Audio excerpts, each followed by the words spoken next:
A warm welcome back to sunny Cyprus. We are live for the Triton Super High Roller Series 100K main event at the Merit Royal Diamond Hotel and Spa. My name is Henry Kilbane. I'm joined alongside my good friend, my co-host. Ooh, good friend. Randy Liu, aka Nanonoko. Nano, today I've been told there were some antics. There was something out of a movie, if you will, that I've been told to let the viewers at home know that everyone is safe, the staff are safe, the players are safe, and that there is nothing to be concerned about. It's all been dealt with. I feel 5 is coming. Apparently, that's why I call. Someone tripped with a bucket of chlorine and it went into the ventilating system, and you know, we had to get all the players out. But here we are, we're back. Cards are in the air. We got the poker back up, we got the stream, we got the 100K going on, and we got 2 featured tables still. We do. 2 featured tables with that man there, Mr. JNT, one of the chip leaders in this 100K. It's been a pleasure to call the action. Roller coaster for me as well. Whilst he's been at the tables. I was just mad because I was supposed to flop the flush out of the big blind there. When you said you had a flush, I was like, oh, nice out. At least I get that. I was supposed to just win a big pot against you. Just catching up with what the table is talking about. I believe Brewer No, I open shot. Yeah, so I just... was mid-hand as the... No less. The room was evacuated, if you will, and he had flopped a flush. Now, I don't know about you, Randy. I ain't going nowhere if I flopped a flush. Nope. You know. Flopped a flush. I was like, they let me win an all-in finally, and then they gassed the building. I was considering folding too, so you could win a big part. So we dive back into the action on the blue feature table. Lost 2/3 of the field. Check. Eric turning to pair. Checks through on the turn, and Seidel going to take this one down to showdown. Absolute legend of the game. With the best of it after defending his big. Welcome back, ladies and gents. We're here, 100K main. Playing for $2.6 million. Obviously, you're not going to be playing down to the winner today. We are going to be playing down late into day 2. This break was amazing, actually. Right? This break was crazy good. Interesting spot here as Burns jams his 22 blinds. I think everyone knows he does rejam a little bit looser than some other players, so Ace Jack, it's a tough spot. He needs to also think about Eklund flatting on a dealer button with a somewhat shallow stack. Like, what does that mean? Is that a hand that's trapping me? He's going to commit. Can I see? This is +1 v big blind for 22 bigs. Blackjack announced, and understandable. Chidwick aware that Burns is more than capable of finding the King 10, the King Queen rejams of the world for 22. Calls it off with the AJ. Burns needs to fade a jack. Well, didn't lose the hand, Randy. He technically won some chips. He did. It's a misdeal. That one always leaves a sour taste in the mouth. It's like when you run it twice in PLO and you've got, you know, top set and a flush draw, and you win the first board and they've got some miracle gut shot that they drill on the second board. And I'm sure it's the same, Henry. Exactly the same there. It's more like, you know, you get in aces versus kings and it just runs out straight on the board, like 5, 6, 7, 8, 9. And you're just like, damn, that sucks. And it also feels like on the flip side to that, when you have the kings, you never chop. Aces just always hold it. Here we are. Day 2 of the main event, telling bad beat stories at 9 p.m. on a Tuesday. Yeah. How's everyone else's day Guess going? we're sending another crew soon. Just taking a quick look at Eric's recent caches. Now I've got 380. Okay, thank you. Before I had 350. Okay. About 350. About 350. Oh, Actually, pretty nice watching his super high rollers. Like, No, I'm just you gonna know, take then every one. you just run into the same players a lot, so you can see a lot of history. And of course, Burns and Seth Davies running deep in that tournament that Burns did eventually win. You know, they've got some history going on. Like, maybe I'm gonna go get them back in this 100K, or you know, it's refreshing to see. You can see maybe some adjustments and small nuances in their play throughout this Definitely. tournament. Yeah, Seth Davies certainly has the chips to do it. Currently 10th with 56 big blinds. Oh, man. Alton Sang, one of the Triton OGs. Loves to play cash games. Loves to splash. Loves You've to had laugh. massage from first minute of day to now, yeah? Yeah. Yeah. Are you gonna go all the way massage? Currently have a very stacked feature table, Randy. Jason Kuhn, Stephen Chidwick, Seth Davies, reigning world champion. Espen It's Jorstad, working fine. Just keep it going. Elton Sang, Yeah, I mean, for in 1 week, Triton main event winner, for, like, Madrid, Henrik 3.5K, Hecklin. 4K. Yeah. You can't put a price on feeling good. You spend 5K a week on massage. No. Now I'm in for 4K this week, I think. Yeah. The week's still Or young. 3.5. I'm not sure. Maybe it's 3K. Jack eight. Maybe I'm wrong. Yeah. It's around that Top range. pair, What I pay it for. worthy of a bet, A month. Yeah. Okay. especially against a guy who's playing 100K stack. You're not really worried about kicker problems. Someone bought it for 5 million, so I had to leave it, and now I'm paying 5. I have a good one. Johan Like currently half in for about half as 3.5K this week on massages alone. Must be It was a nice. crazy apartment before. I really miss it. In Paris? No, in Malta I live. Oh, okay. Yeah. It was the best apartment in the island. It's like I was gonna say, I feel like it's really cheap there. it's not cheap. It's not Yeah, cheap? real estate. Sorry, I sneezed. It's opposite. You play much Mario Oh, when you no were younger? shit, really?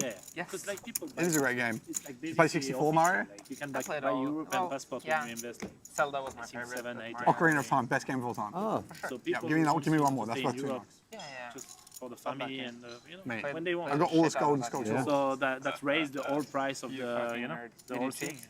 But- To be honest, Yeah, I did for a little bit, but then I felt bad and I found a problem. But that- Finding them properly is.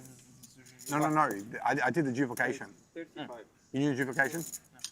Yeah, so what I did was I didn't do the... that's- You cheat and find them, and then you go over and find them without cheating. Or what? No, I knew how to get one over and over, the same one. It was a glitch. Bro. Then you didn't find all of them? What do you mean? No, Do you but play then I video eventually found games? Used to. Is Ocarina of Time RTAing, Ocarina the of Time? best game of all time according to No. you? I don't Sorry. think so. It's not I'll even explain it to you in a close. second. See if you play. Hang on a minute. I- We're talking about Zelda. The Ocarina. Yeah, we're You just have talking to about follow Zelda. his wisdom. That's what he said. That's what It's- Kale Burns just It's said. up Like there, you mate. find Like that that is a holes in the legendary ground. game. You friends, best friends with Kale Burns. I'm not. No, The But- boomerang. it is a You can great, boomerang the skull jewels. great game. So what you do is you lock onto the skull it's been jewels. real, boy. Okay, well, all the video game strategy is out. Back to this table. Artur Martirosyan. I love seeing him navigate. He's got so many different gears. He can be hyper aggressive, can be snug at the right times. Very hard to play against. This man Ibinger, Poker Code, super solid. Poker Code co-founder. Hey, it's the first time I've seen Winfred here. What's up, Winfred? Rocking the old LA cap. May take this spot. It is chip leader opening, but has to be somewhat concerned of Ivinger's flatting range from +1. Yeah, one of the Triton OGs. Gonna lay it down. Didn't like the under the gun position open. Now, Nano, whilst the hand is playing out, just Sure. clarify. There's a lot of questions coming through. So firstly, you and I are live. We are here on a delay in the building. as we are back from the prolonged break, and there were some technical difficulties that have now been resolved. Yeah, Welcome back. We just put a little delay and that's it. I mean, I think the team just wanted a bit more spa time, a bit more pool time, you know? I think that's basically what it came down to, the gremlins, if you will, of the technical difficulties, but we're good.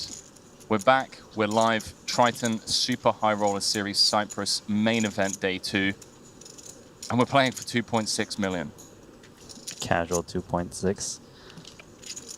Okay, so this is board texture. You expect Undergun to check a lot. Does bink the king, as Ibinger was expecting. You know, hands that are better than 9s to slow down, and unfortunately, by not betting, he's let Martirosian catch up with top pair. Yeah, I think Ibinger wants to do quite a lot of checking, just because Artur checks on the 6-5-4 rainbow. Yeah. Is still gonna, you know... It could be hands that check fold, but it could also be hands that definitely would continue, like big pairs. I'm not expecting Artur to check here. He's expected to hit that king, so him trying to induce is very unlikely, as Ibinger will likely be pot controlling further. Martirosian is trying to figure out, okay, am I up against like a pocket pair that has like 2 outs, or is it more like a combo hand, like pocket 7s, 6-7, things like that? Going big. Trying to polarize his hand a bit. Yeah, delayed C-bet. Coming with just north of 75%.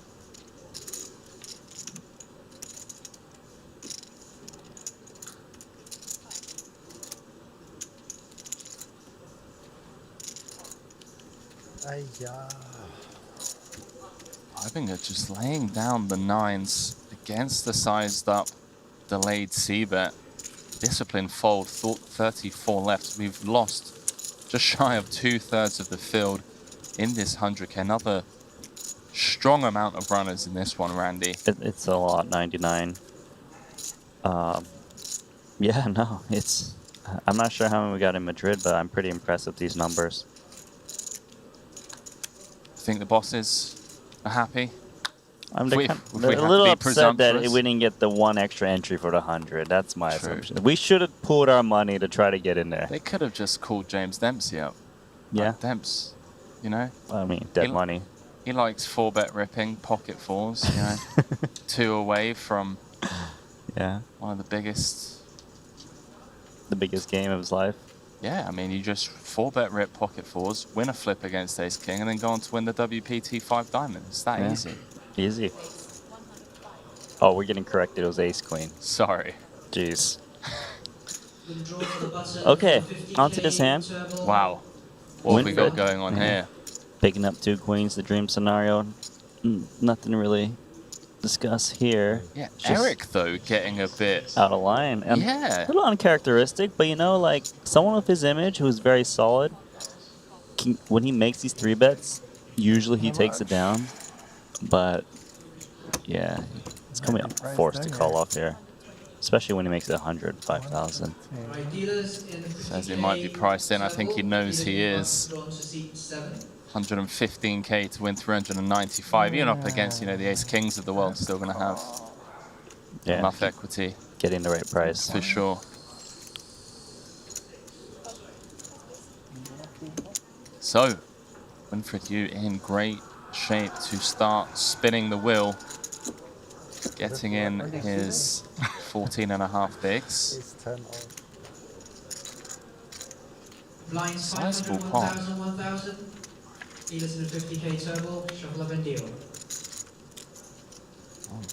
That's a start for Seidel. That's something. Spade and an 8. Gives him some opportunities. Drawing to 5 outs once. We already know that one of the aces is already dead. 6 of spades on the river.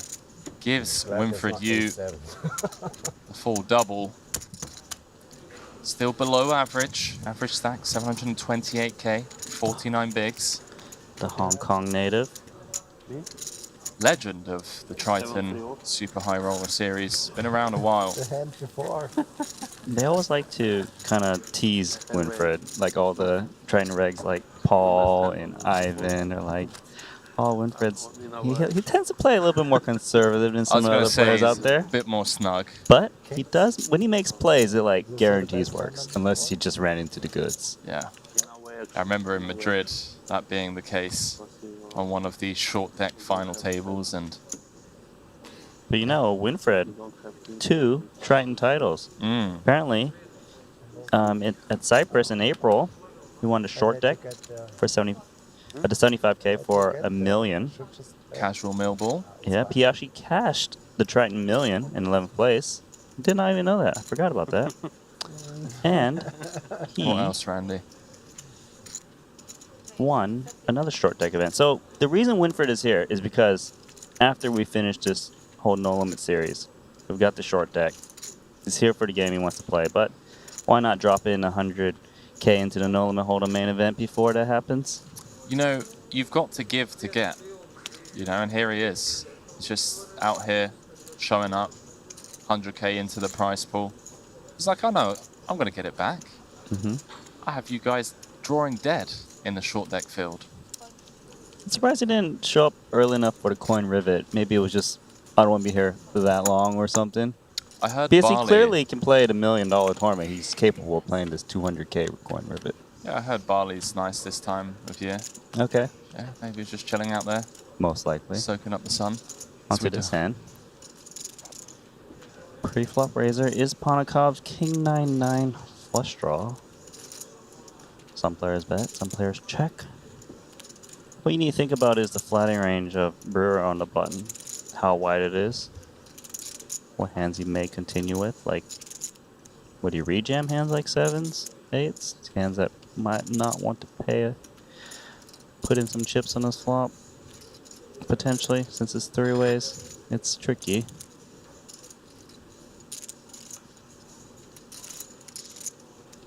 Yeah, it's a great question, Randy, off this stack depth. 40,000 C-bet from Ponikovs is going to get the job done, and welcome back everyone to the live stream. History being made here in Cyprus yesterday. Sam Grafton taking down the 200K coin rivet invitational for $5.5 million. And as if that wasn't already enough, beating one of the true legends of the newer generation, if you will, Linus Love, heads up. Linus, 3.9 million. 5xing his previous best all-time cash of 800,000. So, you know, it's not like we're being overly empathetic here towards Linus. He still had a good day out there, that's for sure. He had a great day, and you know what?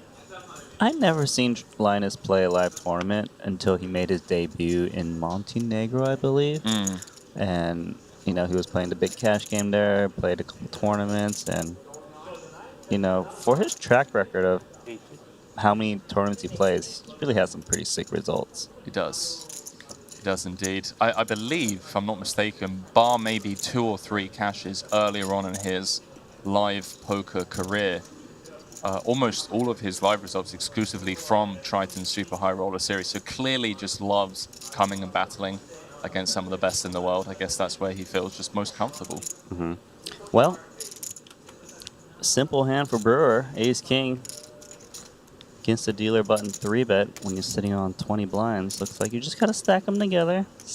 Get ready to push them in. Put in a little bit of tank in there so he doesn't look too confident in case Omar Tarosian 3-bet like a hand like ace 10 offsuit. Snap. Wow, and a snap call from Artur with the ace queen O. This is cut off the button, so I can understand the snap call. We are still well away from the money. And well, what do you know? Chris Brewer, ace king against ace queen. Queen high flop. Couple of diamonds that present running flush draw, but now drawing to just 3 outs once. No dice, and we lose Brewer.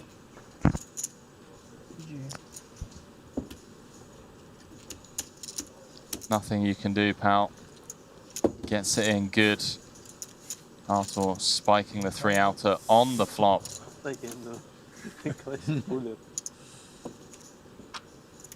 Arthur saying it's a cooler.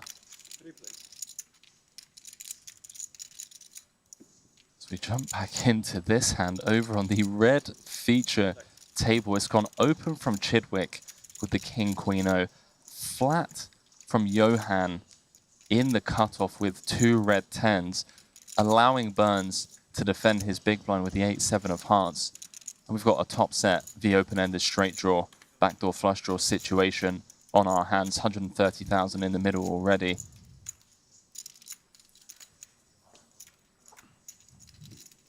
Sometimes you smash it so hard, you're like, I want to get money in, but I don't want to bet too big and just get them to run away, especially with top set and be blocking hands that can continue for a lot of chips.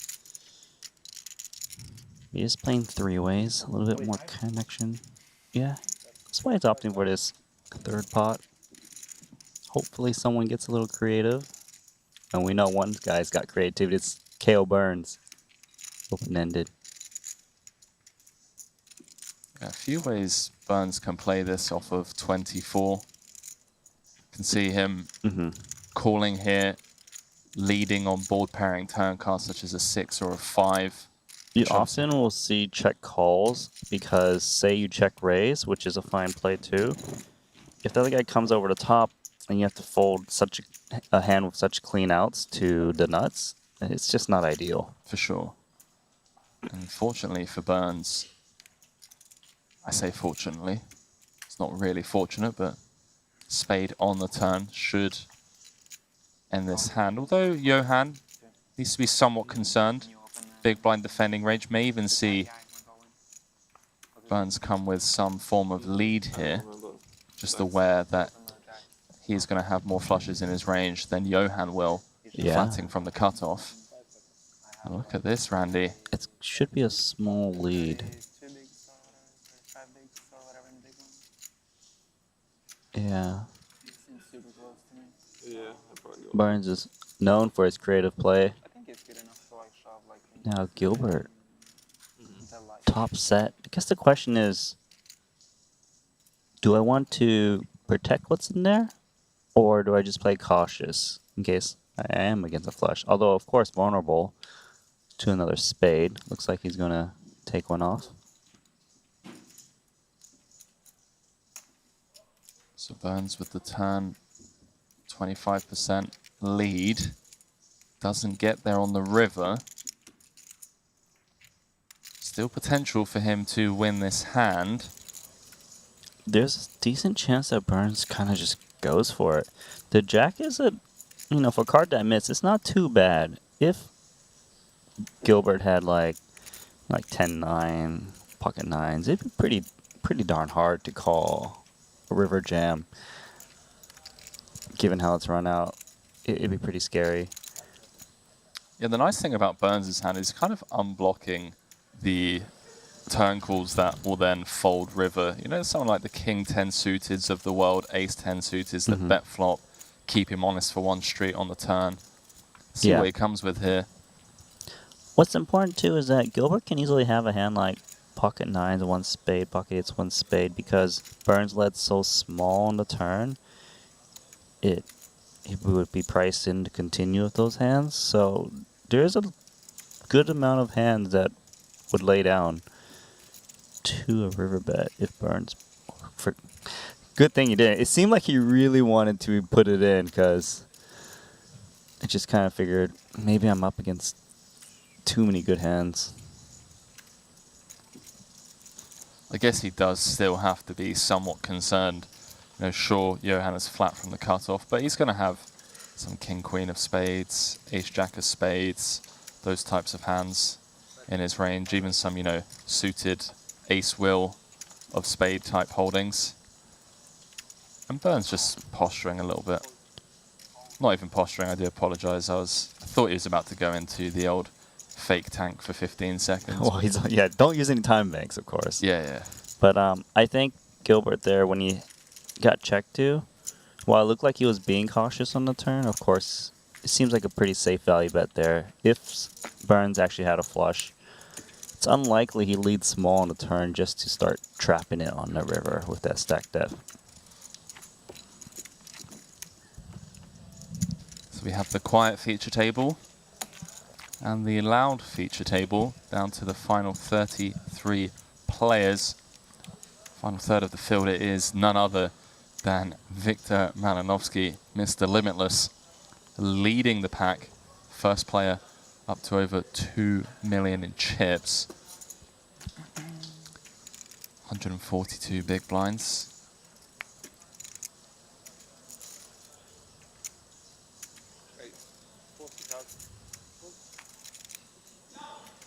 Average stack in the field is 50 bigs. Deep enough to see a lot of flops. And some funky business, you know, these guys when they get 50 effective, they can, I guess funky, poor choice of word. Let's go with creative. And, you know, one of these adjustments you've probably seen in the past few days is opening wider into a big blind, sitting on 10 or less big blinds, trying to cut down their pot odds, as they can realize their equity pretty well. You know, flattening the big blind, flop any piece, open jam, deny equity from your opponent. Not this one.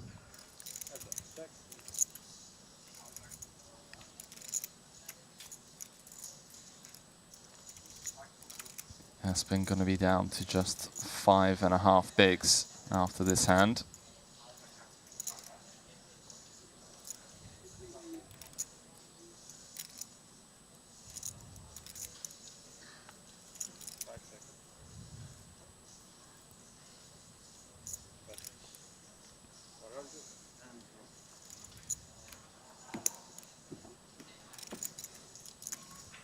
So overall tournament chip leader right now, Victor Malinowski. It's got a pretty massive lead, 2.4 million. Then Artur in second, 1.77 million. And Artem Vishenkov in third, 1.35. Always love to see me some limitless with chips. A very exciting player to watch, that man.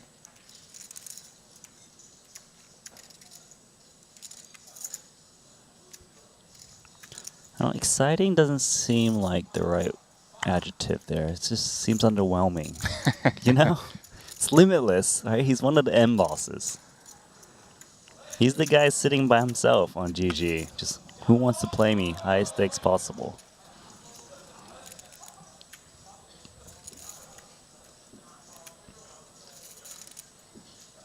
Yeah, I saw one of Rob Young's famous interviews where he kind of sits down with some of the poker legends of the world, and it's kind of like a quick fire round of 5 questions. And he asked Limitless his biggest cash game pot that he lost, 3 million, kings against aces. Then he asked him, what was the biggest pot you won? He's like, 3 million. So it kind of, you know, counts, but he's won a few $3 million pots apparently. It's pretty big, not gonna lie. Uh-oh. Jorstad goes for it. Ace-3, don't blame him. He's short. And Chidwick has got the decision. 2 7s. I think he's going to rejam this, Henry. Just seems like 7's way too good, especially if Burns is opening. Oh, look at that, Super Mario. Yeah, that Super Mario has become legendary. Makes sense why they're talking about video games now. So that's been the all-in player at risk. A couple of extra chips to be collected, courtesy of the Burns Open on the button. I'll take a chop. I'll take a chop. Chidwick saying a chop's fair. Chop's possible now. Yes, indeed. No dice. 9 of diamonds on the river, and Chidwick eliminates the reigning world champion of poker, Espen Jorstad. Had a couple of cashes earlier on in the series, but couldn't really get anything running in the bigger buy-in events. Sure, we'll see him in the 50k turbo. J&T, Ace Jack. J&T, my man. He's got game. Like, he just got so much creativity. It just really throws your opponents off.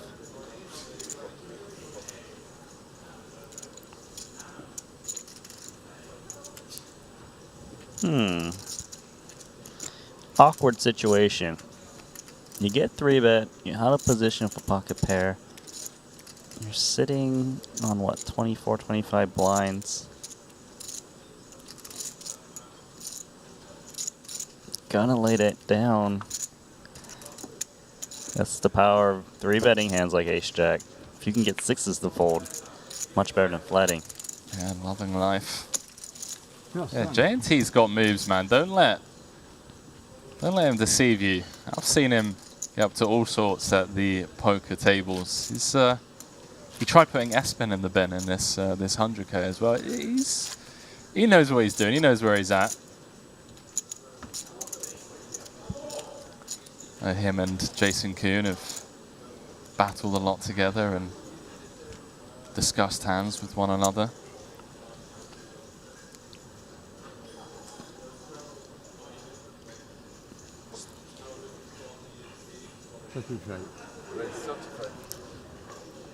Round 2. Let's raise it up. It's the J&T show, ladies and gentlemen. Now, J&T is a nickname you gave him, or is it actually a nickname he goes by? That's what JK gave him. Okay. Yeah. That's what he goes by. JK gave him. And JK is a nickname you gave him, or is it also something he goes by? No, JK's just JK. Everyone knows who JK is. You know. I heard JK say it. So, all right, J&T, me and you. We're kind of stuck.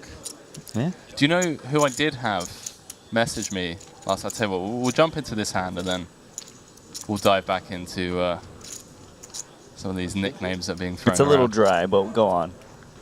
So I had Lon McCarran message me last night. Firstly to say well done to both you and I on the coverage of the 200k. And then he told me that I owe him royalties on a phrase that he coined Which that I had phrase? stolen. And I knew I'd heard it somewhere, but I wasn't sure where I'd heard it from. Check. And apparently, you know, you have queen in the window. But if the card that the opponent that's flipping with comes, you know, either in the middle or it's not the window card, Lon has now started calling that the kitchen. And I said that yesterday when Brewer was all in, not Brewer, sorry, when Grafton was all in against Linus, and there was a king in the kitchen. And Norm has threatened to sue. I see. So, yeah, we're going to have to send them over some royalties, apparently, for stealing that phrase. Jeez, why am I doing commentary? Why did they put me with you? But apparently, Lon was trying to get it to catch and stick on. Norm didn't want anything to do with it. And then they heard me say it during the Coin River Invitational final table. And, you know, maybe it's the thing now. Who knows? The kitchen. I don't mind admitting that it was Lon's phrase. Paved the way for a lot of us young whippersnappers. Is that Dario? It is. Dario Sammartino. Showed up for the 100K.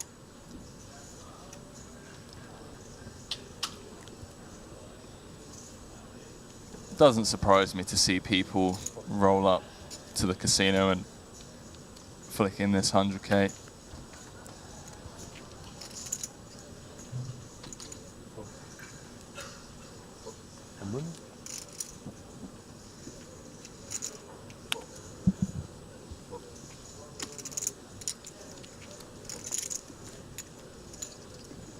Oh, Randy, I don't know if you're aware. Did you see that the Secret Lab chairs, the giveaway that we're doing, the 3 Secret Lab chairs that were up for grabs, that the winners have been announced. Have they been announced? They have indeed, over on Twitter. If you guys and gals at home aren't already following Triton Poker, be sure to do so on Twitter and Instagram. Plenty of giveaways to be won, as well as exclusive footage and interviews with some of the game's biggest names. But yeah, they won one of these chairs we've been sitting in the Triton, for hours. The Triton X Secret Lab chairs. Shout out to Great Bluff, Zidane1312, and Loisinda.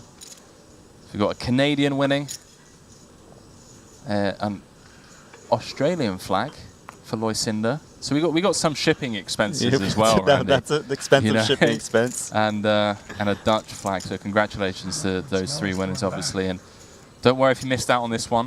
You know, there's going to be plenty more giveaways to come at future and Triton events. Merchandise.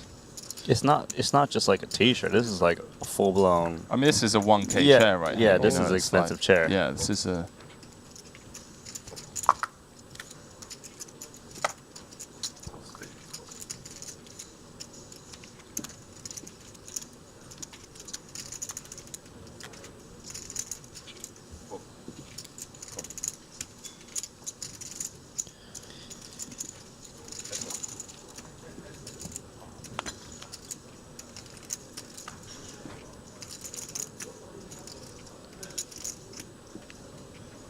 How to navigate this one. It's connection for both, but worrisome. Monotone, very connected. Can get dicey. Does go check, check. Terrell, wow, he checks trip 10s instantly on the turn as he went check, check. Twice around. JNT's got moves, man. I mean, once you see it checks around twice, you're thinking, okay, guess he's not taking the bait. 35K, it's a small bet. Yeah. Trying to target those weak hands, and sometimes you can do something from the King Jack. Really? Hasn't folded yet, Randy. Yeah, what's he thinking about? You think maybe some... This might be the old... The price is too good. Let's look him up and get some info. Although he can just, you know, get the info in an hour's time. Thorell going to show down the winner. King Jack no good. Yeah, that's You should watch your cards carefully. a little ambitious, but I suppose maybe just thought his opponent was taking a stab at ace high type hands. Just try not to look. Yeah, I haven't seen because I was not looking there.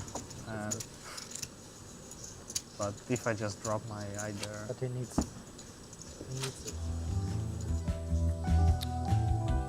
Shout out to Ponakovs for being a gentleman at the table, just like JNT now. Hey, sat next to you. Sometimes lift your cards up high, don't want to see your cards. Artur Martirosyan leading the pack, 111 bigs at this main feature table. It is Omaha for rolls, Laszlo Bojtas down to 20, but 50-minute levels, plenty of time to turn things around.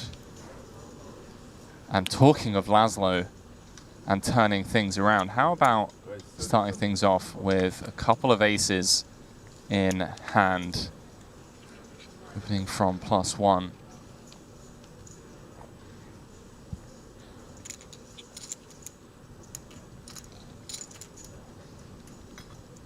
Seidel, potential disaster spot for him. He does come for the 23 big blind rejam from the cutoff. How much you play?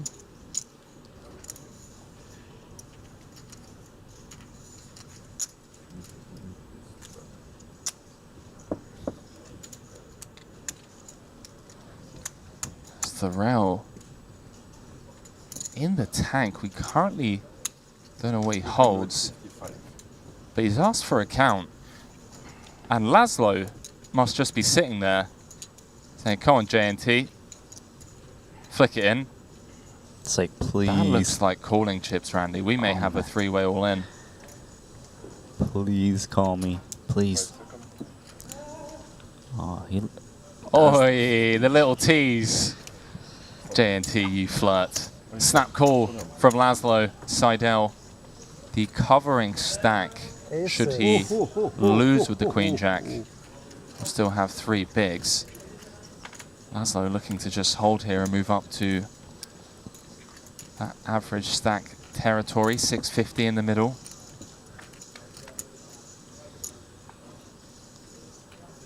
Well, nothing exciting on the flop, not even a single club. Some connectivity around that 10, and well. Chance. You're saying there's a chance, Randy. There's a chance. It's called a king. King ball corner pocket, no dice. As Laszlo boats up. Could be worse.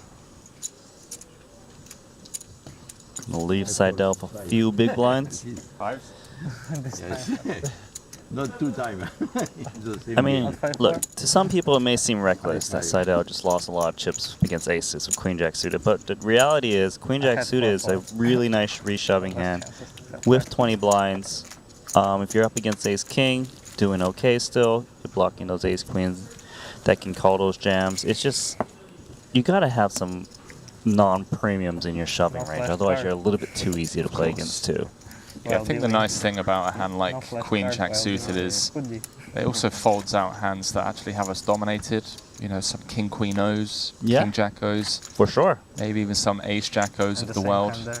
So, yeah, performs really well, and just running into the American Airlines. Always delayed. Have you ever caught an American Airlines flight, Randy? Yeah. That left on time? Left on time, no. You're missing out the key information. Got me.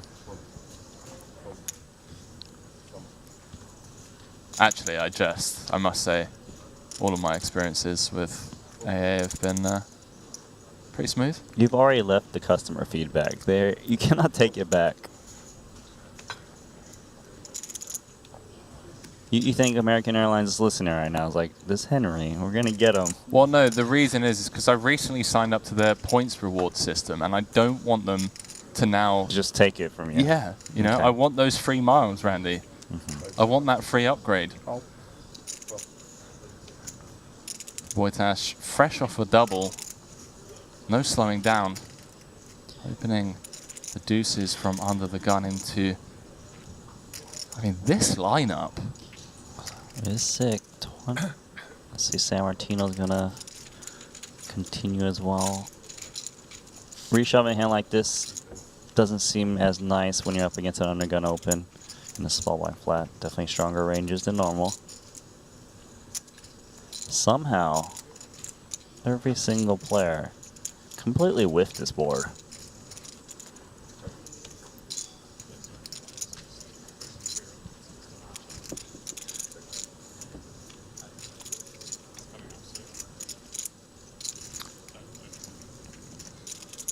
Action turn card, Randy. Ponakov's turning the nut flush draw. San Martino turning top pair. Now, you may wonder why San Martino isn't betting. It's just because under the gun, the king improves under gun range more. So it kind of would be odd if he was to start betting out. And that's why he kind of went for the trap.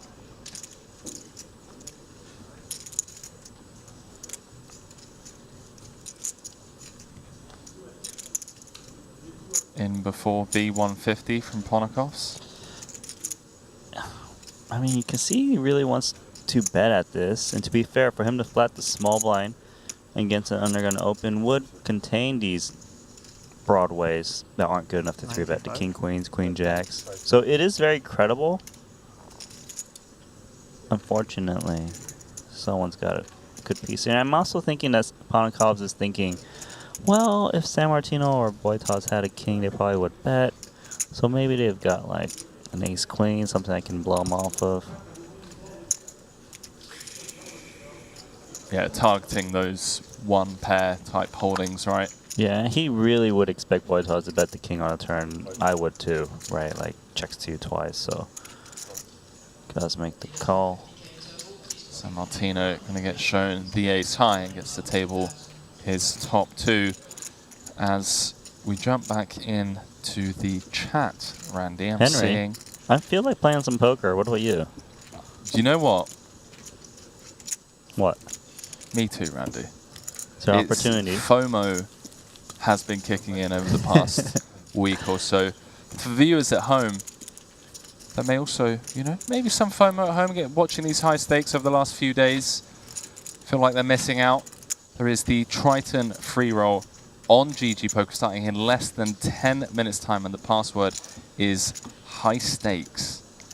There's not just this free roll to look forward to, but that's the one that's coming up in less than 10 minutes. So if you haven't already, head on over to GG. You can find the free roll in the tournament lobby. Password is high stakes. We've got plenty more of those to come in the upcoming week. I say upcoming week. It's the 13th today. 6 more days, Randy. Yeah, another week to go. Wow.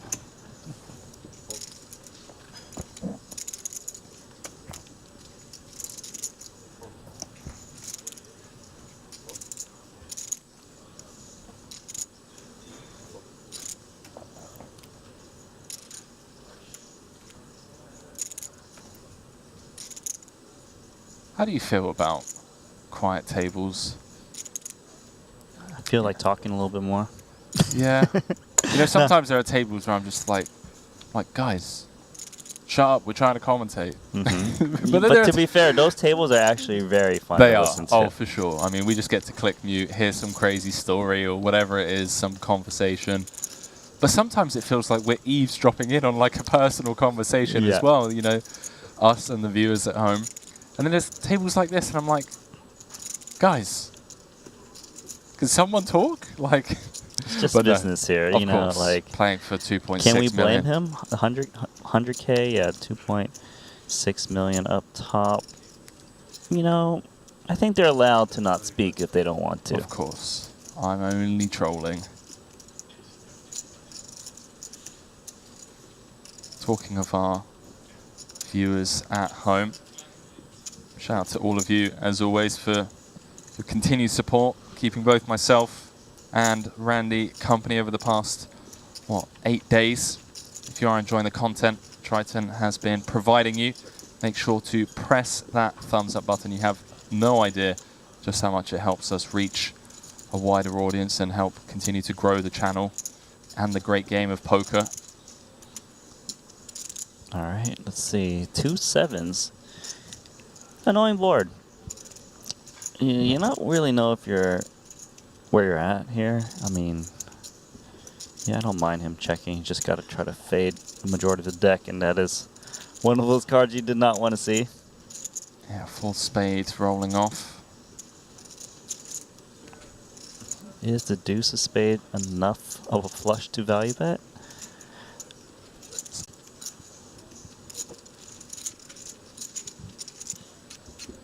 So Laszlo on the spin. Great couple of hands for him. Up to 700,000. Still Victor Malinowski, aka Limitless Poker, leading the field. Down to the final 32 players. Everyone strapped in. Long old day. 13 paid, min cash of 198,000. So still a long old way to go before we can start delving into the money bubble dynamic, some of the ICM implications that start to come into play. For now, we just got some straight up poker. Yeah, just play the hand the most plus chip EVs you can. Winifred Yu, King Jack offsuit. Let's bump it up.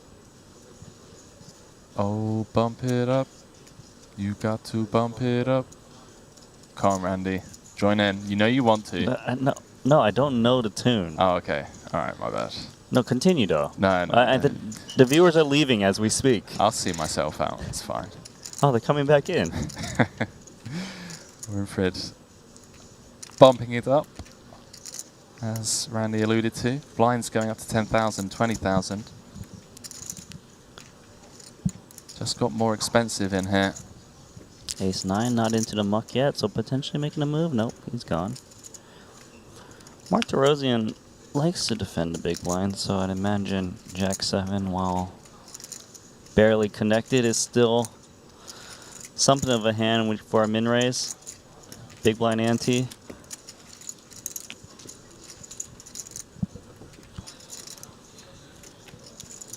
Well, Jack high flop would be disastrous for Artur. There's actually a board where sometimes the big blind kind of plays back at it. It hits his range a bit more, or would fire most turns if it goes check through. A lot of ace-high hands have trouble continuation betting these types of boards. Would help if Martirosian had a heart to feel more confident in betting, but seems like he still wants to kind of maybe pressure Winfried. He's giving me that look. The proper amount of tank. Trying to calculate.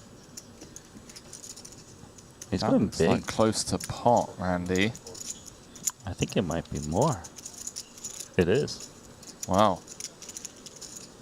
Really putting a ton of pressure on those single heart holdings.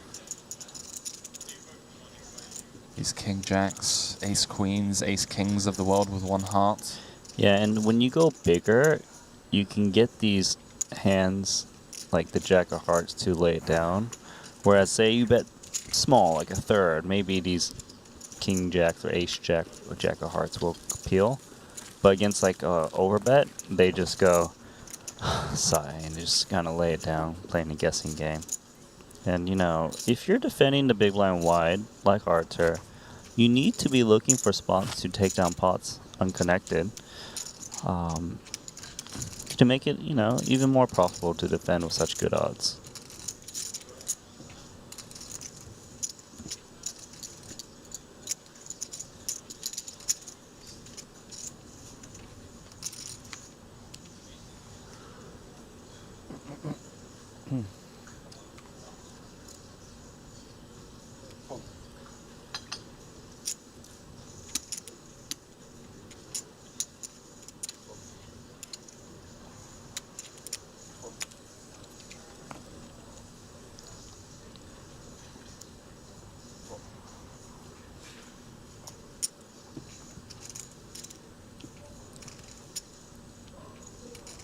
San Martino has come out of hibernation, hood down, dialed in after picking up a decent sized pot with his river top 2 just a few hands ago.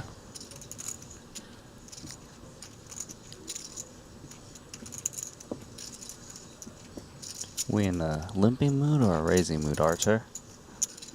55. That's 55. Now ace-3, 22 blinds. I think call would be the standard play here. Some players, if they think the small blind is getting way out of line, might make a move. All in. Yeah, he's going to make a move, just knowing Artur just raises too much garbage when he's got the chips. Let's go, Ivinger. It's the poker code. Don't even look my cards, I just pretend. Wow, what needle. He looked, Archer, don't worry. He looked. That's still a sick needle, I love that. Archer like- did not chuckle. No, Arthur didn't, but you got Eric Seidel to smile, and that's all that counts, mate. True legend of the game. Ivinger with the verbal jousting. It's just like, I know what you're up to, pal. I'm all in. Any two, let's go. Boss.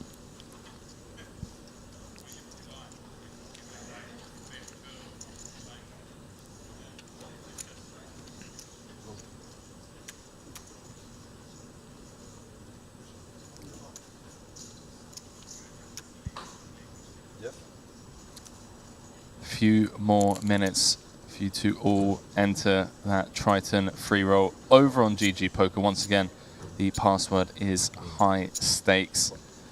If you haven't already, get in there.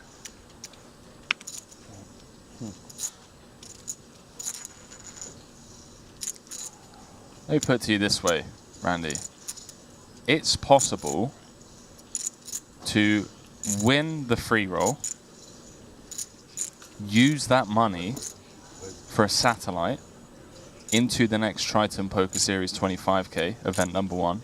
So the $25 into the 250, 250 into the 2.5K, 2.5K to being here in the room with us, come up to us and say, thanks for reminding me to play that free roll all those months ago. Now, if that happens, You would eat a sock. I was going to go with that, but I don't know. I just feel like No, that would be amazing. Look, it would make my day. of course it's unlikely, but It's not nothing wrong with impossible. trying. It's free. It's a free roll. You know? Download the client, give it a shot. And if it doesn't work out, whatever. Just enjoy the stream with us after. Or at the same time. Okay. All in. Ibinger has ripped it again into Arthur, just knowing that Arthur just opens wide, but ace 10 is actually... Count. 540. 540. It's a lot of blinds, isn't it? Wow, 27? Snap call from Arthur Wow. with the ace-10 of spades. Ibinger with the misstep. You're in best shape, Eric. Jeez. He called really quickly, and it's not an easy spot, base 10 suited, because it was 27 It's a blinds. straight. Kind of just realized, well, Seidel's so short, maybe it's going to treat this like a blind versus small blind. Take a split. Ibinger saying he'd take a split. Any king, queen, jack, or ace. Dead on the turn. Oh, double GG's, Mr. Seidel. GG's, Mr. Ibinger. 50k turbo Yeah, running Leeds Danger. in the background. Do you feel that that was potentially excessive there of the ace-7? It's annoying, I guess, because he's in a small blind, whereas if he was in a big line, maybe he just calls, German have 7. having to commit more out of position. Never easy. I mean, I'm not trying to question Ibinger's play, it's just something to think about. Like, Yeah, I mean, you don't often see someone jam this many chips.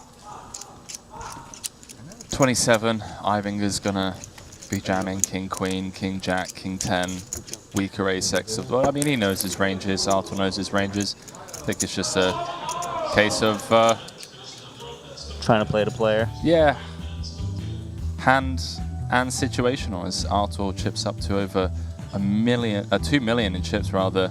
He's now the overwhelming, I say overwhelming, the overall chip leader with 29 left.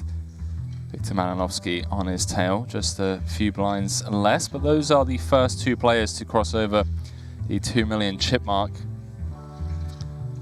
And well, Ibinger may have won that battle. It was Martirosyan that won the war. Just a big blind.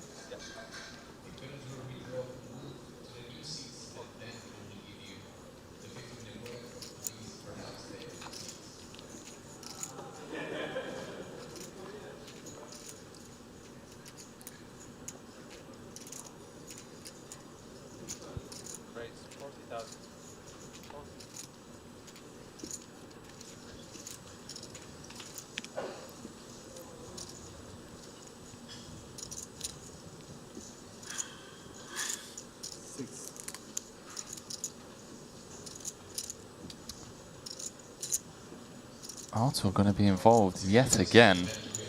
Yeah, it just seems like he's involved in every pot. Frequency very high. And now there is a dead button and no small blind due to the double elimination in the previous hand. Archer actually moved into the chip lead of that last pot. He did indeed.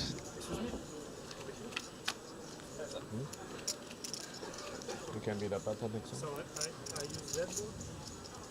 Arthur has Sammartino drawing to running cards on the Jack 7-7. I am big. Huh? Debating c-betting this hand. Gonna opt for a check. Seems fine. Especially against a player like Arthur, who probably will still be floating hands like King Queen. Yeah, especially with backdoor. Ace Jack, top pair, top kicker.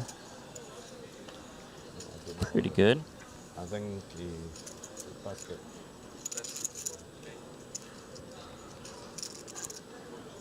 It's kind of annoying because this board is pretty dry. Face 8, but in your hand's like quite weak to continue as well. He would have to think that Archer is just kind of blasting away with broadways that didn't connect, and he thinks that frequency is high enough, so he is going to continue. Guess the inside backdoor straight draw helps a little bit. It certainly feels like a board where if we were to just check fold our ace highs Seems of the too world, weak.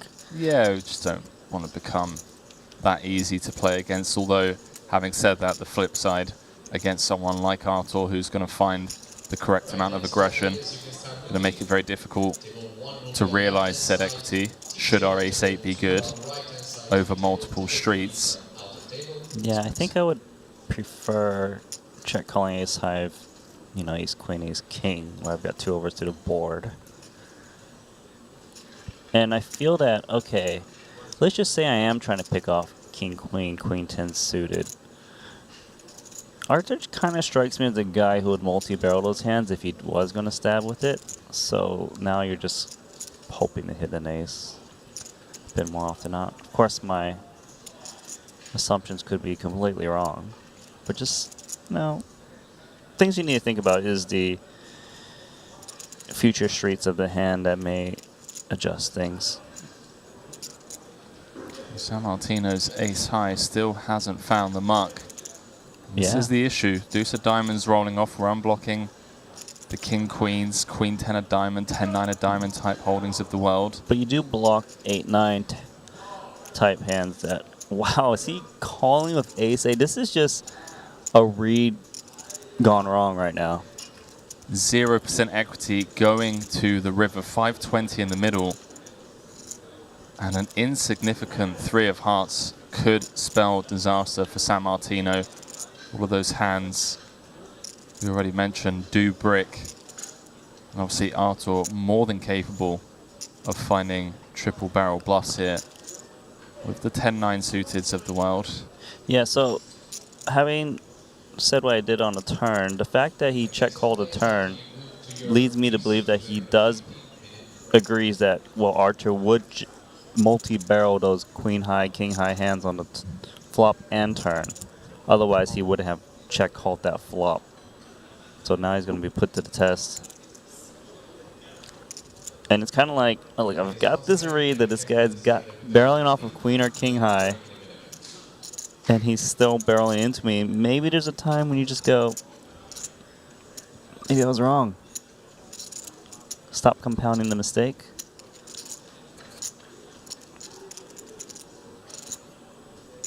Check called flop.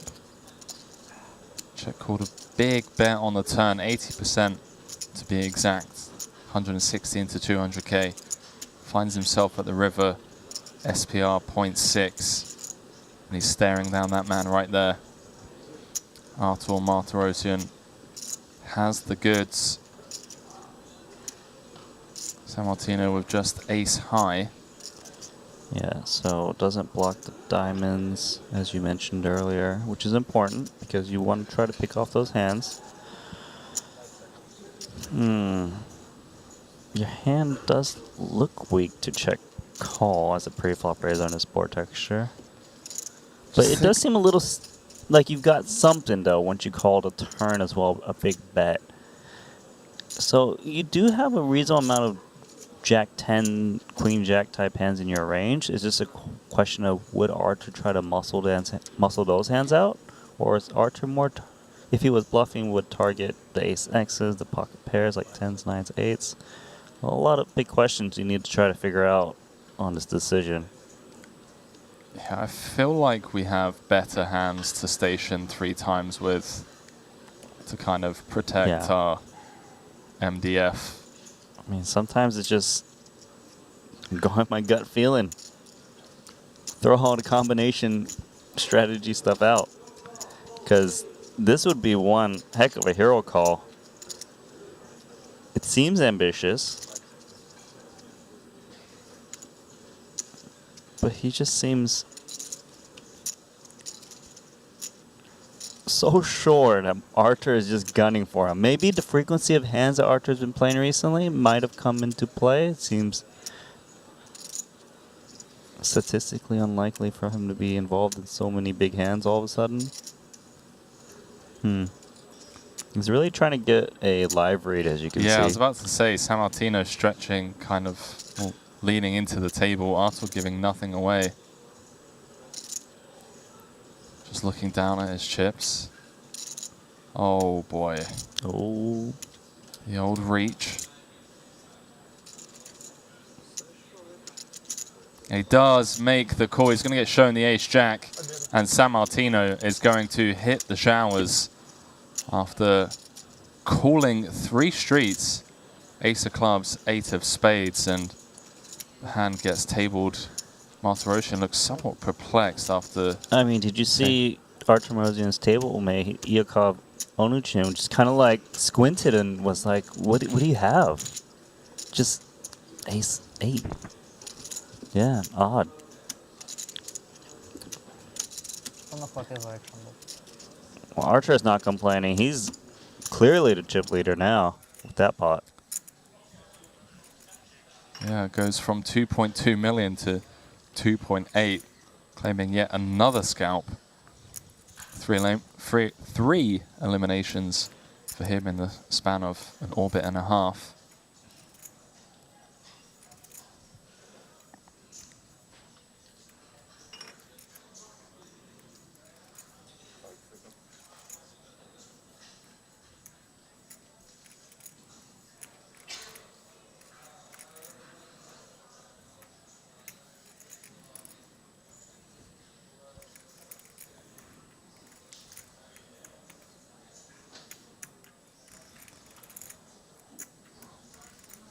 Action on Burns as we've arrived at the river. Burns with top pair, less than pot behind.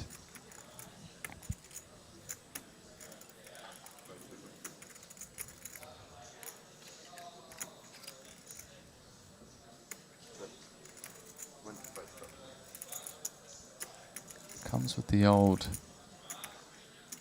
B10%. Trying to induce. Or it's a bit of block bet too, right? He's only got 10 lines behind. He's trying to get those crying calls from like a Jack X. Gilbert seeing, can he rep that 10?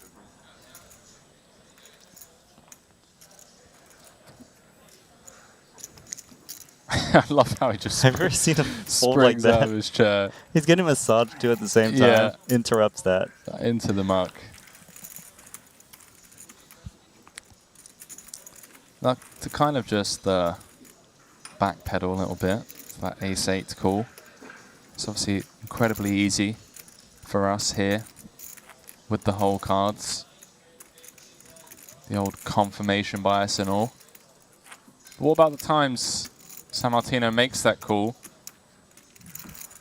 and Artur tables 10-9 of diamonds, Queen 10 of diamonds kind of thing, and everyone's like, whoa, genius, sick call. So, you know, it's difficult, man. It's difficult to kind of put yourself, not only to step into the arena, but on one of the biggest stages in the poker world, and to still go with your gut, knowing that you could look, you know, stupid on stream if you make the wrong decision, and I respect it, you know.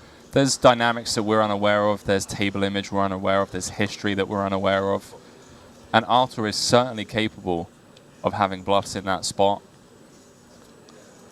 I feel like ace-8, a couple of the components, blocking 8-7 of spades, unblocking diamonds, not holding a 9 or a 10 in our hand, feels kind of nice. So, you know, let's try and be a little bit more classy with our judgment. So we jump back into this hand. Now, when I said Laszlo needs to find a spin, I didn't mean try and win the tournament on day 2, pal.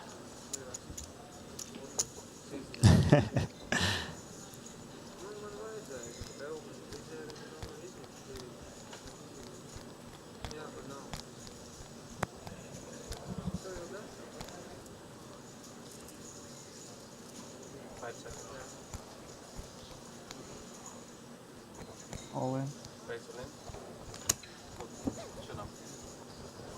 Well, Ponokov's with the 4-bet jam with the King 10 of hearts for 30 bigs. And Laszlo, in the span of just 3 orbits, potentially going to go from one of the shortest stacks in the tournament to 5th in chips. If he can just find the hold here with the 10s. So an under the gun open. 3-bet from Laszlo in the cutoff with the 2 10s. Ponokov's coming back over the top from under the gun with the King 10 of hearts, and it's 2 cards away from elimination. Wojtas just needs to fade the 3 outs once going to the river, and he does exactly that. No back-to-back main event final tables for Mr. Ponokov's. I mean, it pays to have an aggressive image. You can get players to 4-bet jam King 10 suited into you. 605 for me. Looking good for Wojtas. 575. The Omaha 615. end boss, would you say? Omaha. I mean, it's Literal just end boss? Good luck. maybe not the literal end boss, if I had to be really honest with you in the booth. Guaranteed top 3 end bosses. Maybe I'll buy 100. No? Gosh, okay, never mind. Okay, so hear me out. I'm so good. I think there aren't many people that would argue is the end boss at present over the last, you know, couple of years. But I could be wrong. I'm happy to see new information and someone come forward and say, no, Henry, you know, someone has now surpassed Am So Good. But if I had to say the Omaha end boss, I think a lot of the top tier regs would snap say Am So Good. But I could be wrong. There are certainly a couple of contenders kind of rotating around that top 5, top 3 in the world. Okay, I don't know my Omaha. I'm sorry, Henry. That's all right, man. I'm just saying, you know, like, I'm not. Very hard to see.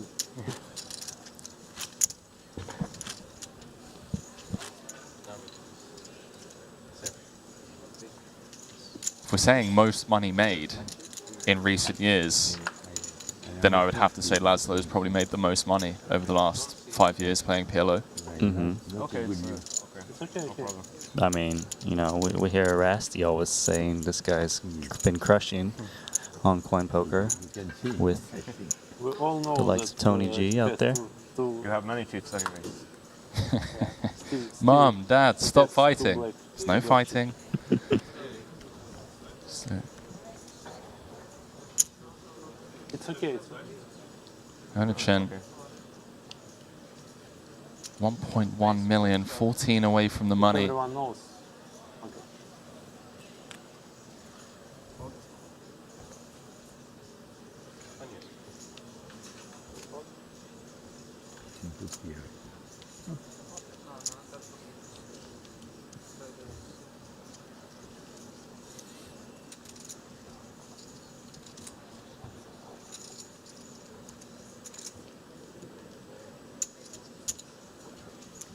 Now this is Inakov Onuchin's first try in the series here. Has not made a cash yet, but definitely doing all right here in the main. You just need one big one.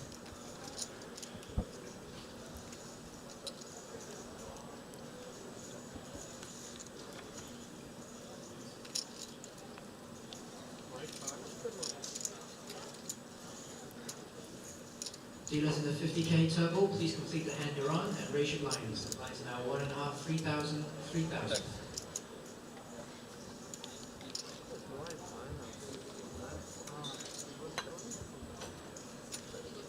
These guys are trying to show down their hand. And if you get this far face high and no one's bet, usually you just keep checking. Should be pretty content showing this down.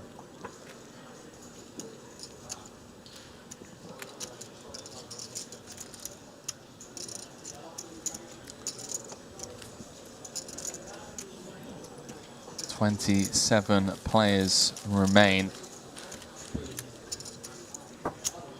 Artur Martirosyan leading the pack, 2.8 million, followed by Viktor Malinovsky, Mr. Limitless, second in chips with 115.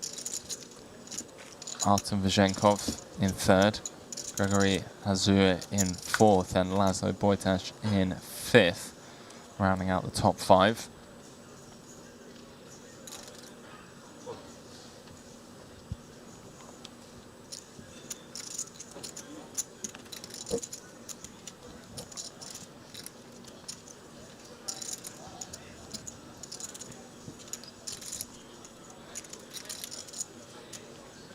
Another Martirosyan Open. 64 of clubs.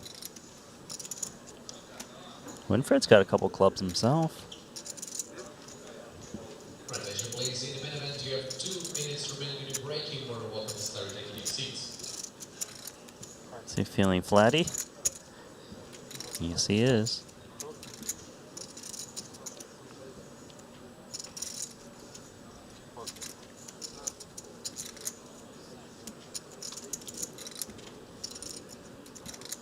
Chidwick in the small blind, suited ace.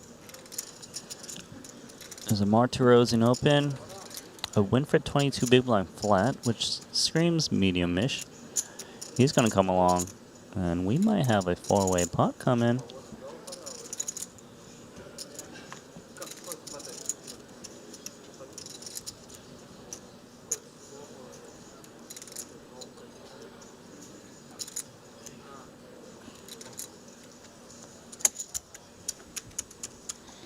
The old 4-way affair, 14 away from a 198k payday.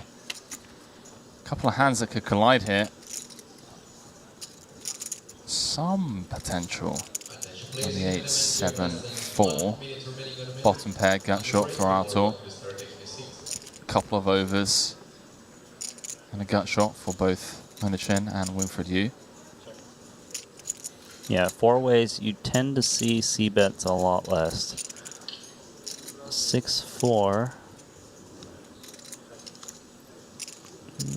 I think a mixed strategy is okay. If you're blasting here, you are looking to multi-barrel. Checks to Winfred, where when you got the 2 overs and a lot of checks to you, I like that he's checking. It just seems that you'd have to multi-barrel a lot of times if you stabbed the Jack 10. And everyone's still with like a very, very minor piece. Chidwick, flat it from the small blind. If he opts to lead here, it does look pretty credible as a strong hand betting into 4 people. You know, a set, very likely.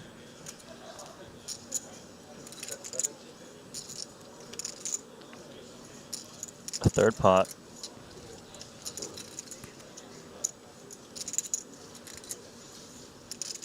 Triton newcomer here.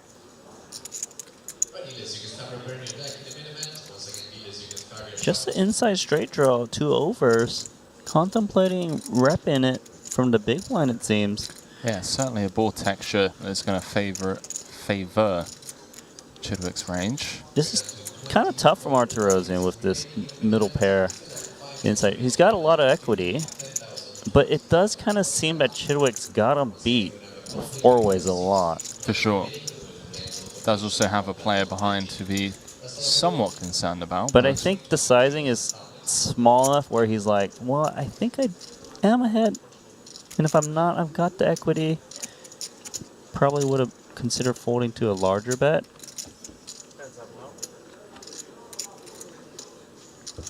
Queen of Diamonds on the river.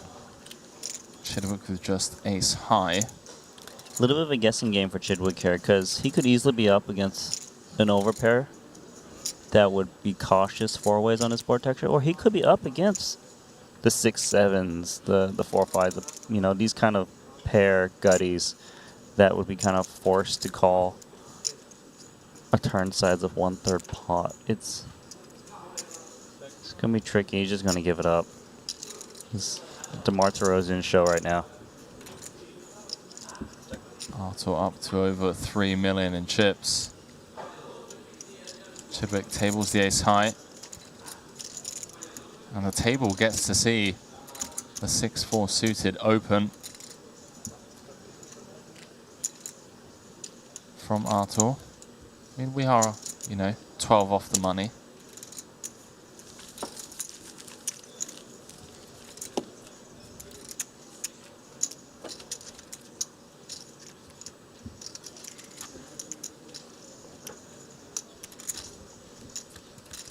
Jason Kuhn with a late surge here in day 2. Kind of flown under the radar in this main. Just won a huge pot. Up to 1.3 million in chips. Moves up to 6th overall, 25 left. I tell you what. Potential 5-time Triton champion. Moving up the pack is force to be reckoned with when there's more than just money on the line, Randy. When there's legacy and glory also motivating you.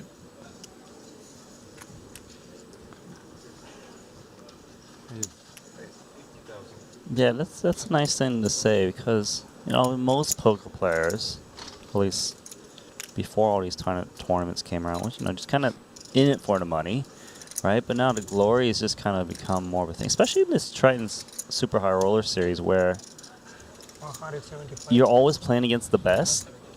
You know, like, sure, there's some recreationals playing this tournament here and there, but it feels like, for the most part, yeah. It feels really nice when you win. Like, you deserved it. You did well.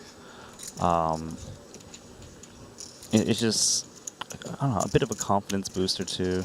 Well, I think, you know, if we have to go and look back at like history of people winning one tournament and then struggling to come clutch in, you know, future big tournaments, I think that's the great thing about these is when you do come and compete, everyone knows that I've won a tournament before, Andy. What does that say?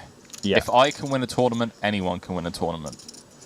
But having those 3 times, 4 times, potential 5 times, you know, it kind of removes that element of luck, and people are like, okay, this guy's showing up, he's competing against the best in the world, series after series, and he's getting it done. Not many questions can be asked about this man's or this woman's competence at a poker table as we dive back into this, Mr. J&T. Let's go. Okay, so he's got 8 high, and there's 740,000 in the middle. Mr. J&T, 740 out there, as Randy already mentioned. So we head to a turn, and well, if there's ever a time to get Arnichan to fold 2 blackjacks, it's with 2 overs to the board in a 3-bet pot. J&T just loves it.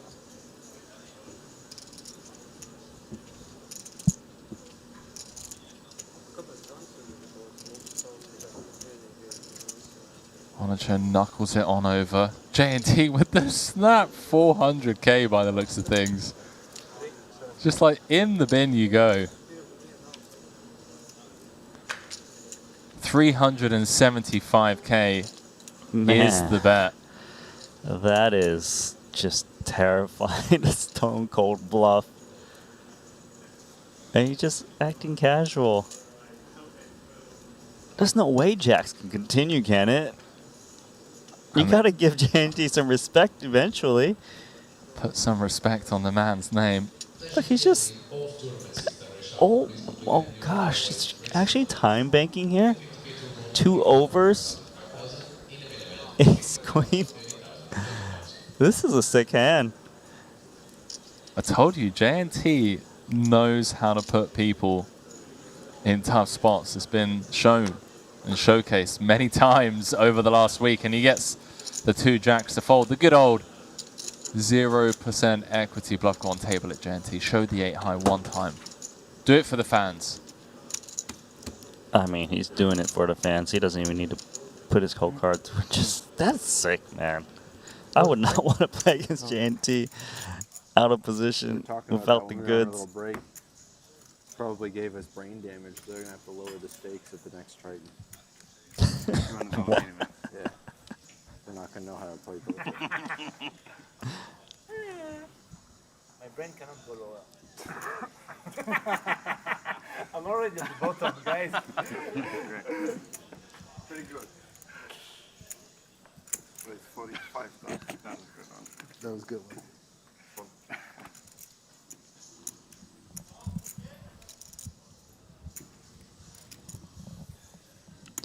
All right. Johan Gilbert. 9-8 suited. Play 40 big blind effective. Definitely. Pass.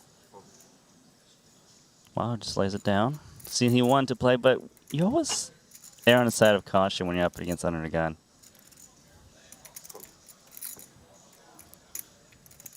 Talal Shakurchi. Ooh, looks like Elton's lost a lot of chips. He's down to 7 blinds, 7.5. It's one of those spots where I think you just put it in, and just hope you get it okay. Put it in. Hopefully Under the you gun, get the ISOs, you get the extra 45. the overlay, yes. That's the important part. The dead 45k. And the under gun has a lot of incentive to push out the flatter. Well, if Talal folds here, Elton's going to be in great shape against Heckland, but it looks like Shakurchi's coming for the ISO. And Heckland's not going to get to see a flop with his king 10 of diamonds. He's going to see just how crushed he was, dominated by both players. As Elton takes a break from his massage. 405k in the middle. 2 live cards. No help on that flop.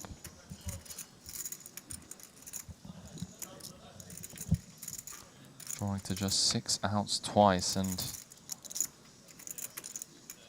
12 off the money.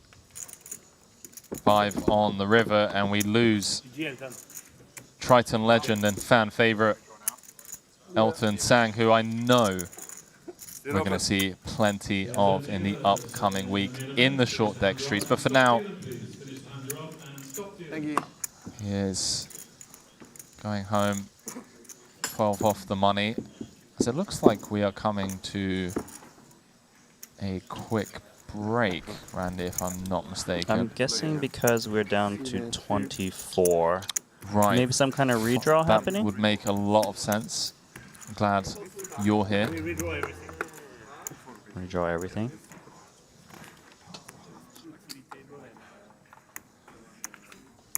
Should we just say? So a quick look at the chip counts. It is Frenchman Gregory Azok with the chip lead, 83 big blinds. Cale Burns, bottom of the pack with 28 bigs.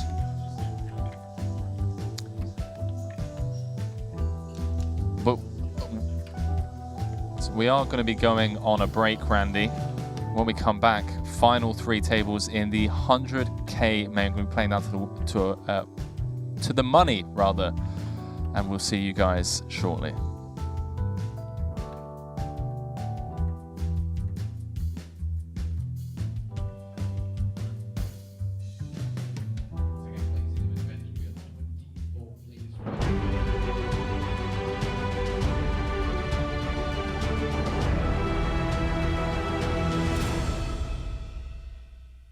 Went to the sea. I think everyone knows he went does. to the gym. rejam a 45 little bit minutes. looser than some other players. So ace jack, Have you been in the sea in this space? it's a tough spot. Have you He been needs to also think about in the sea, in heckling this space? flatting The water is on so a hot. dealer button with It's so a good. somewhat shallow stack. Like, what I'm does not a that fan mean? of Is the that a sea hand that's usually. trapping me? And this He's gonna commit. definitely a different play. for so many days, it was like a good trick. It's can I see? This is No, it's +1 v big blind Big Slick versus Doyle. for 22 bigs. Blackjack announced, and understandable. Chidwick aware that Burns is more than capable of finding the King 10, the King Queen rejams of the world for 22. Calls it off with the AJ. Burns needs to fade Chop it up. a jack. That would Well, not make a full house. didn't lose the hand, Yeah, Andy. he technically won some chips. He did. Deuce. It's a misdeal. That one always leaves a sour taste in the mouth. It's like when you run it twice in PLO and you've got, you know, top set and a flush draw and you win the first ball. This table, Artur Martirosyan.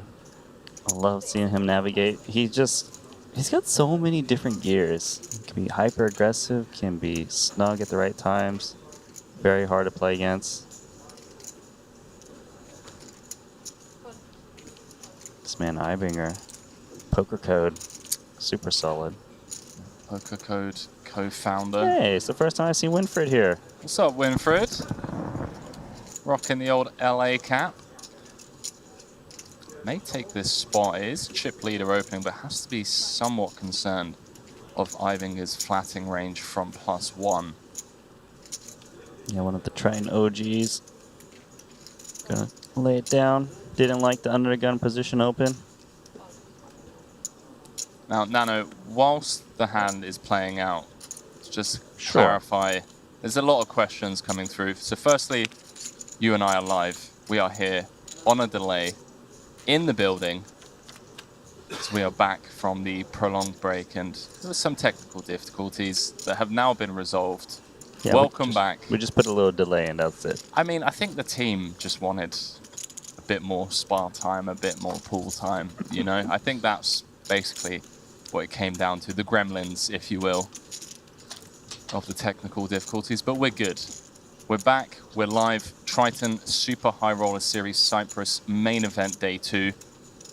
And we're playing for 2.6 million. Casual 2.6.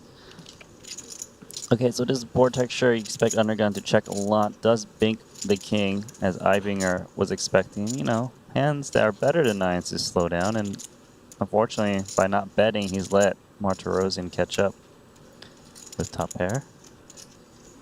Yeah, I think Ibinger wants to do quite a lot of checking, just because Artur checks on the 6-5-4 rainbow. Yeah. Is still gonna, you know. It could be hands that check fold, but it could also be hands that definitely would continue, like big pairs. I'm not expecting Artur to check here. He's expected to hit that king, so him trying to induce is very unlikely, as Ibinger will likely be pot controlling further. Martirosyan is trying to figure out, okay, am I up against like a pocket pair that has like 2 outs, or is it more like a combo hand, like pocket 7s, 6-7, things like that? Going big. Trying to polarize his hand a bit. Yeah, delayed C-bet. Coming with just north of 75%.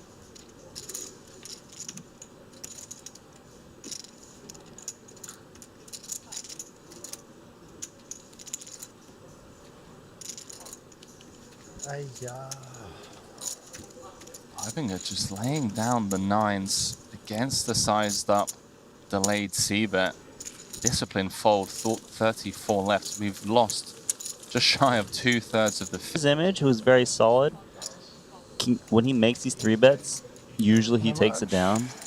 But yeah, it's coming up forced to call off here. Especially when he makes it 105,000. Says he might be priced in. I think he knows he is.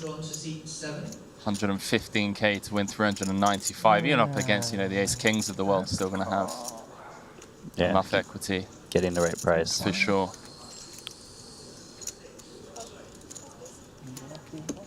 So, Winfried Yu in great shape to start spinning the wheel, getting in his 14.5 bigs. He's 10 off. Blinds Sizable 500, pot. 1,000, 1,000. Dealers in the 50k turbo, shuffle up and deal. That's a start for Seidel. That's something. Spade and an 8. Gives him some opportunities. Drawing to 5 outs once. We already know that one of the aces is already dead. 6 of spades on the river. Gives Winfried Yu the full double. Still below average. Average stack 728k, 49 bigs. The Hong Kong native. Legend of the Triton. Range of Brewer on the button. How wide it is. What hands he may continue with. Like, would he rejam hands like 7s, 8s? Hands that might not want to put in some chips on his flop. Potentially, since it's 3-ways. It's tricky.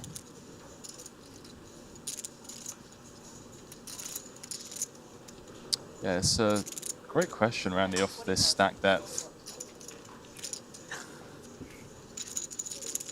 40,000 C-bet from Ponikov is going to get the job done. And welcome back, everyone, to the live stream. History being made here in Cyprus yesterday. Sam Grafton taking down the 200k Coin Rivet Invitational for $5.5 million. And as if that wasn't already enough, beating one of the true legends of the newer generation, if you will, Linus Love, heads up. Linus, 3.9 million, 5xing his previous best all-time cash of 800,000. So, you know, it's not like we're being overly empathetic here towards Linus. He still had a good day out there, that's for sure. He had a great day, and you know what? I'd never seen Linus play a live tournament until he made his debut in Montenegro, I believe. And, you know, he was playing the big cash game there, played a couple tournaments, and, you know, for his track record of how many tournaments he plays, he really has some pretty sick results. He does. He does indeed. I believe, if I'm not mistaken, bar maybe 2 or 3 cashes earlier on in his live poker career, almost all of his live results exclusively from Triton Super High Roller Series. So clearly just loves coming and battling against some of the best in the world. I guess that's where he feels just most comfortable. Well, simple hand for Brewer. Ace King against the dealer button 3-bet when you're sitting on 20 blinds. Looks like you just gotta stack them together. Get ready to push them in. Put in a little bit of tank in there, so he doesn't look too confident in case Omar Tarosian 3-bet like a hand like ace-10 offsuit.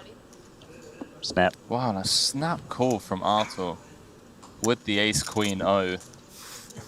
This is cut off the button, so I can understand the snap call. We are still well away from the money. And well, what do you know? Chris Brewer, ace-king against ace-queen. Queen high flop, couple of diamonds that present running flush draw, but now drawing to just 3 outs once. No dice, and we lose Brewer.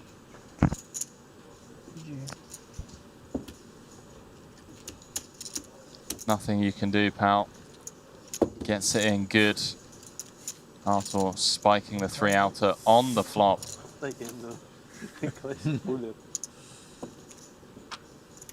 That's why it's opting for this 3rd pot. Hopefully someone gets a little creative. And we know one guy's got creativity. It's KO Burns. Open-ended. A few ways Burns can play this off of 24. Can see him calling here, leading on board pairing turn cards such as a 6 or a 5. You often will see check calls because say you check raise, which is a fine play too. If the other guy comes over the top and you have to fold such a hand with such clean outs to the nuts, it's just not ideal. For sure. And fortunately for Burns, I say fortunately, it's not really fortunate, but spade on the turn should end this hand. Although Johan needs to be somewhat concerned. Big blind defending range, may even see Burns come with some form of lead here. Just aware that he's going to have more flushes in his range than Johan will, flatting from the cutoff. And look at this, Randy. It should be a small lead. Yeah. Burns is known for his creative play. Now Gilbert, top set. I guess the question is, do I want to protect what's in there, or do I just play cautious in case I am against a flush? Although, of course, vulnerable to another spade. Looks like he's going to take one off. So Burns with the turn, 25% lead. Doesn't get there on the river. Still potential for him to win this hand. There's a decent chance that Burns kind of just goes for it. The jack is a, you know, for a card that admits, it's not too bad. If Gilbert had like 10-9, pocket nines, it'd be pretty darn hard to call a river jam. Given how it's run out, it'd be pretty scary. Yeah, the nice thing about Burns' hand is kind of unblocking the turn calls that will then fold river. You know, something like the King 10 suiteds of the world, Ace 10 suiteds that bet flop, keep him honest for one street on the turn. See what he comes with here. What's important too is that Gilbert can easily have a hand like pocket nines, one spade, pocket eights, one spade, because Burns led so small on the turn, it would be priced in to continue with those hands. So there's a good amount of hands that would lay down to a river bet if Burns. Good thing he didn't. It seemed like he really wanted to put it in, because I just kind of figured maybe I'm up against too many good hands. I guess he does still have to be somewhat concerned. You know, sure, Johan is flat from the cutoff, but he's going to have some King Queen of spades, Ace Jack of spades, those types of hands in his range. Even some, you know, suited Ace Will of spade type holdings. And Burns just posturing a little bit. Not even posturing, I do apologize. I thought he was about to go into the old fake tank for 15 seconds. Well, yeah, don't use any time banks, of course. Yeah. But I saw one of Rob Young's famous interviews where he kind of sits down with some of the poker legends of the world, and it's kind of like a quick fire round of 5 questions. And he asked Limitless his biggest cash game pot that he lost, 3 million, kings against aces. Then he asked him, what was the biggest pot you won? He's like, 3 million. So it kind of, you know, counts, but he's won a few $3 million pots apparently. It's pretty big, not gonna lie. Uh-oh. Jorstad goes for it. Ace-3, don't blame him. He's short. And Chidwick has got the decision. 2 7s. I think he's going to rejam this, Henry. Just seems like 7's way too good, especially if Burns is opening.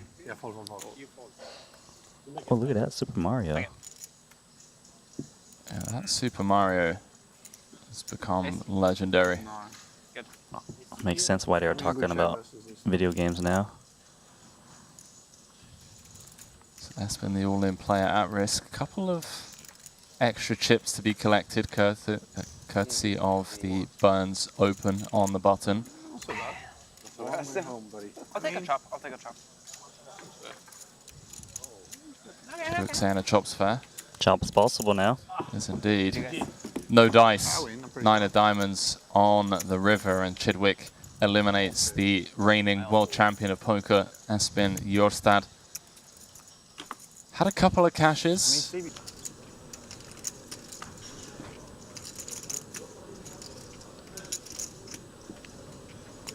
how to navigate this one. It's connection for both, but worrisome. Monotone, very connected. Can get dicey. Does go check, check. Terrell, wow, he checks trip tens instantly on the turn as he went check, check. Twice around. JNT's got moves, man. I mean, once you see it checks around twice, you're thinking, okay, guess he's not taking the bait. 35K, it's a small bet. Yeah. Trying to target those weak hands, and sometimes you can do something from the King Jack. Oswald hasn't folded yet, Randy. Yeah, what's he thinking about? You think maybe some... This might be the old, the price is too good, let's look him up and get some info. Although he can just, you know, get the info in an hour's time. Thorell going to show down the winner. King Jack no good. Yeah, that's You should watch your cards carefully.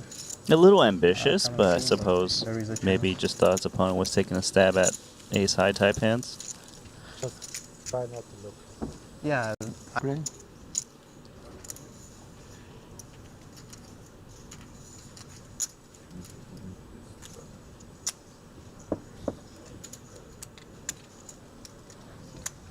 Thorell in the tank. We currently don't know what he holds, but he's asked for a count.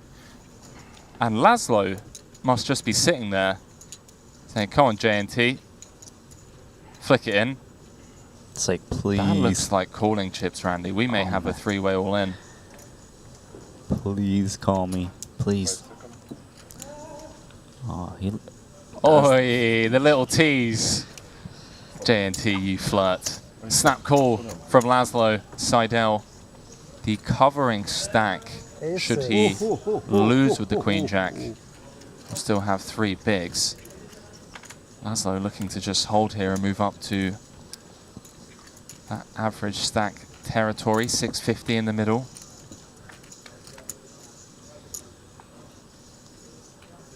Well, nothing exciting on the flop, not even a single club. Some connectivity around that 10, and well. Chance.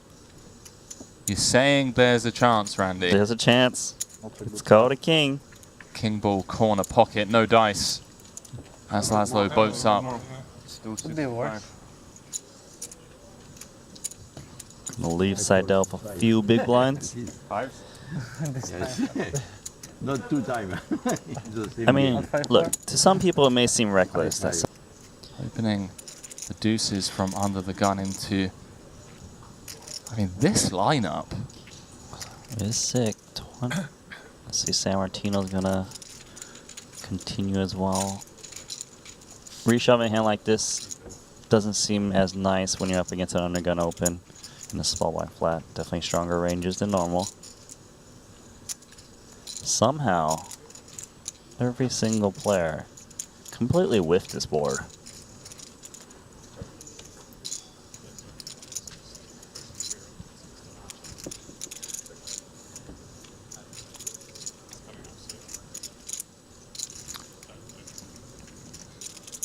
Action turn card, Randy. Ponakov's turning the nut flush draw. San Martino turning top pair. Now, you may wonder why San Martino isn't betting. It's just because under the gun, the king improves under gun range more. So it kind of would be odd if he was to start betting out. And that's why he kind of went for the trap.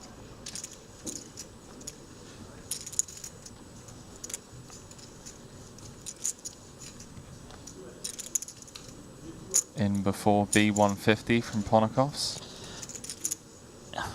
I mean, you can see he really wants to bet at this. And to be fair, for him to flat the small blind against an undergun open would contain these broadways that aren't good enough to 3-bet the king queens, queen jacks. So it is very credible. Unfortunately, someone's got a good piece. And I'm also thinking that Ponakov's is thinking, well, if San Martino or Boitas had a king, they probably would bet. So maybe they've got like An ace queen, something I can blow him off of. Yeah, targeting those one pair type holdings, right? Yeah, he really would expect white cards to bet the king on a turn. I would too, right? Like, checks to you twice, so. Does make the call. So Martino going to get shown the ace high and gets to table his top two. As we jump back in to the chat, Randy. Talking of our viewers at home, shout out to all of you as always for the continued support, keeping both myself and Randy company over the past, what, 8 days.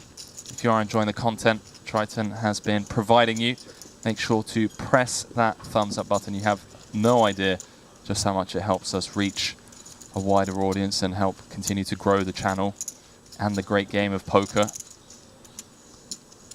All right, let's see. 2 7s. Annoying board. You don't really know if you're where you're at here. I mean, yeah, I don't mind him checking. You just got to try to fade the majority of the deck, and that is one of those cards you did not want to see. Yeah, full spade rolling off. Is the deuce of spade enough of a flush to value bet? It's Omaha for rolls, so if anyone's ever going to find thin value, have to be that guy. D7s, while don't like this board, is enough showdown value to check. He still beats those ace-5, king-5s, ace-4, etc.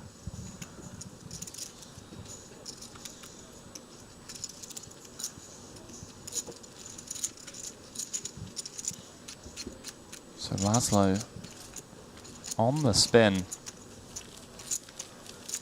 Great couple of hands for him. Up to 700,000. Well, Jack high flop would be disastrous for Artur. This is actually a board where sometimes the big blind kind of plays back at it. It hits his range a bit more, or would fire most turns if it goes check through. A lot of ace-high hands have trouble continuation betting these types of boards. Would help if Marty Rosen had a heart to feel more confident in betting, but seems like he still wants to kind of maybe pressure Winfred. He's giving me that look. The proper amount of tank. Trying to calculate. He's going That's big. like close to pot, Randy. I think it might be more. It is. Wow. Really putting a ton of pressure on those single heart holdings. These king jacks, ace queens, ace kings of the world with one heart. Yeah, and when you go bigger, you can get these hands like the jack of hearts to lay it down. Whereas say you bet small, like a third, maybe these king jacks or ace jack or jack of hearts will appeal. But against like overbet, they just go side. To win the free roll, use that money for a satellite into the next Triton Poker Series 25K, event number 1. So the $25 into the 250, 250 into the 2.5K, 2.5K to being here in the room with us, come up to us and say, thanks for reminding me to play that free roll all those months ago. Now, if that happens, you eat a sock. I was going to go with that, but I don't know. I just feel like no, that would be amazing. Look, it would make my day. Of course, it's unlikely, but it's nothing wrong with trying. It's free. It's a free roll. You know, download the client, give it a shot, and if it doesn't work out, whatever. Just enjoy the stream with us after, or at the same time. Okay, Ibinger has ripped it again into Arthur, just knowing that Arthur just opens wide, but ace 10 is actually Calm. 540. It's a lot of blinds, isn't it? Wow, 27. Snap call from Artur. Wow. with the ace-10 of spades. Ivinger with the misstep. You're in best shape, Eric. Jeez. He called really quickly, and it's not an easy spot, base 10 suited, because it was 27 It's a blinds. straight. Kind of just realized, well, Seidel's so short, maybe it's going to treat this like a blind versus small blind. Take a split. Ivinger saying he'd take a split. Any king, queen, jack, or ace. Dead on the turn. Oh, double GG's, Mr. Seidel. GG's, Mr. Ivinger. 50k turbo running in the background. 100% good shape. Do you feel that was potentially excessive there of the ace-7? It's annoying, I guess, because he's in a small blind, whereas if he was in a big line, maybe he just calls, German have 7. having to commit more out of position. Never easy. I mean, I'm not trying to question Ivinger's play. It's just something to think about. Like, Yeah, I mean, you don't often see someone jam this many chips. 27.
Competition behind Ron.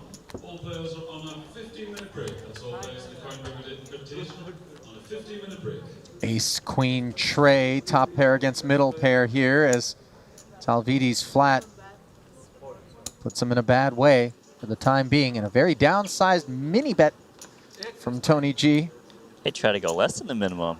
Dealer corrected. 40,000 is the actual minimum. Club. That's the kind of card that does not present an opportunity to exit for Talvidi, who checks once more and now faces a slightly larger bet to 80,000. Yeah, you don't really see these turn micro bets too often. But it does seem very likely that Tony G's got ace here. I think Talvidi should be playing this slow. Wow, he's raising with Queen Jack of clubs here This when is he picks bold. up the equity. I mean, and this is very it's quite bold. a big statement because it's not lost on Tony G, the spot that we're in right now with 20 players remaining, 17 getting paid. Can Tony sniff this one out? It's just kind of like Well, I bet the minimum and then I bet double the minimum on the turn.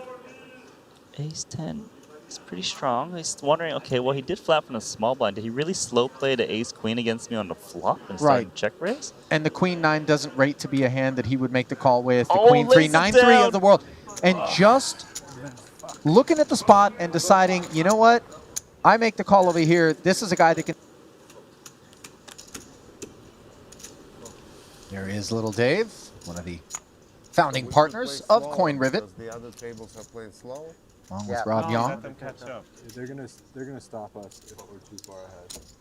We'll have extra break. I reckon. Yeah. Okay, Linus eyeing that stack of Tony G. Other tables, they're just sitting and waiting. Rips it in with King 7 and Tony G with 20 blinds of Ace-6 suit. It's like, oh my, why didn't you just give me an opportunity to maybe make a play at you? Why do I have to call it off?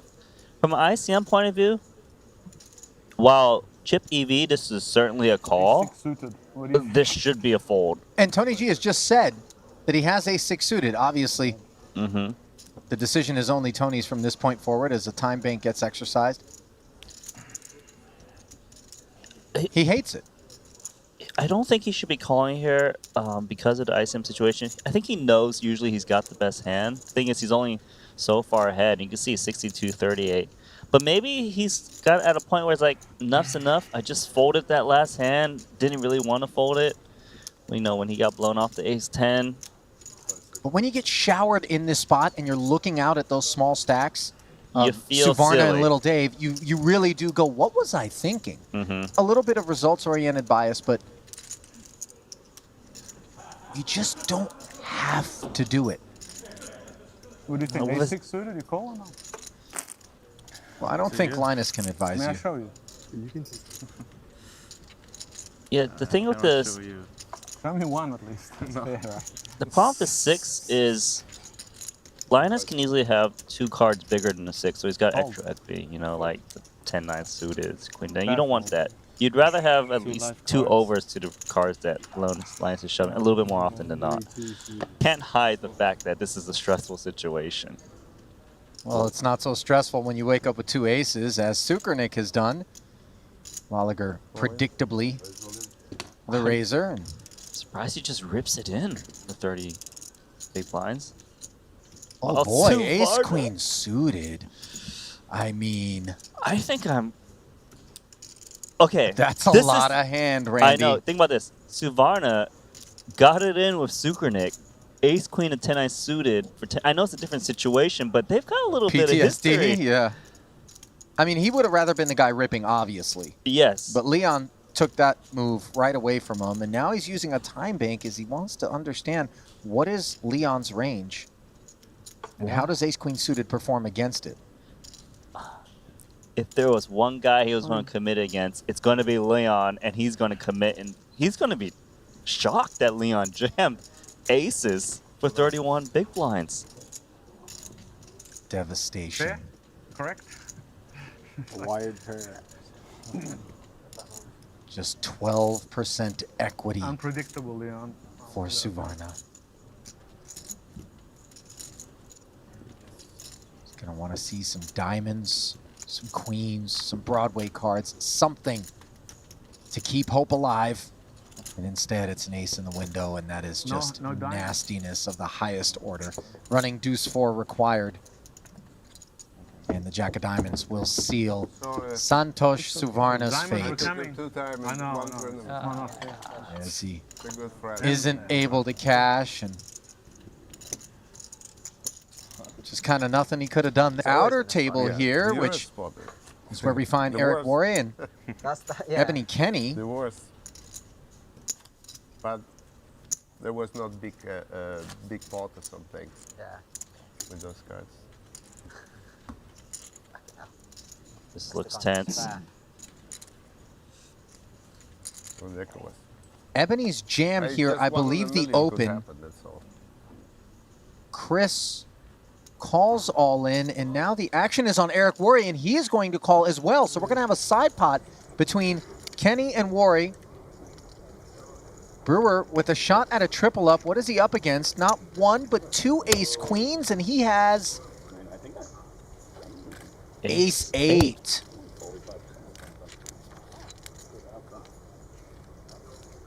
Bad spot for him, of course, until we find an 8-high flop. And now Brewer sits very pretty to take a bite out of both Kenny and Worry. It holds all the way down, and the two ace queens will chop the side. And each play a role in a massive boost for Chris Brewer off of the short stack now with breathing room. That wasn't very compelling for sure.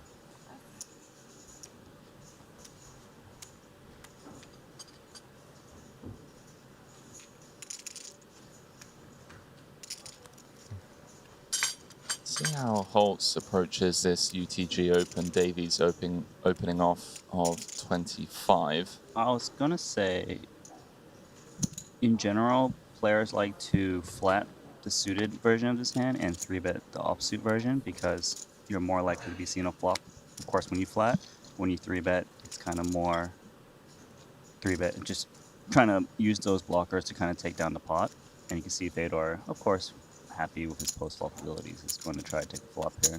But it is going to bring along a couple extra players when you do this. Yeah, it is indeed. I mean, Kenny, as we already mentioned, shortest stacks. She's looking to spin. She's not here just trying to ladder a couple of spots, you know. She wants to go for all the glory. Flicks it in with the Jack-10, and everybody bricks Davies with the best of it. I mean, jungle, backdoor diamonds, gut shot. A little bit worrisome when you have multiple callers here with Davies. 7, so is very vulnerable against 4 people. It is a wheel draw out there. You probably think at least someone's got an ace-X. Just going to err on the side of caution. I kind of noticed this in his style, just kind of trying to take one street off, keeping it slow, so you don't have to commit all the chips on a flop. Yeah, it feels really dicey betting into 3 players, but I would have lent more towards just trying to thin out the field slightly in the form of a small bet, but you do open the door for Holtz to just really put you in the bin.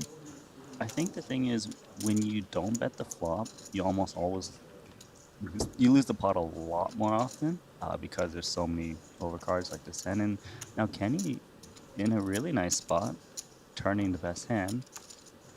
I would have loved her to consider at least maybe just jamming there, given she's only got 575k. Important pot to take down, but we're seeing like a bunch of cautious play with these final 2 tables, approaching this final table. Yeah, these multi-way pots with the ICM pressure that there is, you know, we're in the nitty-gritty parts of the study realm. Fedor seen check around to him twice. And he's wondering, wouldn't someone bet by now? But it's like, all right, too many players to act. Well, Davies is going to win at Showdown, courtesy of that Queen of Clubs on the river. Yeah, it's actually flip-flopped a lot where Kenny could have took down that pot to scoop it, but now Davies likely to scoop it unless Fedor decides to bluff at it and gets him to fold. You can see Seth Davis here with the tank, kind of like, I'm gonna check, but please don't bet Fedor. Like, I've got a club, but I'm not sure if I should value bet it. Kind of, that's the sign he's trying to give to Fedor because he's not really looking to call. No club. I have a 10. 10 no good, unfortunately. Kenny Davies up to 2.8 million in chips. You can take the sugar. Just above average stack here with 14 left. It's just 31 big blinds. An entry to said blog about how he was furious. He'd lost $200, 20 buy-ins on the day. He's kind of questioning his, if he was ever going to get out of 10NL. Would he make it? Fast forward 9 years. He made the jump, huh? 28 years old. Yeah, actually, yeah, there is special kind of exclusive footage on that blog. Now that you mentioned it, I remember because usually these guys they don't want to do any interviews. No. They're like, if But for boss man they're Paul, like, we'll do it for you. So, special insights. You can check that out on your free time. Linus Love. Let's see. So, pre-flop raiser is Vogelsang. 2 sevens. 320. Raising at 320. This is an interesting move. I think he thinks that sevens is a little vulnerable, of course. Lots of overcards could come. And that Vogelsang would c-bet this board relatively wide and won't be able to continue, of course, unpaired hands. And maybe occasionally he'll get like 8s, 9s, and 10s to fold. I think the smaller sizing does invite a call a little bit more often. yeah, it's interesting because if you think combinatorically, you know how many auto folds Vogelsang just has compared to the value range that wants to continue. But if he's continuing with 9s versus a raise, then yeah, then it seems like the assumptions you made might have been incorrect. Because I Yeah. think he's assuming 9s would probably lay down given Vogelsang's only playing like that 20 big blind stack. These chips are important. Might not want to risk it. I believe these two guys don't play with each other that much. Oh my god, he just hit K7. this. How? Case 7 for Linus. So that is why you raise the flop? It's how you win tournaments, pal. It's not just why you raise the flop. I mean, you drill the old one outer, 1.2 million. I don't know if anyone wants to run the calculations for us, but I mean, from an ICM point of view, that must be worth a few $100,000. Yeah, that's pretty sick.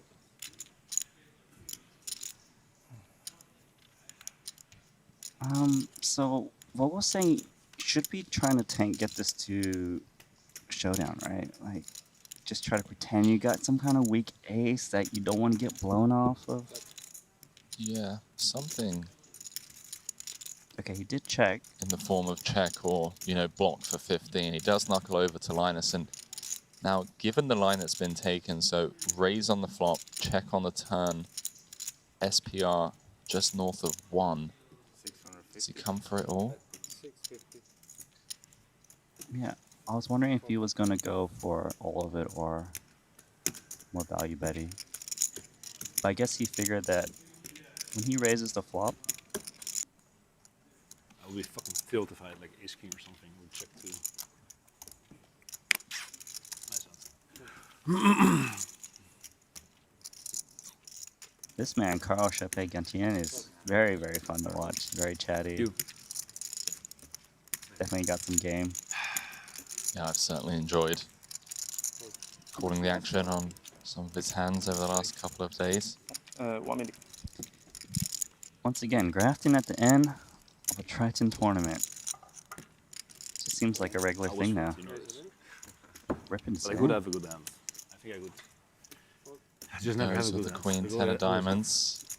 Shit hand. Horace Ray gonna call it off with the 7s in the big 13.5. And look at the equities, Randy. We have one of the fairest fights possible in pre-flop poker.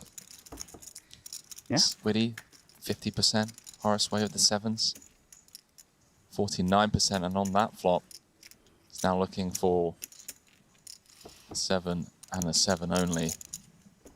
9 would not get him out of jail, as Grafton has the queen to boot. I'm going to lose one of the VIPs, Horace Way.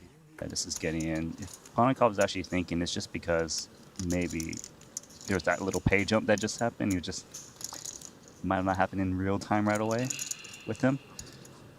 Yeah, and I mean, he has a little bit I back. can't imagine he's ever folding these 2 jacks. Must be. Is this champagne? Real champagne or not? Is this champagne or is it? Only asking for the champagne. You get champagne. All in and a call. Randy, like I said, we could be down to the final table in the blink of an eye. Ponikov's the favorite here, 2-1 favorite to be exact. Needs to fade an ace or a 6. Fedor with the open ender. 2.4 million in chips. This feels like a potential tournament-defining moment for Fedor. If he can get there, will be the overwhelming chip leader with 12 left. No service on the turn. Ponakov's looking to fade 6 outs once. He does exactly that. I do apologize. 8 outs once. Ponakov's up to 30 bigs now. I think it's a bit more. Should be more. We've seen him play before. Back in Madrid. Main event, final table. It's a tough man to beat. Oh, I miscounted my stack then. I was Just sure it's wanna over. break I no. bet you. Tony G loves that game too. Oh, and wow, Tony G into Ebony Kenny. They're going to get it in. They are indeed. Kenny in great shape. She was all in at risk on the bubble yesterday a couple of times. Managed to get out of dodge. In great shape here to double up. A double here would give her a bit more breathing room. Scary. That is scary. 10-9-4 open-ender for Tony G. Is that too many outs, Randy? Sure is a ton. That is not one of them. Cleans a lot of them off. It does. Removes 6 of them. Tony needs a jack or a 6 to eliminate Kenny. Doesn't get it. And Ebony Kenny will not bow down. 1.1 million. And with that, moves up a couple of spots. Yeah, her heart is beating. We know it. She's loving this double up. She can't help it. You can see the smile developing. She's like, all right, keep it cool. When you think of some of your biggest career-defining The game moments, show, like cool. Yeah.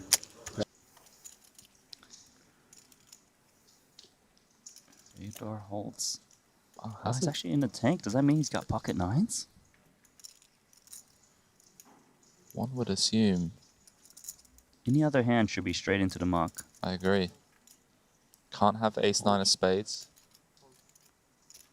Okay, it's gonna fold. Wait, hang on. Did Carl just said call? He just called, and by making it 3x, he's kind of priced himself in more than he gets to a 2x. But they're having fun. I love this guy. This is the home game table side. I absolutely love this guy. He's just like, yeah, cool. Well, guess the laughter will stop on that board as Carl now needs running cards. And is dead on the turn. An irrelevant jack of diamonds on the river. And that's him.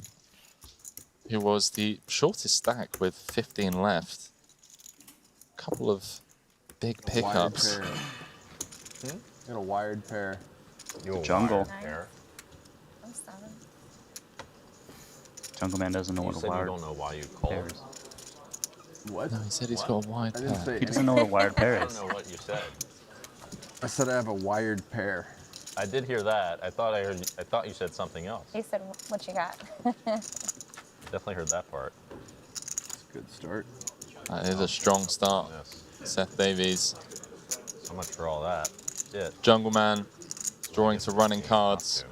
Can't win, right? You can't win on the turn, pal. That's for sure. That's magic card. See you, buddy. GG's Jungle Man. I did. Fuck. Out in 12th. My man, never lose when he's here. Let's go.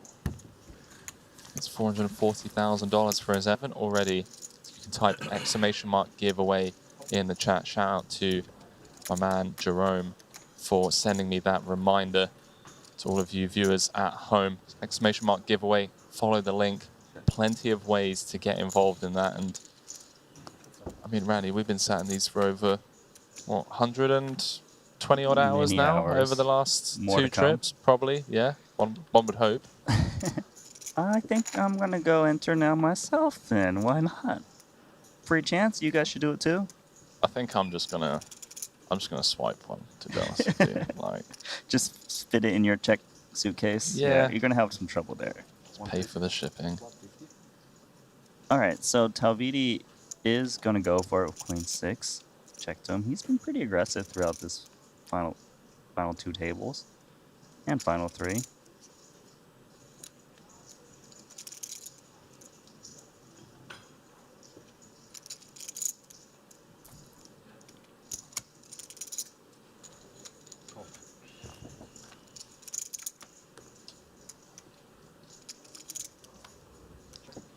Alright, so Davies decides to check call. Talvidi really doesn't have anything. Very hard to figure out what Davies got. He's actually reaching for chips, playing a bit of a guessing game, hoping he's up against like a 10x, 5x that doesn't have some diamond backup. Can't really handle the heat. Queen 9 is actually annoying, right? Because you got a draw, but you don't have a diamond. You don't really want to be calling with just a naked draw too often, too. Yeah, Hoping to hit your hand. Couldn't agree more. That we potentially have 6 live outs. There is a world in which we are dead. Yeah, and just one disadvantages of playing passively with your draws is obviously doing something though.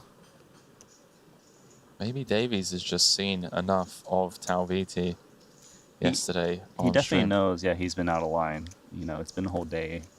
He's gotten the information. Certainly got the teammates on the rail, one would assume. Jason Kuhn, Ike Haxton, Greenwood does get out of there.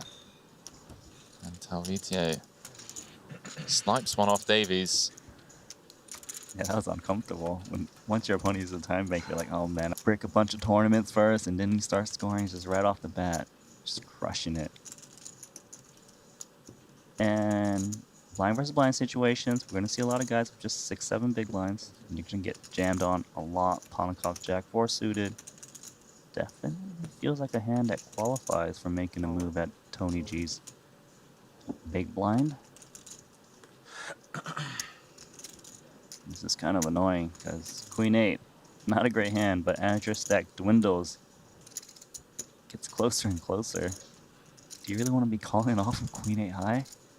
Yes, and I feel like Tony still has enough room to kind of fold, give himself an orbit to be the one doing the jamming, as you already mentioned earlier on. You would rather be the one exerting the pressure on your opponents than being the one that calls off, even if it is for 6.6. But this is close, I mean, for chips.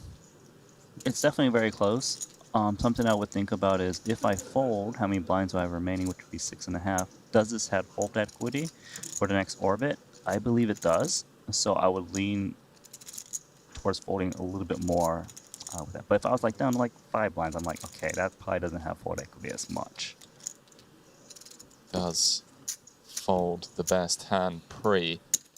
And Randy, just looking over on hand and mob, if Fedor closes this out, Fedor with the most Triton trophies with 2 to date. Talvidi getting aggressive with pocket 6s. You can see that his... Oh, okay, don't worry about that. Kenny's got pocket queens, a dream scenario. Gonna get it in. Pair over pair. Talviti gonna need some real help from the deck. Kenny just keeps getting it in good power. I mean, you talk about... The timing is just like perfect. Yeah, how to win tournaments. Just keep getting it in good and holding if you can. Couple of diamonds. Running straight cards for the Finn. Well, Jack of Diamonds on the turn, bringing additional outs for Talviti. Kenny needs to fade a diamond or a 6. She does. Up to 2.1 million after nursing one of the shortest stacks for quite some time. And these queens love the lady. Though at the end of this, I'm going to say this was the easiest thing I've ever done. And with the best of it, with the 7s, 2 overs to set pair. Olsang. See, Linus actually hasn't checked, which is, the default is to check, right? But he's actually leading into 2 players. King 8-4, very, very small. This is This is LTO This is part pal. of the tree that I've never seen. This is Linus Theory Optimal, pal. Yeah, this is really interesting. What's important is that he flatted the small blind. So you need to think about the range that would flat the small blind. King queens, king jacks, king tens come to mind.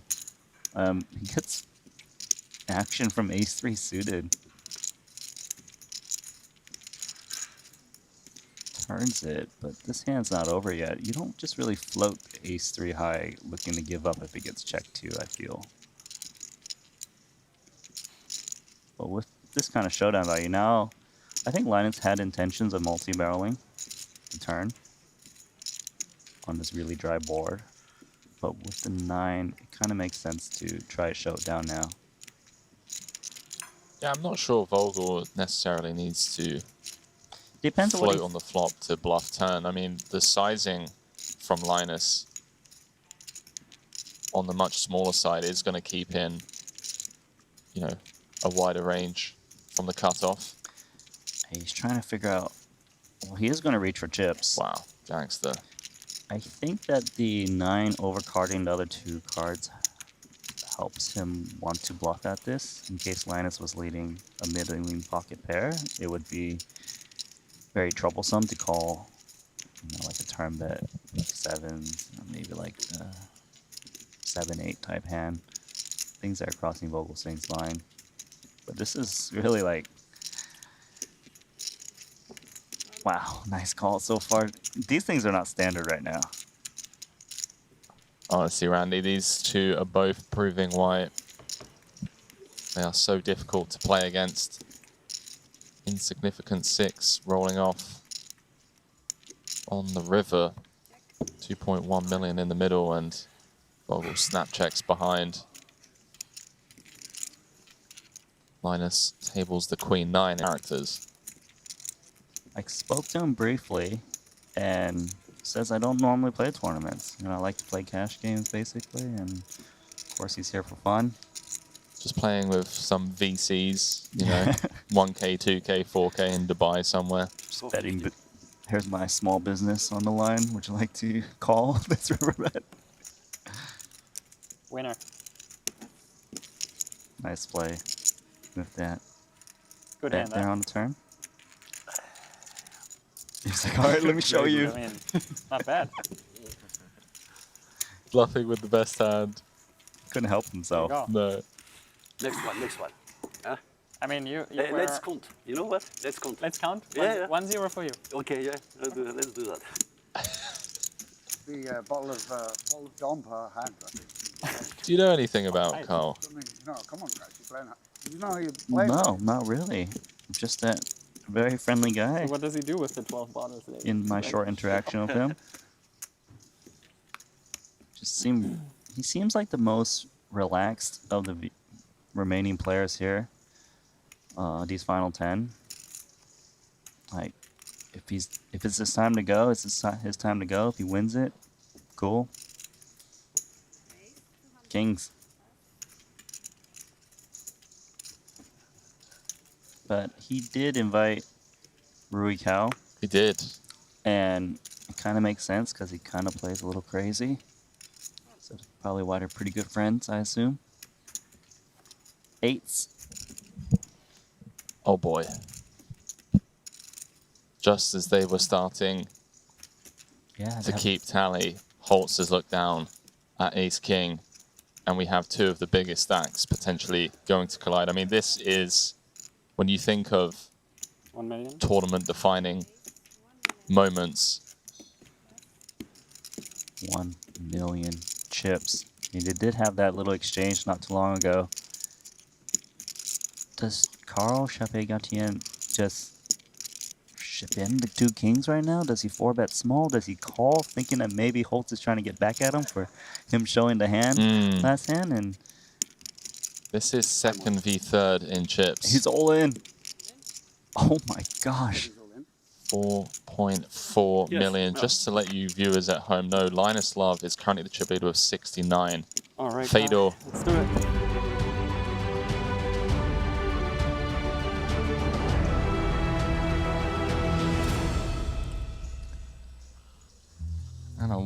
warm welcome back to you viewers at home. Day 2 coverage of the Triton Super High Roller Series 100K main event.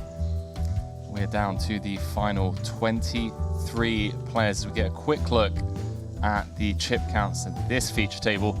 Stephen Chidwick leading the way with 47 bigs. Jason Kuhn second at the table. Cale Burns, event number 5 champion, at the bottom of the pack, as both myself and Randy Liu jump back into these rather comfortable secret lab chairs to call the action. Randy. And they gave away 3 just recently, didn't they? They did indeed. Did you get lost on break where it disappeared? We just open a new table with a recommended. You got lost, but here we are, final 3 tables. 13 places being paid, 198,000 is the min cash. Obviously that 2.6 million up top that these players will have their eyes on. Our dealers in the 50K. Johan Gilbert, 21 big blinds on the button. Just going to come with flat with the ace-10-0. Yeah, I guess he felt a little uncomfortable jamming in his 21 big blinds. Would have been fine. Jason Kuhn not interested in making this a 3-way affair. Heads up to the flop. You know one of Kuhnov's whole cards. And well, we know it's impossible for him to have the best hand, Johan, with top. Yeah, but with the 8 of hearts, yeah, he could definitely have a hand that has some kind of piece, whether it's 8, 9, 7, 8. Pocket 8. Jack 8 suited. Jack 8 of hearts would be a spicy one. 160,000 in the middle. It's Victor Malinovsky, aka Mr. Limitless, that is leading the field. Madrid main event champ Henrik Hecklin.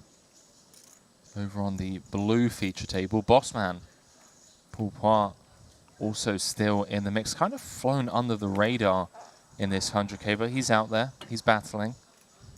Yeah, no, I mean, sometimes you just kind of cruise along. Coming back with 3,000, 6,000, 6,000. Dealers shop up there, please. Johan with a sizable bet once checked to. Swift fold from Kudanov. 13 places paid, 99 entries in this 100K main, Randy.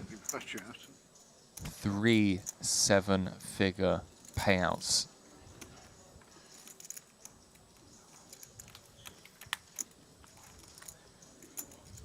It's another day in paradise here at the Merit Royal Diamond Hotel and Spa in Cyprus.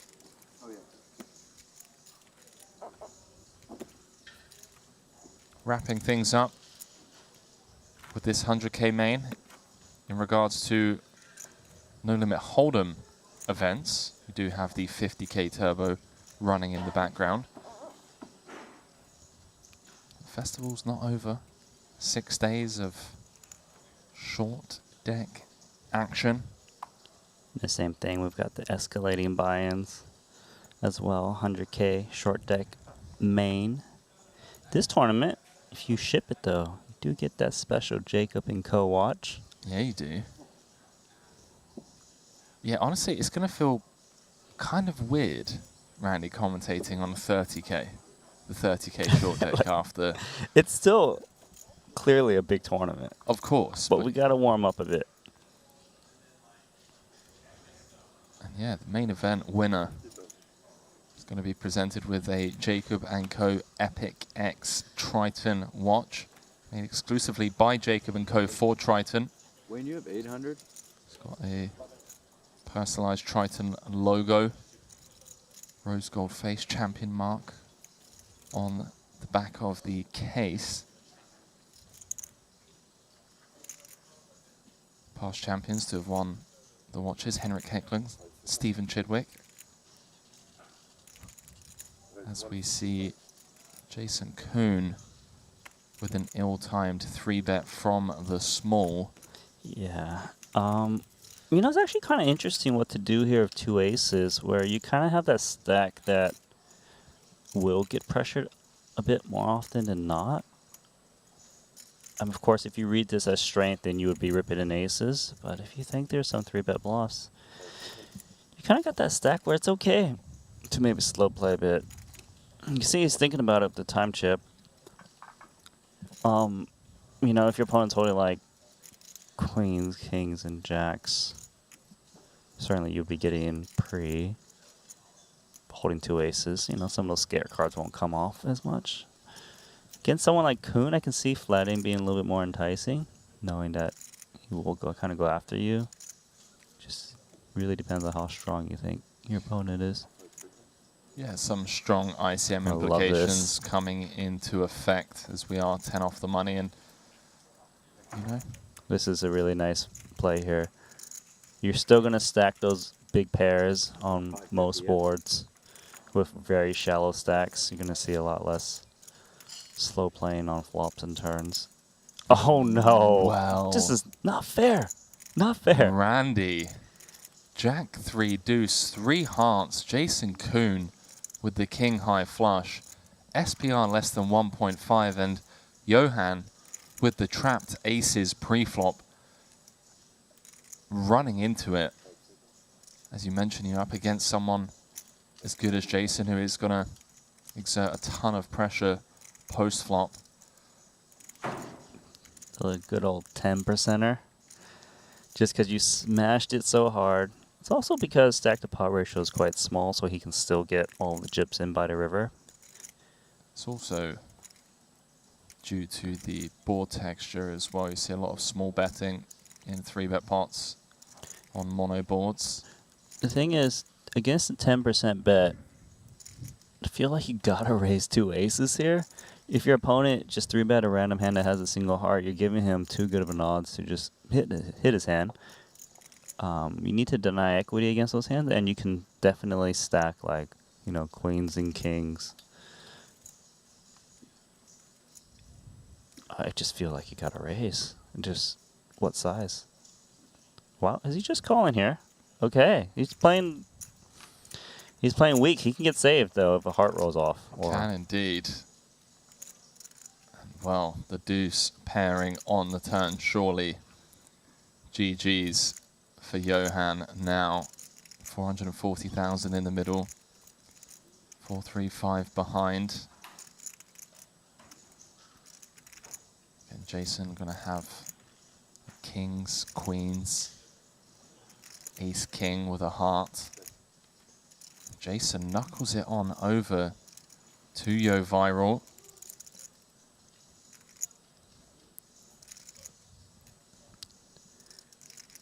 Yeah, that's... I think Kuhn expected to get raised on the flop a decent amount if his opponent had a strong hand, hence why he checks the turn.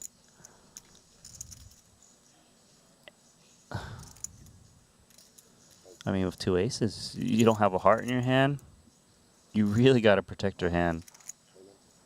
Wow, he announced all in, and a snap call from Jason Kuhn, who tables the king high hearts. 1.3 million in the middle. If Jason can hold here, he's going to move up to 1.5 million, which he does. Up to 6th in chips, and we lose Johan Gilbert 10 off the money. And that potential 5-time champion that we were talking about, JK, up to 6th in chips. GG, bro. Obviously, one of the problems with slow playing a hand as big as aces is these things happen. Let your opponent get there. I mean, you got to think about the pros and cons. Of course, if you saw King 8 suited, you'd be just flat calling there. It's really hard for King 8 to outflop you in the first 3 cards. Oh, you got to feel for him. That's just brutal. Disgusting. Dirty.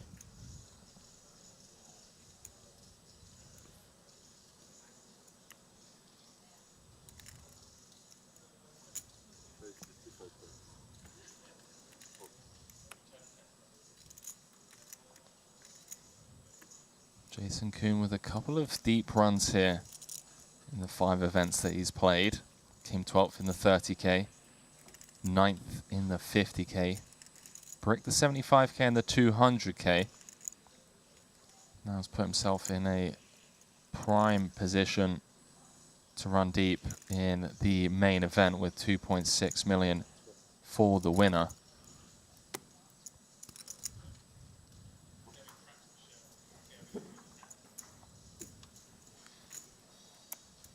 Jason involved yet again. Talal Shakurchi opening from under the gun. Kuhn going to see a flop in position. Flops middle pair. Shakurchi with the overpair of kings. No heart to hand.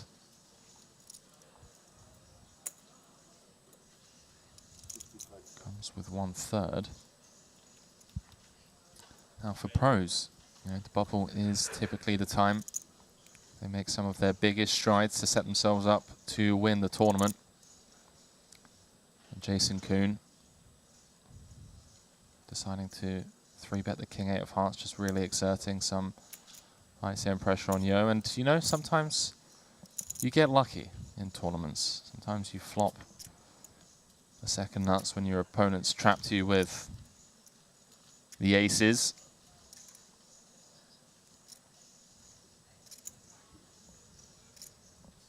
Dive back into this. Brick on the turn. 280 in the middle. Talal coming with half pot by the looks of things, and Jason kind of being asked if he's willing to play for it all. Talal setting up a very natural river stack to pot ratio of 1 should Jason call here on the turn. I mean, Queen 10 is definitely, I think it's good enough for a call. You still should expect a lot of multi-barrels from King, Queen, Ace, King, Ace, Queen, 2 hearts. I wouldn't be folding just yet.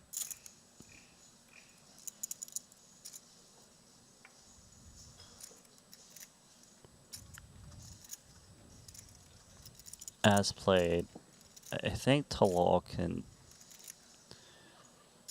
go for some more value rather than check and induce.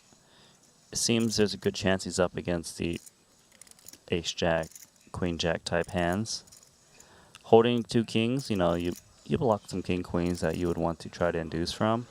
It makes a lot of sense too. Wow, he's actually going to check. Okay.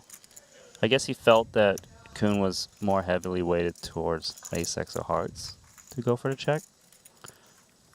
Yeah, and Jason more than happy to just knuckle back his showdown value. His flopped middle pair.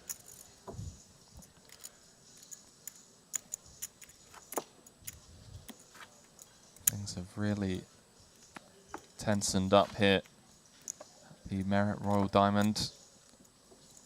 Not as chatty as they once were. Understandably so. Yeah, I mean, you mentioned it several times already. We're playing for 2.6 million. 198,000 min cash is. I mean, min cash doesn't even seem like the right word. It's so big. That's 2 bullets into this event.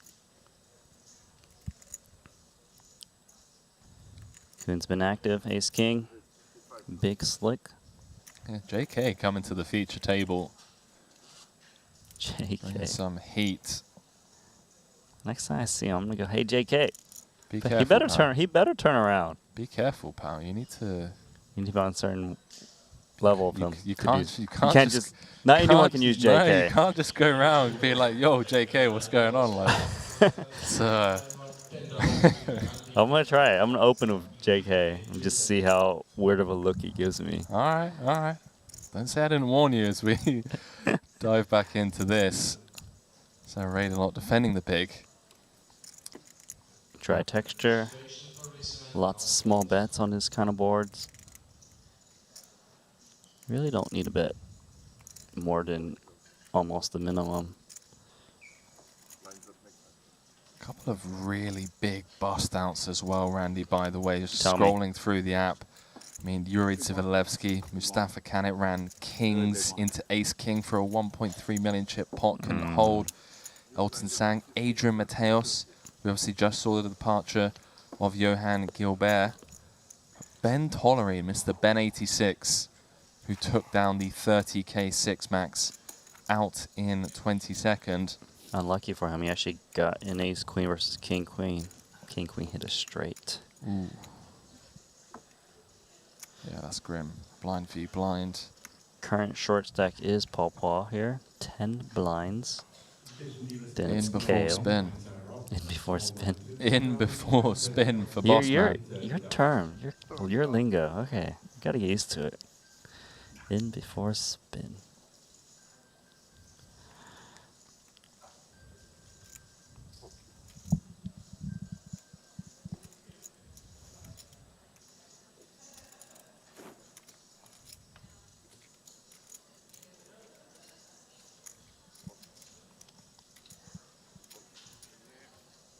I got 295, I'm pretty sure.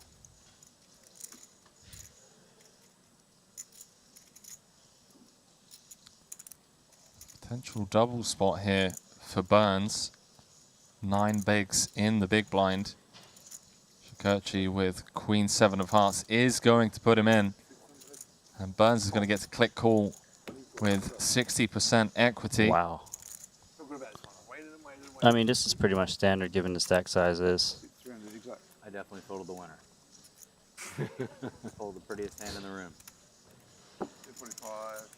Yep, 300 exact. Taking it back. Cale Burns, fresh off his first taste of victory at a Triton event.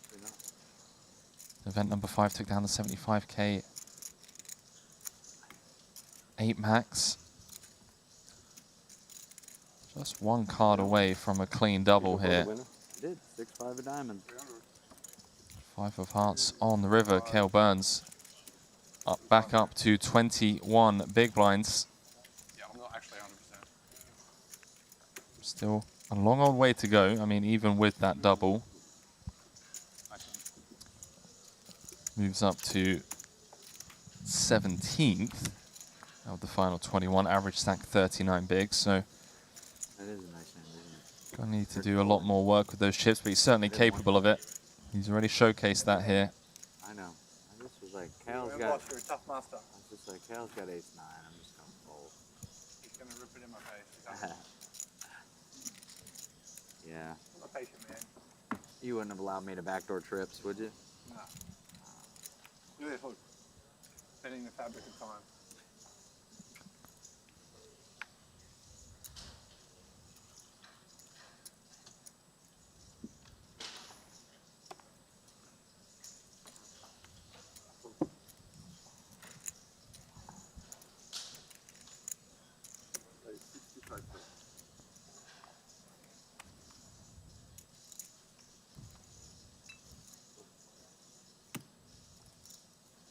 Well, man, JNT out there, by the way.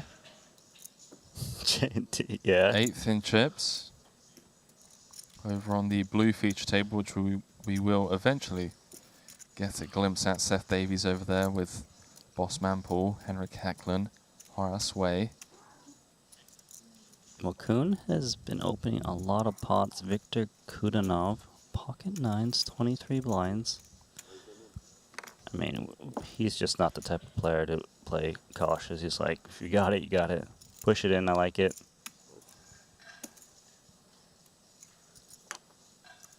But I was 45%.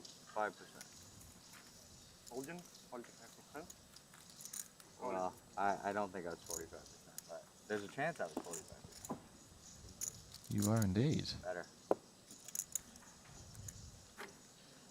Better.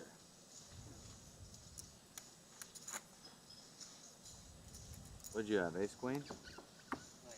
9. We were flipping. Hmm? We were flipping. King queen.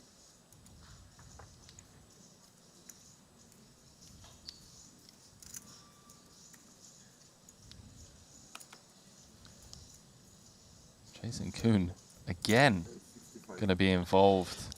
I mean, these other players at the table must be like, something doesn't smell right. Yeah, like what was in his soup on break?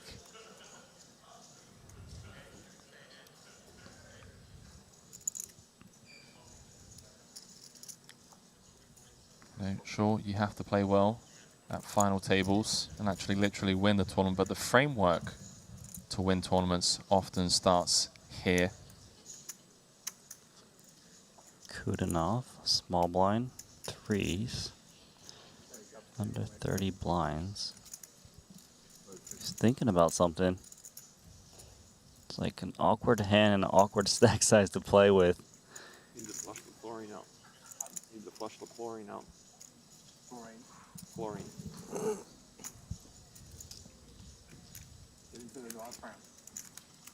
I don't know, I might be ingesting more chlorine. Yeah, so we're gonna make our lunch bigger in the interim before it comes out. Ace 6-2, I'm gonna bet small, you check raise and I'll fold, okay? Just like last time. One bet only. Looks like deals are being made before the flop's been dealt. Trouble for Winfried. Nut middle pair. Running spades. Jason with top pair, 10 kicker. Problem is that he's got a hand that he just cannot fold for it obviously to flop, potentially to turn bet as well. You know, Jason's also got a kind of hand that it's not like looking to get 540,000 chips by the river in, but if he needs to, he will. Wait. He doesn't want to get 18 bigs in with top pair. I mean, Randy. Against Winfried, you know, Hang on a minute, you're not like crushing it. I'm telling you. I mean, no kicker. We'll see. Anyways, I doubt Winfried's going to do anything but check call to flop. Does exactly that. Spicy turn card, 8 of spades, rolling off, giving Kuhn a gut shot to go along with his top pair. But giving Winfried that flush draw to go along with his middle pair. See if Winfried decides to lead. He doesn't. Knuckles it on over to Jason. May opt to check this one back. I'm expecting a lot of checkbacks of Queen 10. He could, you know, be up against like 8-9, and then 8-9 denies equity. Hits it. It's just like a word. You have to define the word. And there's one real definition.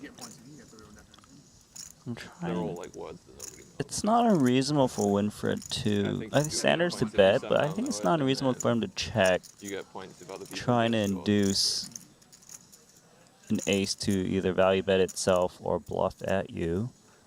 Because Jason, yeah, I like this check against under the gun. I mean, of course, Jason's not going to bet this hand, but you know, if Jason had a hand like ace king, ace jack, and ace 10, probably going to value bet. And if it was if he was bluffing, he could easily put pressure on a queen or 9 and rep it. I think it's a nice check, despite him not being able to get that extra value. Because if he was to bluff, he'd be bluffing hands. It'd be like king 10 and king jack exactly. Jason, by the way, just showing how dialed in he is in these spots. Said, I have a really strong hand, Winfried, but I'm going to check. Knuckled it back and got shown the better hand. Bossman, Paul Poit, under the gun. In for his 8.5 bigs. 250. We're going to be a new level in the turbo. Range is going to be somewhat wider than it usually would. Please remind you that this is going to be Due the to him last being in the level big of blind the next hand. registration.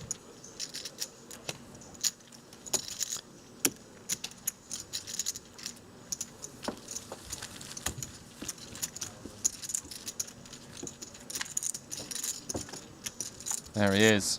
Record for most cashes. And Triton Super High Roller Series managed to get his first win back in Madrid. Straight off the bat, came 5th in the first event. Little teaser. Followed it up with a win. Event number 2 in Madrid. Got a funny feeling, Randy. We're You going think to see. this is the one? I think we're going to see a couple of FTs in the short deck events. Yeah. Yeah. I was gonna say I thought he said this is the one. I mean, he's kind of quite short right now. It has to be 60. It's 30. My bad. 15, 30. 30.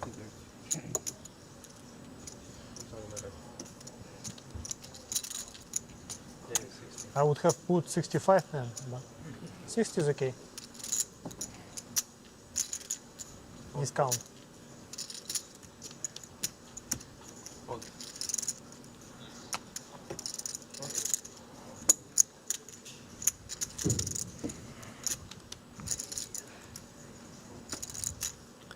Paul in the big blind.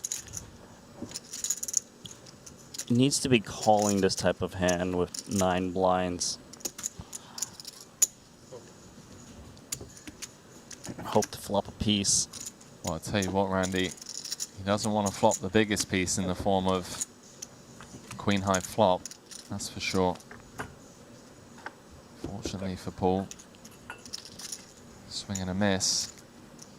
Like to see a 30-40K bet with ace queen. You're up against such a shallow stack. You don't really need to bet much at all. But it's going to go size up just a little bit more. But do you want to keep it small?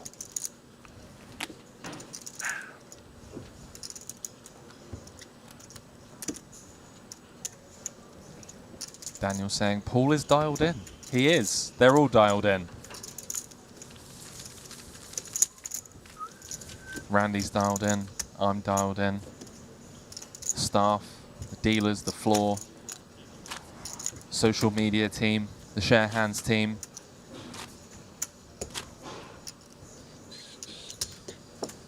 Living in the Matrix. Victor Malinowski, aka Limitless Poker, chip leader. Final 21 players here in the 100K main event. 2.6 million for first.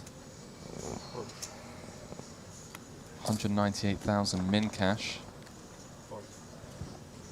Feels, I don't know, 198K min cash. Yeah, what's there a way to say a big min cash without using the word min?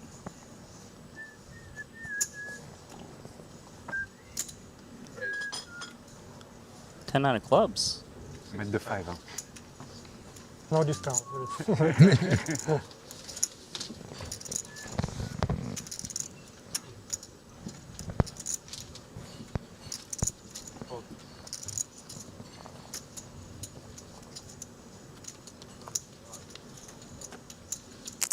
More newcomers here at Triton. From, I'm not sure, is it Alzo? King Queen. 7 blinds, just rip it in. Okay, just hope for the best. Actually going to be able to get it in good. Mr. Bossman Paul.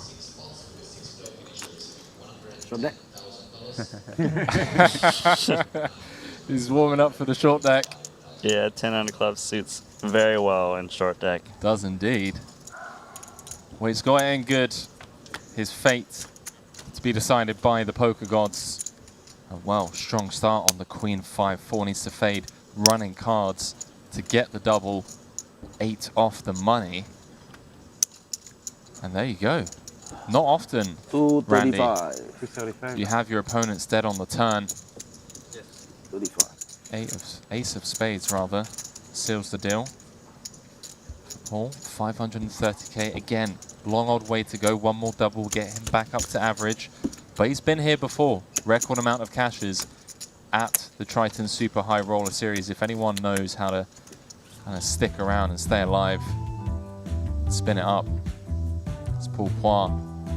And talking of spinning it up, Randy, how about spinning it up through the satellite steps for future Triton events? We qualified 3 players into the 25K event number 1 over on GG. But the spin up that I'm looking forward to hearing the most has got to be qualifying into the 5K main, the WSOP Online main event on September the 26th. $20 million guaranteed prize pool, which you can qualify yourselves into from as little as $5. And that, for me, will always be the dream.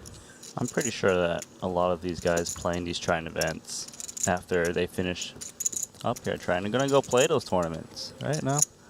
Yeah, maybe. But, you know, Spa's good, gym's good. It's great. There's a great spread at the buffet. Who knows? Who knows? Apologize.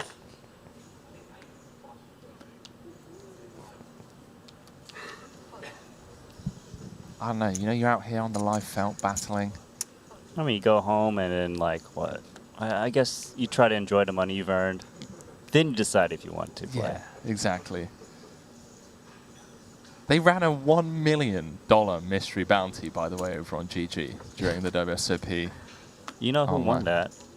I believe it was, well, it wasn't me. I'll tell you that much. And it wasn't me. Scott Ball? Yeah, he was playing some of these Triton events, so just parlayed some of that money into there you go. First time Triton. So he used the $1 million mystery bounty event as like a satellite. Yeah, just satellite in with a lottery. Into the 200K Coin Rivet Invitational. Yeah, pretty much. But no, I remember the reason why I kind of, you know, these satellites from $5 into 5K mains with 20 mil price. So I remember, you know, I say way back in the day. We're only going back like 10 years ago when I was like 16, 17. But that was always like the stories I would look out for on some of the live streams was, oh, so-and-so qualified, has made the main event final table of a big tournament for like $10 or whatever back in the day. I used to just dream, man, you know? Nothing wrong with dreaming, and, you know, there are, those stories still come true with qualifiers from, you know, maybe they don't always win it, but, you know, you get a top 3, that's a huge score.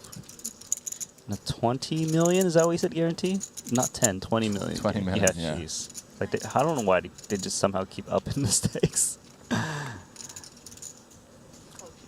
JNT taking down some lines. JNT. Let's get some love for JNT in the chat. Or just for JNT, all these players showing up day in, day out, battling in the high stakes arena here in Cyprus. Putting on a show for us all, basically, whilst playing for millions of dollars. I'm looking at the app, and Patrick has lost a ton of chips and is down to 2 blinds. Uh-oh, what happened? He got in. Pocket Jacks against Pocket Rockets. Isaac Haxton, who now moves up to 1.5 million. But 2 blinds, not good, but there's a chance. We've seen it before. We have seen it before. Wait, so the Prince of Darkness. The Prince of Dark. You remember that? He's got like 1.5 mil. Oh, we're cruising. Coined by Jungle Man. We are cruising, chat. Prince of Darkness with 1.5 mil deep into day 2, the 100K main. Things you love to see. That. Horace Way here. 24. Going to 3-bet it. 240,000. And Horace also played the Coin Rivet. He's got some game. He cashed in 14th place for 400,000. Diga.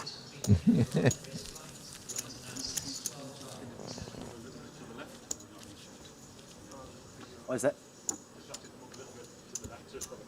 哦，錯過啲嗰個鏡頭睇唔到你。哦，OK，少啊，差唔多啦。OK。做咩開俾你睇啊？你帶佢係咪？係，我帶佢。哇！二仔啤唔去啊？帶幾多啊？佢打6萬，我打24。哦，佢先打大。係。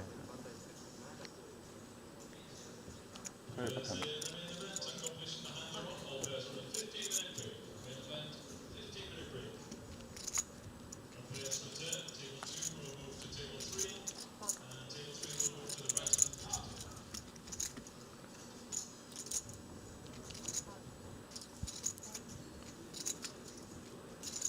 Artur Martirosyan has regained the chip lead.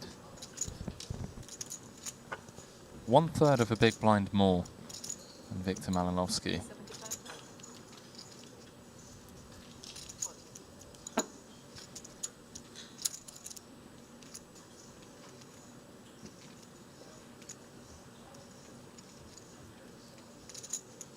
Horace Way popping things up on the button. Am I right in saying that Horace cashed the 200k Coin River Invitational, just looking now, over on the app, 14th for 400k. A little aggressive ace-10. Deep stacks. Closing action from the big blind. You don't see this too often. I wonder, I mean, we got really deep stacks, but ace-7 suited, not the best hand to play with. Kind of rather have ace-5 suited, even though it's a lower card, just because it can hit some wheel straights. Very strong play.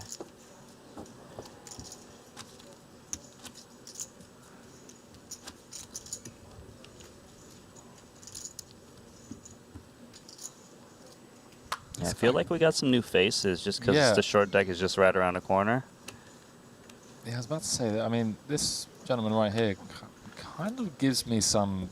Well, I mean, he was the one that said short deck when he got it in with Paul. 10-9 of clubs, King Queen. So you don't make that comment if you don't know the game of short deck. Okay. I thought it was Paul that said short deck, but I could be wrong. No. It was Paul was involved in that pot. I could be wrong too. Alright. Now I'm confused. Jeez. I don't want to out you on stream. Ace Jack, 13 blinds. I'm going to read the chat. I feel like someone in the chat knows. And it goes for Mr. Davies, and there's a good chance that Thorol looks this up should it fold back round to him. Yeah, 11 more blinds, ace-10. You wouldn't blame him. It's uncomfortable, as you can see, as he's taking his time. He does call. Ace Jack gets tabled. Huge spot for Davies. 7 off the money. Yeah, Davies seems to always be making deep runs in these tournaments. Really does. He needs to find a hold here and he'll be doing all right. Well, some opportunities now for JNT. That's one of them. Needs to fade an ace or a jack. 10 would win it for him. No dice. Gonna chop it up. A little disappointing for Davies, I'm sure.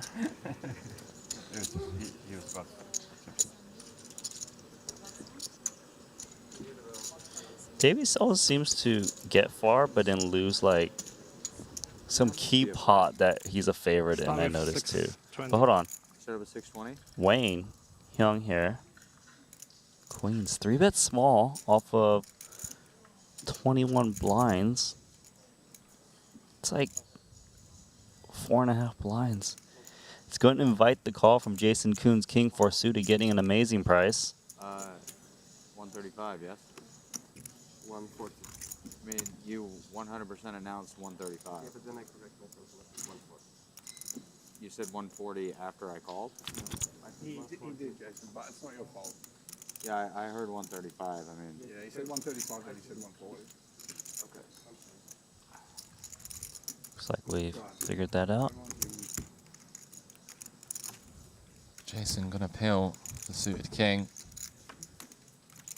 Cracked aces with the suited king before. Not able to crack queens this time round. One would assume this hand is over and done with on the 8-3 deuce, 1 spade, although that 4 of spades. It's tempting. It really is, but like that's my PLO mind just finding ways to lose more chips. But Wayne here, it makes sense that he's opting for a very tiny bet. He smashed his flop. He's got a micro stack. Betting any bigger just wouldn't make any sense. This is the best way to try to invite some random floats.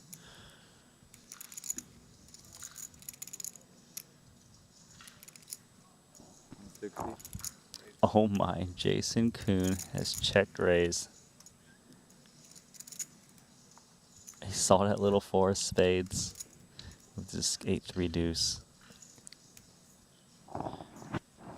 I think a lot of guys jam here with 2 queens, but I kind of prefer calling. Yeah, Jason just really aware. Like if you had ace king, you probably would call and see what develops, and then try to get your opponent to move you off of that type of hand. You certainly wouldn't expect a king X to be check raising you, although it is in this situation.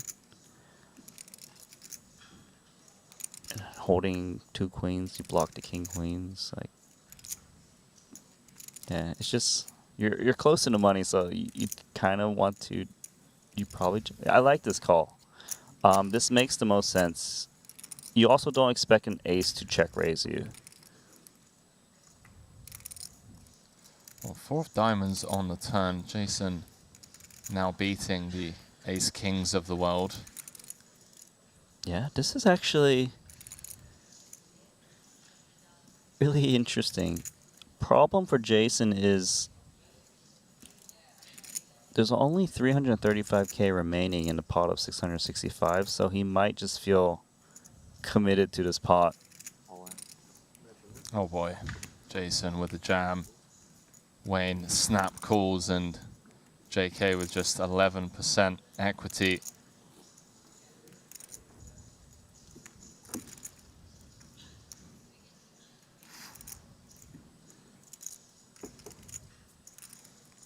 He's a king or a 4. 8 of hearts on the river, and Wayne gets the full double.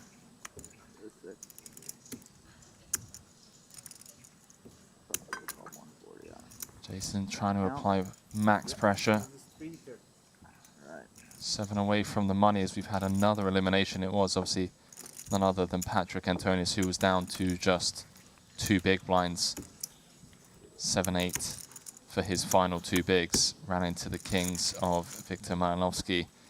Sure we'll be seeing plenty more of Patrick at future Triton events now that he's had a taste of victory here. Now, Randy, is it professional to say I told you so live on air? Or do I just Did you confirm it from the chat pros that there were multiple people that confirmed that it was Bossman? But hey, look, we could rewind it. I don't really want to. You know what? You win. Thank you, mate. Appreciate that. Are we keeping track like Fedor and and Carl? Quick look at the chip counts there as things shift around with that pot. Jason down to 23 big blinds, but again. Do you know which person it was? I need to ban this chat. Whoa, hang on a minute. Hang on a minute. I won't be going around throwing down the ban hammer. Back to the cards. I'm better at that. All right, ace 4 of clubs for Winfred. Been grinding. Actually, a good thing about having kind of a tight image is your raises kind of get through a little bit more often. So he can navigate it to squeeze into the money a little bit easier, I would say. Maybe not with a big stack.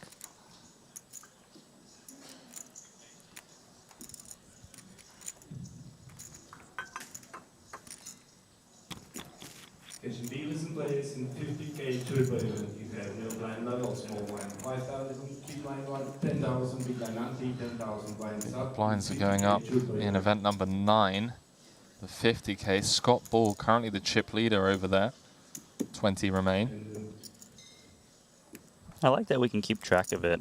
It's so sick, right? Yeah, it's nice. Kudanov going to defend 8-7. He's flopped a decent piece here. Top pair, 7 of diamonds. Inside straight draw on a monotone for the Winfred. We often will see people bet like a third on these boards.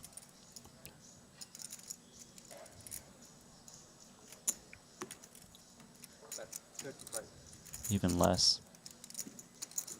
Kind of does. I hope you just got like 10-9 suited, wrong color. See how Kudinov proceeds. Top pair, 7 of diamonds to boot. Winfried, you did open from under the gun. Just going to have all of those overpairs with a diamond in hand. Ace king, ace queen with a diamond, as well as flushes. 2, 3, 5 in the middle.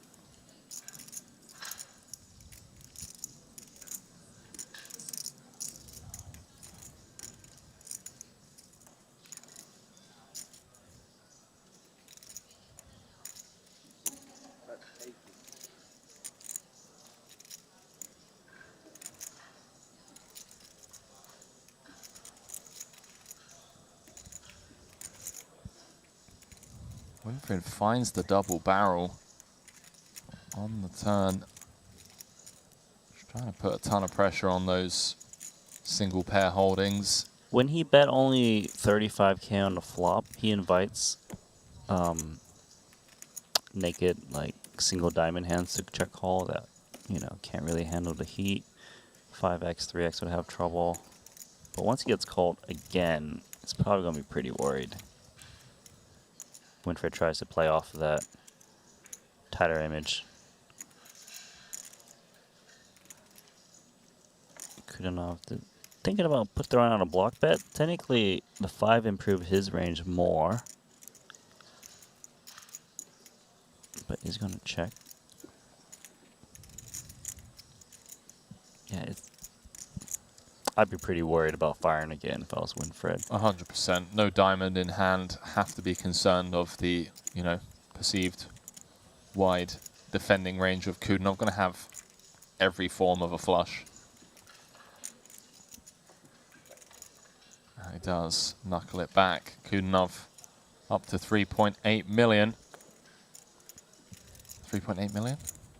Hang on a minute. 1.8 million. I stand corrected. Okay. Getting a bit ahead of myself there.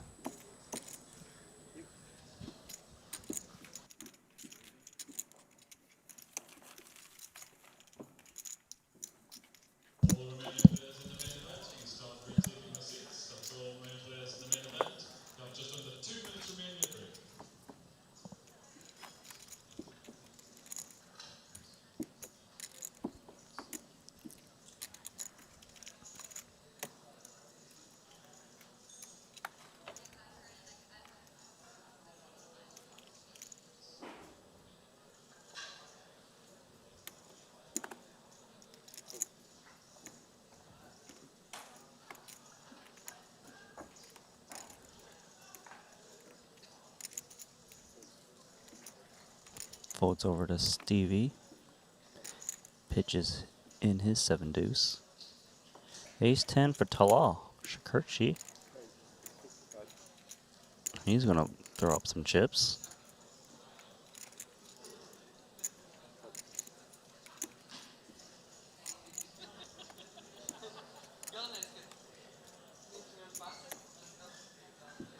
Winfried picks up ace jack of clubs. He is up against a late position raise, so this becomes more of a jam. Lots of fold equity, easily the best hand. Just try to take down what's in the middle.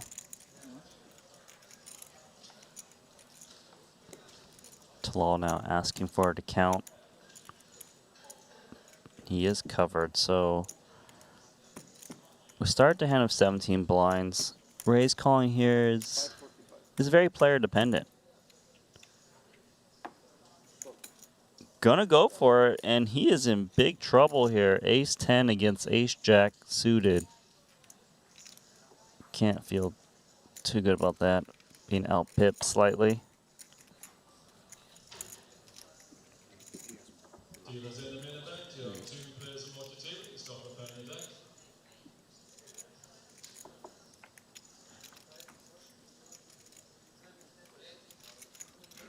Complete brick for both players as the queen 7-5 drops down. 10 on the turn in Talal. gets there. How much you playing? 525. You still got a little Dodges. And Winfred is down to 40,000 chips. Gets it in good. Playing solid. Looking grim now. That's a terrible turn. No.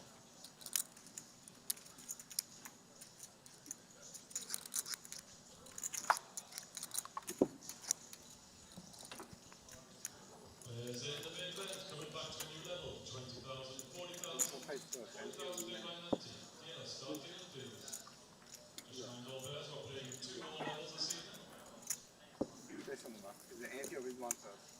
Big blind. Big blind first.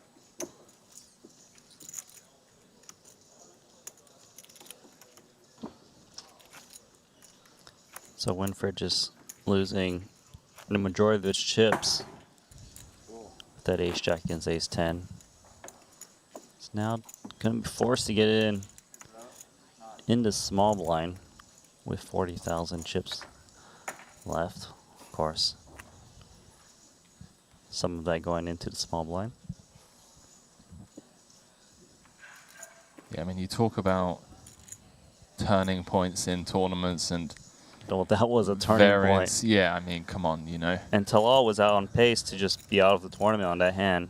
Now he's actually very healthy at 1.1 million. Yeah, tournaments can be rough. Kale Burns, Queen 10.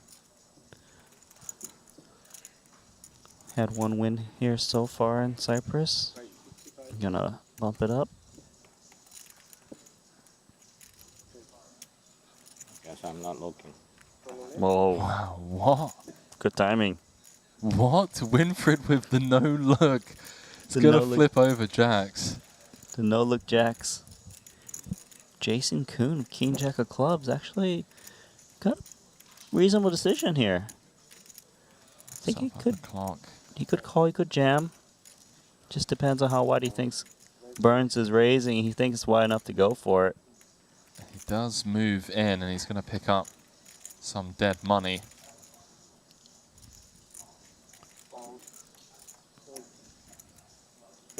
Kale Burns announced his fault, so I mean, JK winning. Shit. What, Is it? 55K? When you see the other card, Winfred, he saw the jack first. Wow, how do you just ping that? Yeah, when you see one jack, you need the ace, right? How do you just ping that? When I saw one jack. Yeah, of course.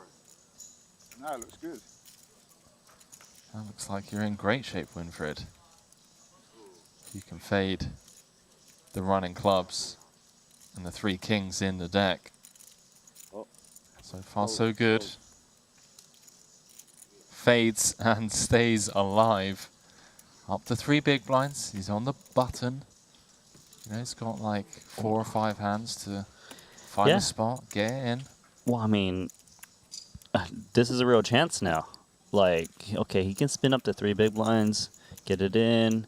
Sometimes there's like a raise and a flat in the ISO jam, you know, like all sorts of funny things. You can get up to 10 blinds, and we know 10 blinds, of course, you can spin that up really well. So if he can just get one more, and like you said, he's got a few free hands to see. Very important. As you know, we have 20 remaining, 13 pay.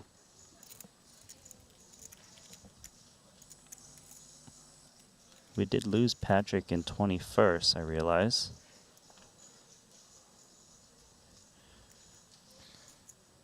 Yeah, Victor Malinowski doing damage out there on the outer tables. Yeah, every time we look at the chip counts, it's just up, and Arthur also cruising. These two are just neck to neck for the chip lead over and over again. They are, and the sickest thing is that Arthur is on Victor's direct left, so in position, coming into the bubble where, you know, you really want to lean into some of the middling stacks.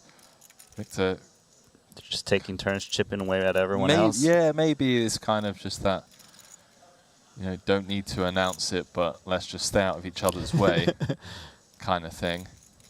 Usually someone eventually crosses the lines like, you know what? Well, when you sat next to each other, it's hard not to do so. For sure. Blind versus blind.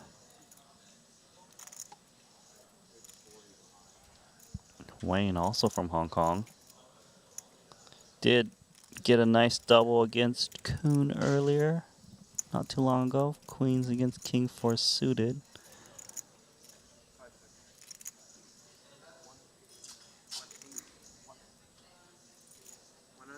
Comes with the 6x. 180. Wow. I wonder if intentional. I mean, he did verbally say it. Yeah, maybe just trying to induce the. He calculated wrong. He's right, admitting okay. it. 118 is not possible. You thought it was double the blinds, yeah. You thought you were playing darts. Misclick bij mal.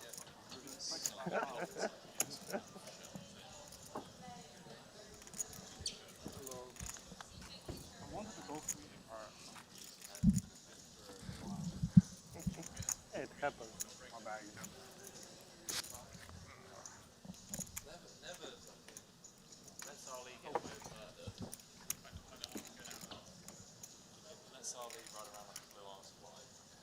At least it worked well. Maybe against freaks, Jason, shot. Right, I always do that. But not against. Average stack 41 big blinds. I feel like this is going to be a prolonged bubble. See some of these world-class talents trying to take it in their stride to really build up a stack on the bubble, set themselves up for a strong finish.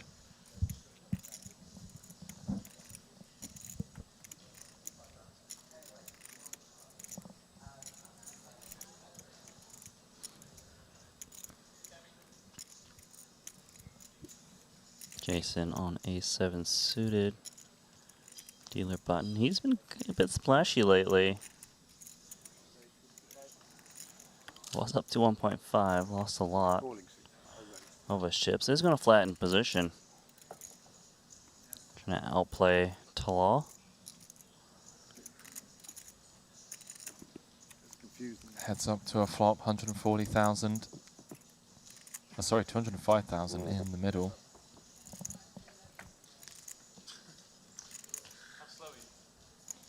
Jason does flop best. Middle pair, backdoor diamonds. Talal with the complete whiff. 2 overs. Over pair range advantage. Seems to be 9-7 deuce. C-betting here. Trying to put pressure on the 20 big blind stack. Just a very small bet. It's really hard to get a lot of hands to fold for this one big blind-ish bet. We have a total of 32 entries, including 11 re-entries, generating a total prize flow of 1.6 million. JK going nowhere, naturally. 6 spots with a 6-play finisher receiving $110,000. That's a turn card that may slow Talal down in the sense that he's going to want to try and realize some of his equity, but does Talal look like a checking man? Not raid a lot. Not you don't call yourself raid a lot if you're not barreling away. He's out here raiding.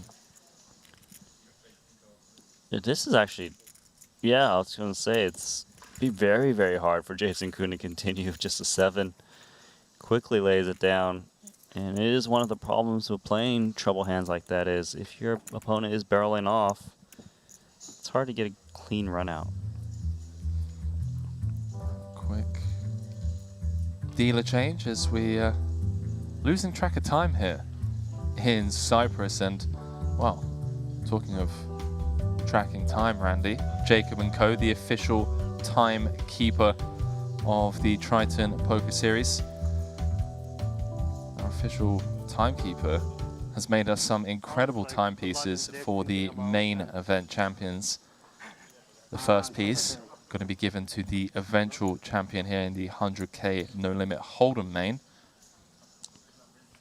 Prior winners being Stephen Chidwick and Henrik Hecklund, who are both still in the hunt here, final 20. That's not sweet, right? And what are you meant to do if you win 2 Jacob & Co watches? Well, you got 2 hands for a reason. Like, one on each wrist. surely the go-to is, hey, those commentators. Well, there's only going to be one to spare. Do you want to I was flip trying for it to, with I a was roulette wheel? Or trying to be inclusive, but look, they're probably thinking, you know, that guy Henry in the commentary booth would probably appreciate a Jacob and Co watch, and you know, I wouldn't say no. So, Henrik, Stevie, good luck out there, boys. May the best man win.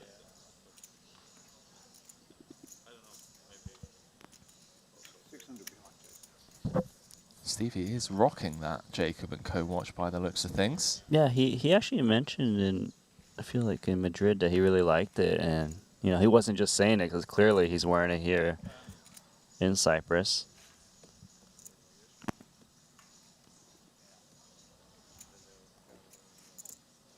Yeah, Shakurchi not interested in defending the King 7-0. Yeah, he's like, I was pretty happy stealing that pot before the King 10. Let me chill out a little bit. Sir, raid a lot.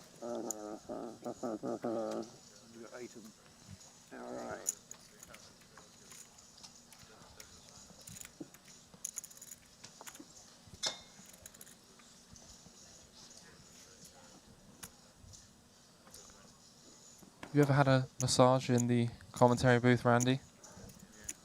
No, I don't think any commentator has ever gotten a massage while commentating. Well, you have already. I know for a fact that more than 50% of your team here in Triton have had massages in the commentary booth. In the booth? In the booth. Has it happened this trip already? No, not this trip, no. Okay. Would it Madrid. distract you? Hmm? Would it distract you? Yeah, it would distract me. Do you think, I don't know, you don't think it would be relaxing? I mean,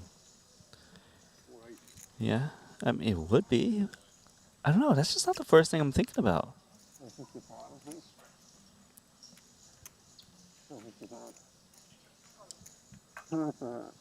Winfred with the open jam. Burns with 8 deuce in the big. Facing a 3 big blind. It's just annoying because Burns is so short, so these 2 big blinds is actually quite important to his stack.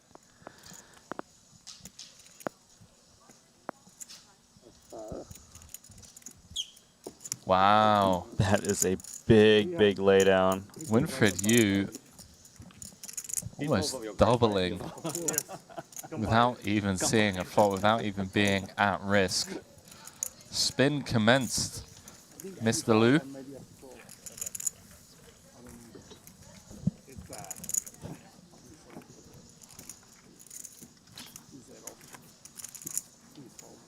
What's that?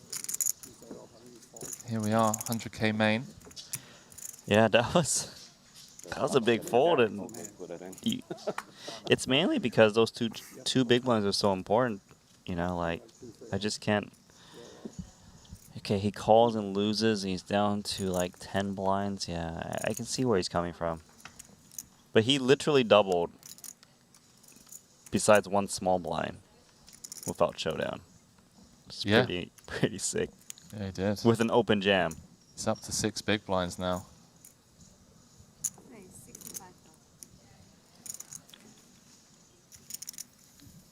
Haven't seen much of Stevie so far at this feature table. Been pretty card dead. It strikes me as a very patient man. Like, You think Stevie's not capable of being impatient? I don't know, what are you trying to insinuate, Randy? Well, you've been digging holes for yourself today, haven't you, pal? What? Did someone put something weird in your porridge this morning? What's going on? My porridge? What's wrong with porridge? That's a strong breakfast right there. It's not bad. Ace Jack, let's rip it in. King Queen, the hijack.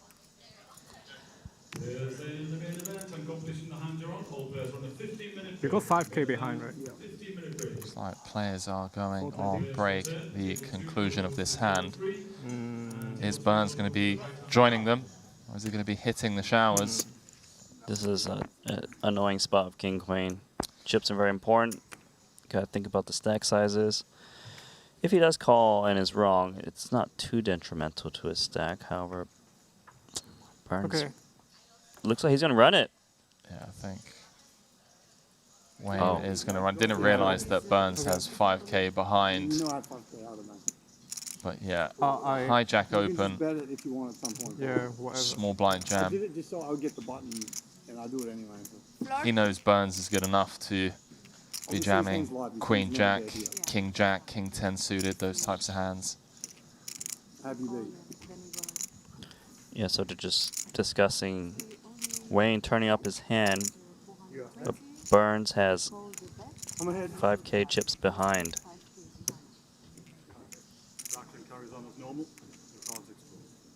Sorry. Action will carry on as usual. Swift ruling from the floor. I have you beat. All in. Okay. Burns saying I have you beat. Wayne saying all in, let's go. Extra 5k. Just trying to keep it simple. Don't want to play any little games. So cards on their backs. 910,000 in the middle. So far so good for Burns. Ooh. Sorry, man. Oh, that's gotta hurt. Queen of Hearts on the river. He felt that one. You're never folding any hand. He felt that one. 910,000 chip pot, 7 off the money. Event number 5 champion, Cale Burns, getting 6 outed on the river. Doesn't matter how many times you play this game, Randy, those ones always sting. Yeah, same thing. Wayne up to 5th in chips, and we are going to break with 19 players remaining here at the Merit Royal Diamond Hotel and Spa. It's the 100k No Limit Hold'em main event. Not going to be crowning a champion today, but we are going to be working our way down to the money tomorrow. The eventual champion will be going home with 2.6 million. As we head into break, it is Artur Martirosyan, chip leading the field, who, I mean, we saw in the span of 2 orbits, I believe, eliminate 4 players. Like, he was just on an absolute tear and finds himself top of the chip counts as we welcome you back into the broadcast booth. Randy Liu, alongside myself, Henry Kilbane. Randy, kind of a one-way affair with Artur when he was at the feature table before breaking down to the final 3 tables. But scanning through the field, still some very big names in the mix. Ike Haxton, Viktor Malinovsky, Viktor Kudanov, Talal Shakurchi, Stephen Chidwick, Jason Kuhn, just to name a few. What can we expect coming into this kind of, you know, soft bubble, if you will, on the flip side of break? I mean, we've been mentioning it over and over again. The bubble was 198,000, top 13, 6 away. Short stacks are going to be quite tight. You know, Winfred's sitting on 6 big blinds. They're going to hope that he busts out. The big stacks are going for it, and you can see that Artur and Viktor Malinowski has been chipping up together at the same pace, kind of just have almost the same stack, right? They both had 2.4 million at one point. They both had 2.6. They both have 2.8. They're sitting on the same table, as you mentioned earlier, and are chipping up because these middling stacks are kind of letting them get away with stealing pots, winning, blasting away. And we saw Artur doing a bit of that, and I won't be surprised if he's continuing to do so. Well, on the flip side of the break, we are going to be playing down to the money. So don't go too far. Randy and I will be back calling the action for you, and we'll see you guys shortly.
so many different gears. It can be hyper aggressive, can be snug at the right times.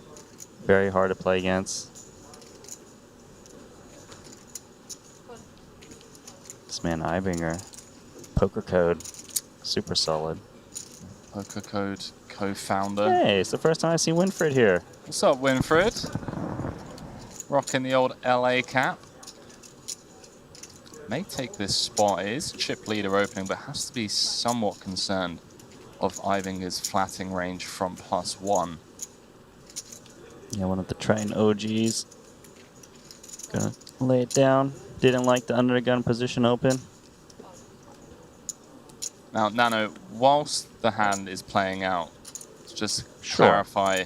There's a lot of questions coming through. So firstly, you and I are live. We are here on a delay in the building. So we are back from the prolonged break, and there were some technical difficulties that have now been resolved. Yeah, Welcome back. We just put a little delay and that's it. I mean, I think the team just wanted a bit more spa time, a bit more pool time, you know? I think that's basically what it came down to. The gremlins, if you will, of the technical difficulties, but we're good. We're back, we're live. Triton Super High Roller Series Cyprus main event day 2. And we're playing for 2.6 million. Casual 2.6. Okay, so this is board texture. You expect Undergun to check a lot. Does bink the king, as Ibinger was expecting. You know, hands that are better than 9s to slow down. And unfortunately, by not betting, he's let Martirosian catch up with top pair. Yeah, I think Ibinger wants to do quite a lot of checking, just because Artur checks on the 6-5-4 rainbow. Yeah. Is still gonna, you know... It could be hands that check fold, but it could also be hands that definitely would continue, like big pairs. I'm not expecting Artur to check here. He's expected to hit that king, so him trying to induce is very unlikely, as Ibinger will likely be pot controlling further. Martirosian is trying to figure out, okay, am I up against like a pocket pair that has like 2 outs, or is it more like a combo hand, like pocket 7s, 6-7, things like that? Going big. Trying to polarize his hand a bit. Yeah, delayed C-bet. Coming with just north of 75%.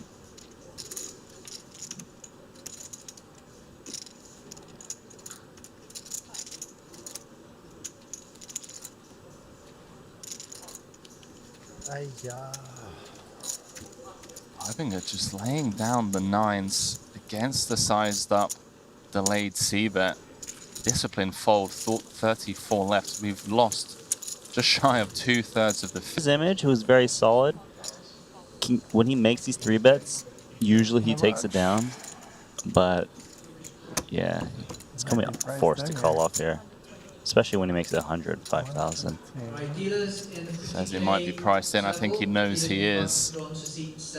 115k to win 395. Even up against, you know, the ace-kings of the world, still going to have enough equity. Getting the right price. For sure.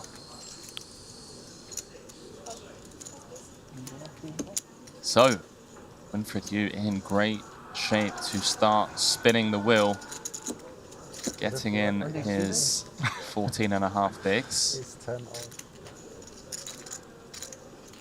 Sizable pot. 1,000. Dealers in a 50k turbo, shuffle up and deal. Oh, that's a start for Seidel. That's something. Spade and an 8. Gives him some opportunities. Drawing to 5 outs once. We already know that one of the aces is already dead. 6 of spades on the river gives Winfred Yu the full double. Still below average. Average stack 728k, 49 bigs. The Hong Kong native. Legend of the Triton. Range of Brewer on the button. How wide it is. What hands he may continue with. Like, would he rejam hands like 7s, 8s? Hands that might not want to pay put in some chips on his flop, potentially, since it's 3-ways. It's tricky.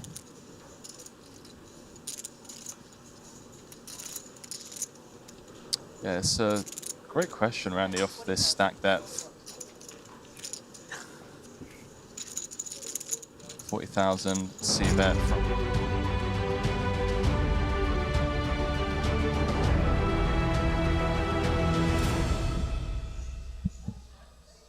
A warm welcome back to the broadcast booth here at the Merit Royal Diamond Hotel and Spa in Cyprus. It's the Triton Super High Roller Series main event. Randy Liu, alongside myself, Henry Kilbane. And we are down to the final 19, Randy. It's Artur Martirosyan leading the pack with Victor Malinovsky, aka Mr. Limitless, on his heels. But Randy, more importantly to note, you know, coming back with 19 players, we are now 6 away from the money. Got a couple of levels to play here before the next break. I assume the effect of the bubble really going to start having an impact now, where the bigger stacks are really going to be leaning into those medium-sized stacks. For example, Ike Haxton on 34 bigs or Viktor Kudanov on 32. Would you expect to see that as well? 100%. And you can see if we look at the stack sizes, right? There is 1, 2, 3, 4, 5 guys with 15 blinds, or 6 guys with 15 blinds and lower, right? And these guys are going to be waiting for spots in order to get it in. But even the 2 guys above them, Steven Chidwick, Henrik Hecklin, 23 and 24 big blinds, they're going to wait around. They can't really try and get it in. And when the blinds go up again, they're going to be the new 15 blinds. So they really can't do too much right now except look for good reshove spots on the big stacks to hopefully maintain their stack and not dwindle down too much. But it really will be the big stacks that's going to be doing all the talking. Yeah, that's a really solid point. As you noted there, you know, 6 stacks that are in that direct rejamming kind of level, if you will. And, you know, this could go a few ways. We have the rejamming stacks that maybe just run into it.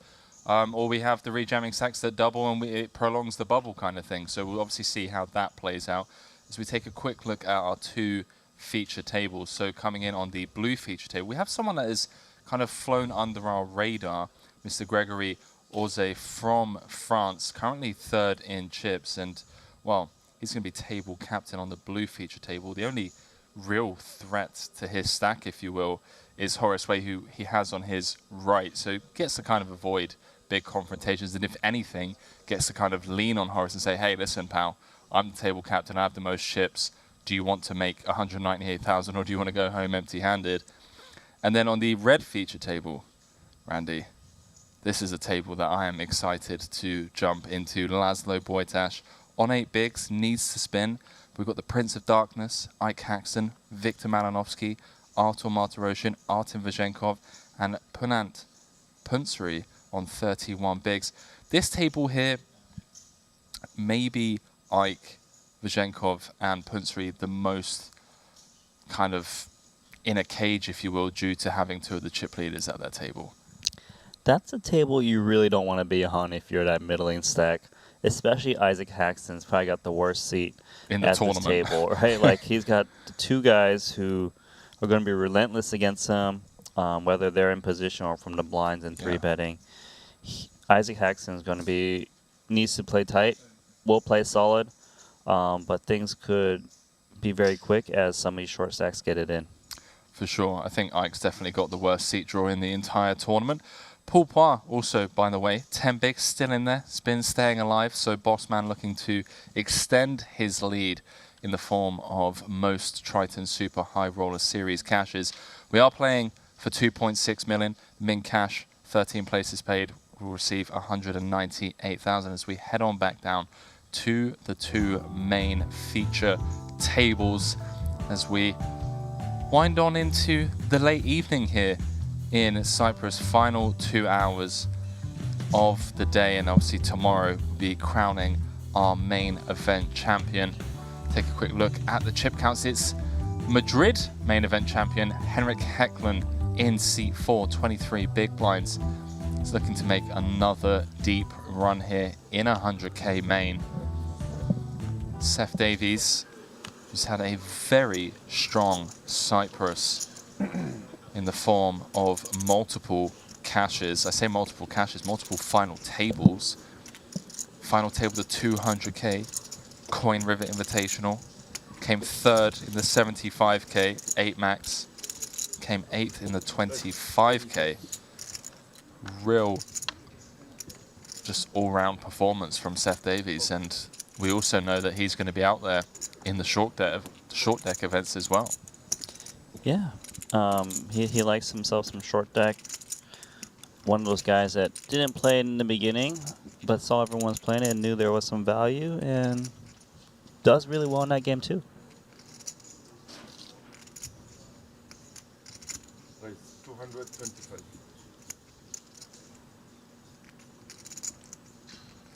It's my boy, JNT. Oh, let's go. Just finds it. He just finds it, you know. You people say that I overstate how dialed in this man is, but he just finds it.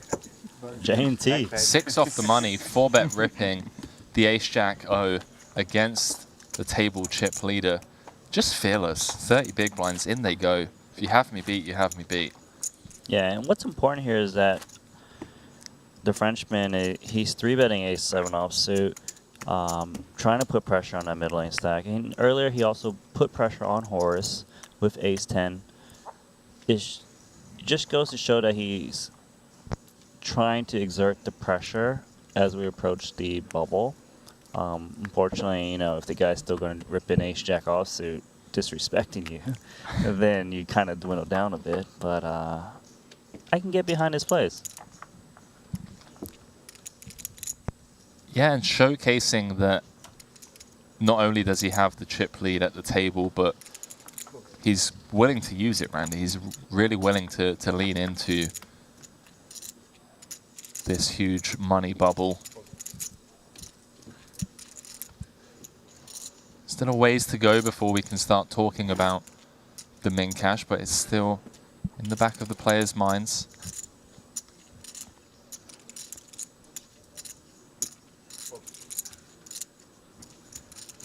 Yeah. Miles ahead.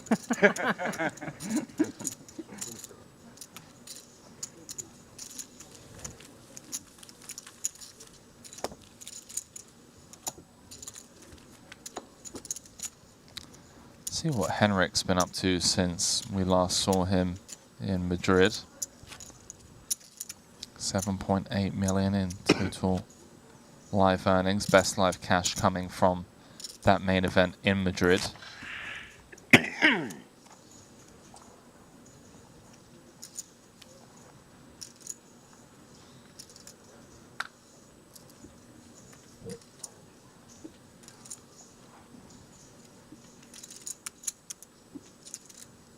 He's been here and there. World Series of Poker. He's in the UK, where he resides.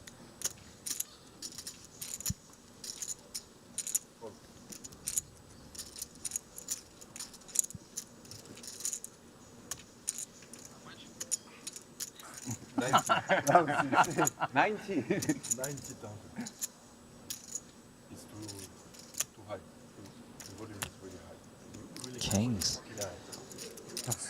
I mean, what, he just 3-bet folded the last hand instantly. Seems like the perfect time to look weak again. Bring in a 3-bet. This is first in chips at the table, v second in chips.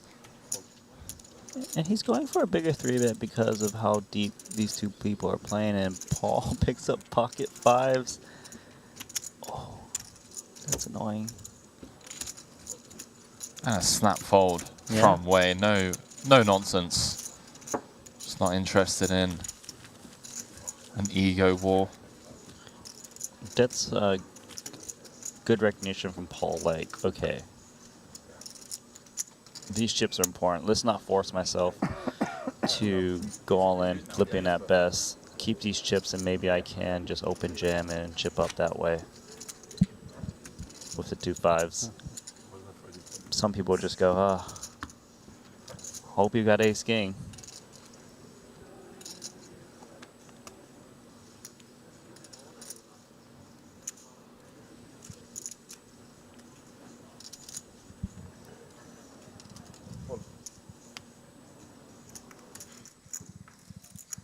And this is the table you were talking about.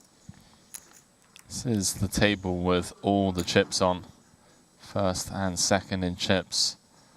Artur Martirosyan and Viktor Mananovsky, which, you know, two guys, by the way, that aren't afraid to play big pots. And it could play out that we have a situation with an overwhelming chip leader as we get to the bubble. And we were saying that Haxton seems to have the worst seat at the table, and he's actually open to 145,000. That's a huge raise. First position. Maybe that de-incentivizes the two big stacks to play back at Adam. Let's see, Vashenkov. Yeah, this is tough. You're not expecting these big raises, right? Yeah.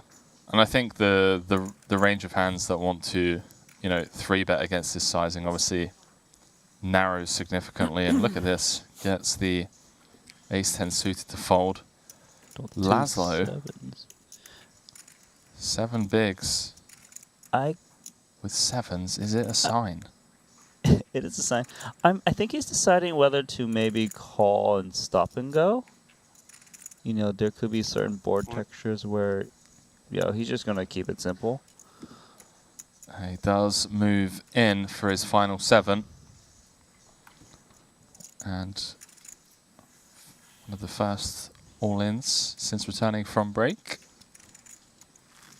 Classic race. King-Queen against 7s. Laszlo, wow, flopping a set. That is a strong start for the Hungarian. And has Ike dead on the turn.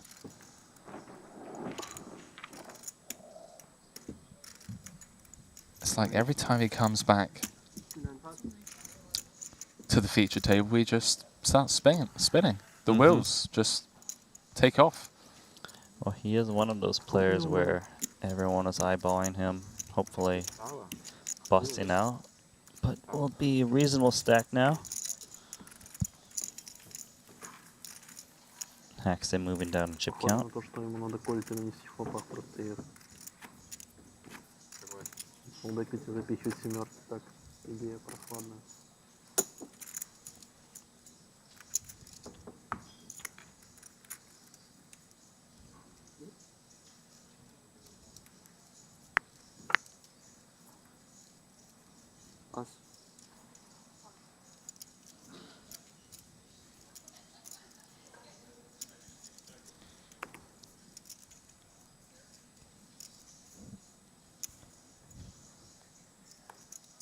Artur in late position, ace-9, doesn't need a second invitation to open this up once Viktor is out the way. Chip leading the tournament.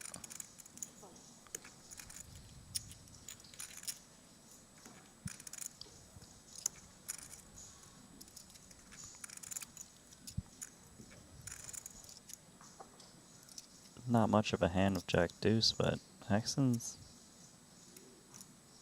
using some shot clock here. Okay, gonna lay it down.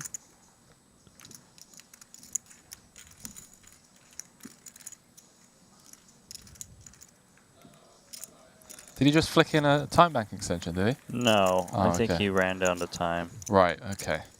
But maybe it was a trying to give Artur some little sweat on opening into his big blind for future hands. Randy. Yes. Behave. Ike's a pro, okay? Yeah, but I mean, slowing things down these on are the things bubble. that pros do. Let's get as few hands in as possible. Make sure that the rest of the tables are playing as many hands rather than snap folding.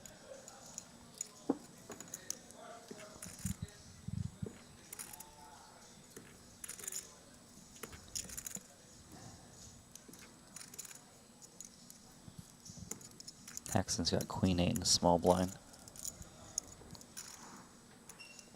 I'd imagine he's going to be limping like all of his hands. I don't think he'd be open raising very often, but I could be wrong. Just into a big stack, like if you had a big hand, you'd be limping to trap, expecting him to raise you a lot of times. And of course, if you had a weaker hand, you want to try to see that cheap flop.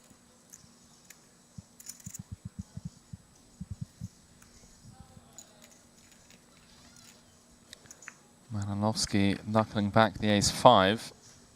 We go heads up to the ace-9-7. Malinowski with top pair. Axton with just queen high. Tempting to bet. Queen 8 also has some showdown value. Is gonna try and take it down. A little mini bet. Yeah, queen 8 likes auto folds. Gets to pick up enough equity on a lot of turns. Yeah, 5, 6, 10, jack. Queen as well. Over. Usually the hand is done on this card. Axton really can't ever really multi-barrel this board. It'd be pretty ambitious.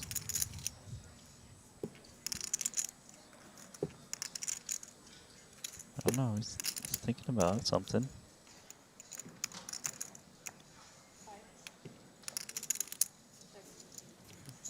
He's gonna check.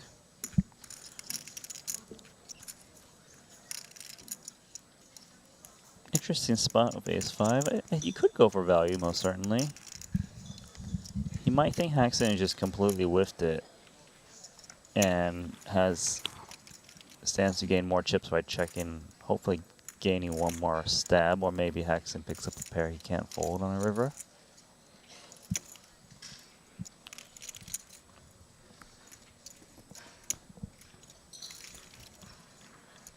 As played though, Haxton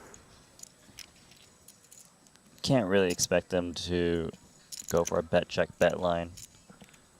No, If he is, he's really targeting a 9. Prince of Darkness. Time for value. One would assume. Yeah, you could represent some bluffs. You know, miss straight draws. The fact that you didn't bet the 7 on the turn likely means you don't have a 7, you don't have a flush. It's kind of like the perfect size for a 9 to call you. I think the sizing is quite good. But Queen 8, if you were going to somehow hero call Queen high, you don't want to be holding the 8. You know, the gut shots, right? 8-5, 8-6, 8-10, 8-jack. Yeah, it's a weird one. It's a weird one because it feels like there's an equal amount of combos as we move back out to the blue table. Blind v blind. Horace has open jam from the small into Davies' big blind. 405. And Davies is going to get the full double up to 850,000.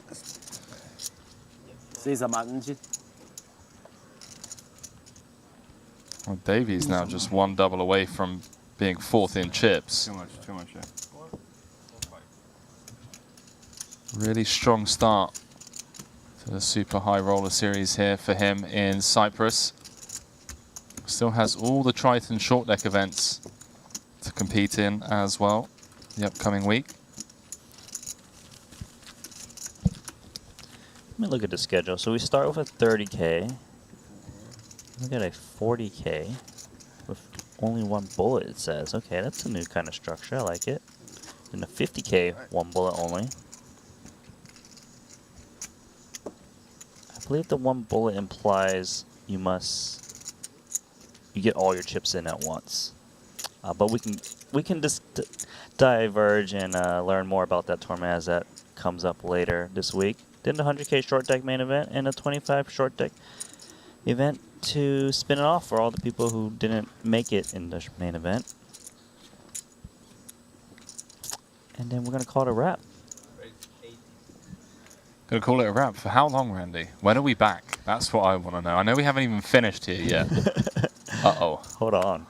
Hecklin, Madrid main event champion, opening from under the gun. Bossman, Paul Poir, just 7 bigs. A couple of ladies in hand.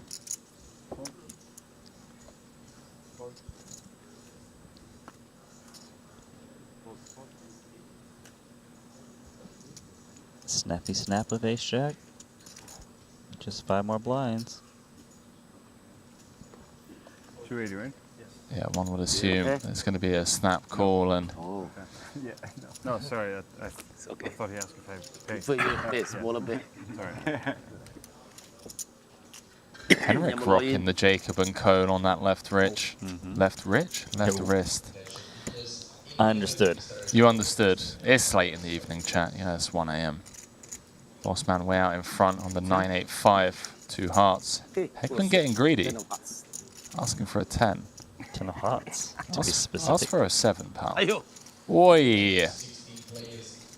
Ace of hearts on the turn. Paul does have the heart redraw. But he's 1 card away from elimination and well. Ooh, that is roller coastery. That old Bee Gees song comes to mind. Staying alive. He's staying alive, chat. Looking to extend that record of his at the Triton Super High Roller Series. Keep me suspense. Good TV. And one of the short stacks sitting okay with 17 blinds. You can hang in there. Now we've gotten 2 short stacks who've doubled. Yeah, it's going to be a long, old bubble, in my opinion. This does happen.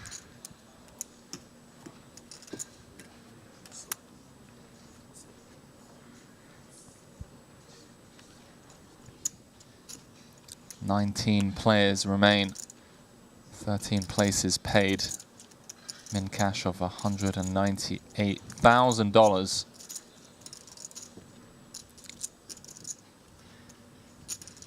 That's 65 unique entries, 34 re-entries. 2.6 million for first.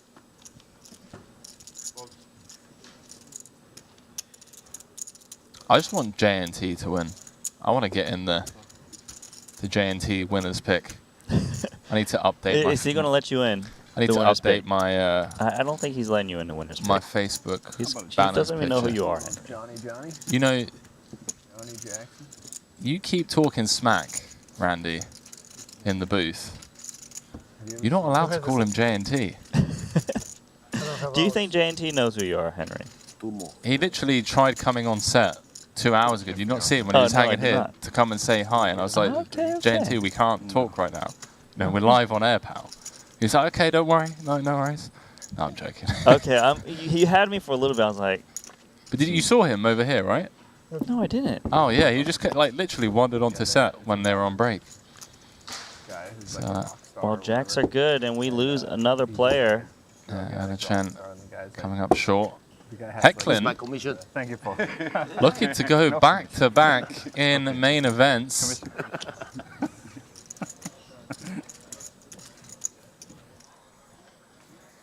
So we switch back to the red feature table. Then there were 18. Then there were 17. Hang on a minute. No. Yeah. Did lose more players. Yeah, Winfred Yu, who was down to just 4 bigs.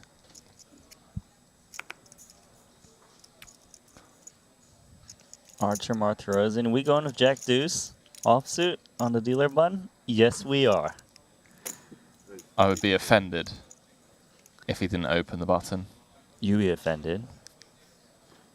Well, he's attacking that middling stack of Poonsri. 10 in offsuit. The man from Thailand.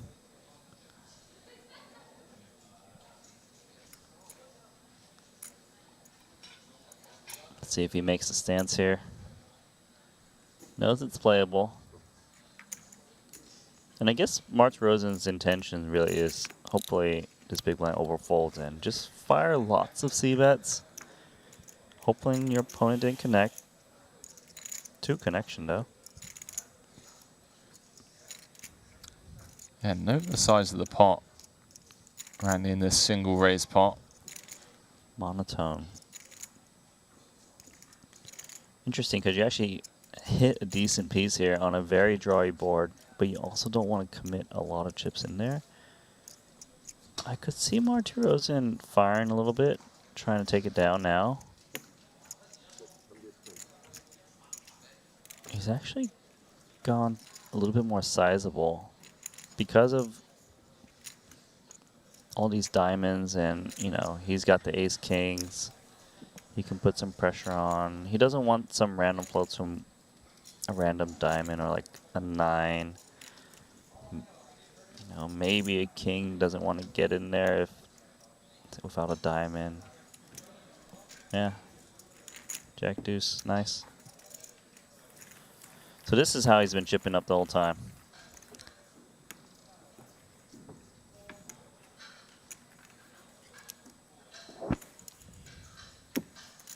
Pansori bubbled the 50k 6 max early this week. Came 8th for 196,000.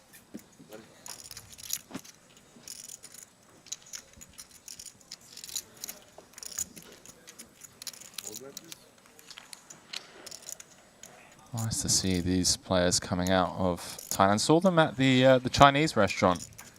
Mm-hmm. Him and KT, some of the Thai crew. Yeah, I think all the Thai crew know each other. Like, there's only so many players, right, out there that plays the highest stakes. Yeah, for sure.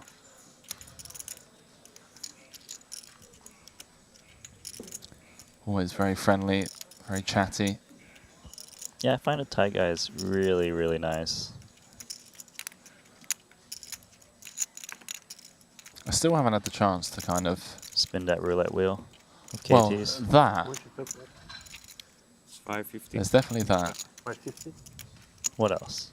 You feel like something else you wanted?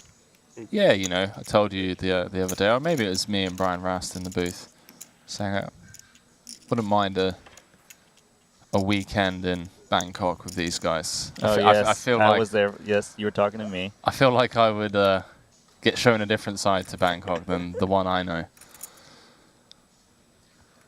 The real Bangkok. This would be a good show. Well, talking of good shows, Martirosyan trying to make it his show on the bubble. Pocket kings. You know what? I mean, rejamming here is the standard play with this kind of stack size. But I think there's value in actually slow playing this against the chip leader who's been raising way too many hands. Just a ton of hands.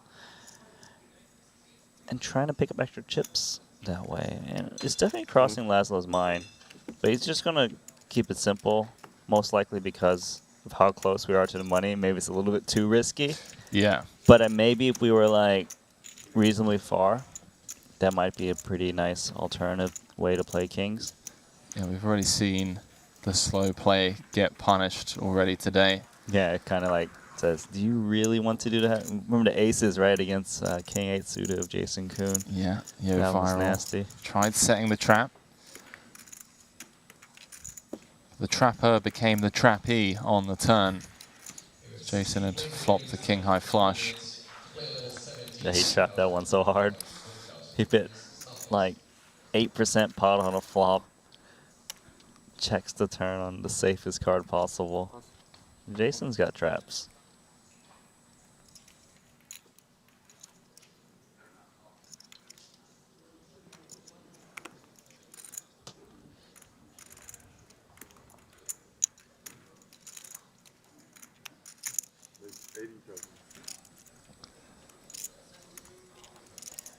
Another Artur Martirosyan raise. King 8 offsuit in the hijack. I mean, if he can get Haxton to lay down 10-7 offsuit, this is winning a lot of chips. Haxton, very aware of ICM. Is this too much of a hand with too much stack, or is this, I don't want to deal with these situations. I think Ike might be one of the most ICM aware players in the world. Yeah. Just scrolling through the field, I mean, some killers out there. Laszlo, Jason Kuhn, Ike Haxton, Talal Shakurchi, Stephen Chidwick, Seth Davies. And they're all... You forgot J&T. J&T, mate. Oh, yeah. ICM. No. No. No. No, you 3-bet me. If I have ace-jack, it's going in. Saw him 4-bet the ace-jack earlier on against Gregory. Yeah, ready 6-seat draw for Limitless. He can't wait for one more bust out. So there'll be a 2-table redraw. Just doesn't get to play table captain due to the fact that he has the only person left in the tournament on his direct left.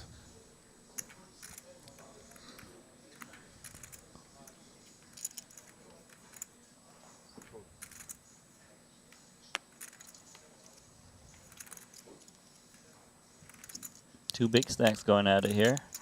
Same hand.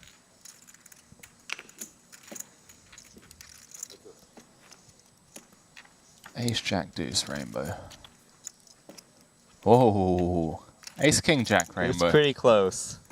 Well, nailed it. I mean, the King is, you know, a bit of an action killer for us. Yeah, but these two are still going to get multiple streets in here. And given how deep they are, and because there is the possible straight already, I wouldn't be expecting check raises. I mean, if there was a chance for a check raise, it'd be now. The problem is Malinowski could be bloating the pot in a disastrous way in case he wants to get up against set, ace, king, or straight. Yeah, he's up against the only person that can eliminate him right here, right now. Does just come with check call. And you actually tend to make more check calling because the chip leader might want to just multi-barrel away on his board, knowing he's got a huge range advantage. Holding ace, and he's from under the gun, even more likely to be holding some big hands. You know, the crazy thing is Limitless is going to puke on the inside when Martiroshin comes with a sizable bet on this turn, and if the river bricks out, it's going to face a big bet on the river. 280k into 340,000. One would assume Limitless just comes with call, meaning that there would be 900k in the middle. Yeah, just thinking about the hand ranges a little bit. Trying to make it look like you got a weak ace, maybe a king, queen, queen, jack to my hero call occasionally, so that Archer can just try to pummel against that. You know, I don't think Limitless is worried. It's just trying to figure out what's the best way to extract value. And that is a clean run out. Arthur was just saying, please, no Broadway. And I would just kind of curious what sizing he opts for. I think he's going to go big. I feel that he knows Limitless will read the situation as me trying to move you off your hand, and you might hero call me.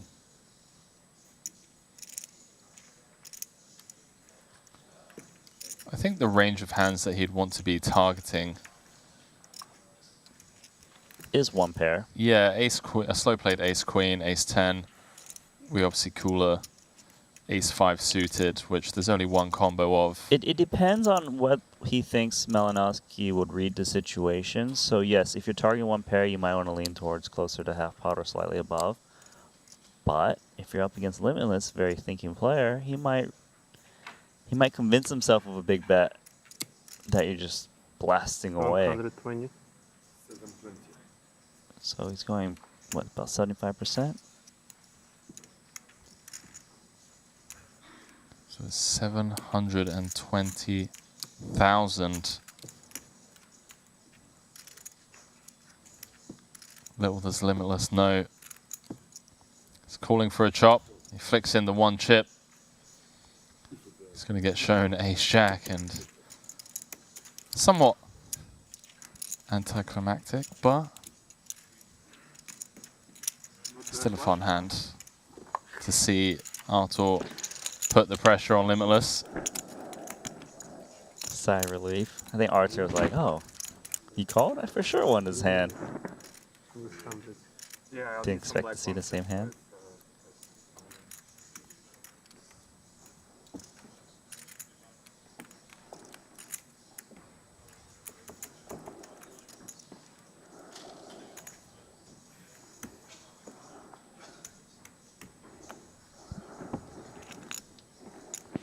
Someone's breathing into their mic.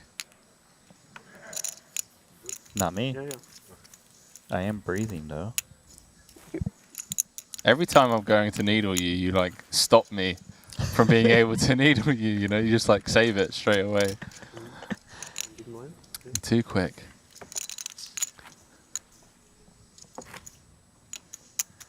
So 17 players left. Those of you just joining us, this is event number 8 of the Triton Super High Roller Series Cyprus. The 100k No Limit Holder main. 2.6 million for first. 13 places paid. $198,000 min cash. 4 of these final 17 will be going home empty-handed.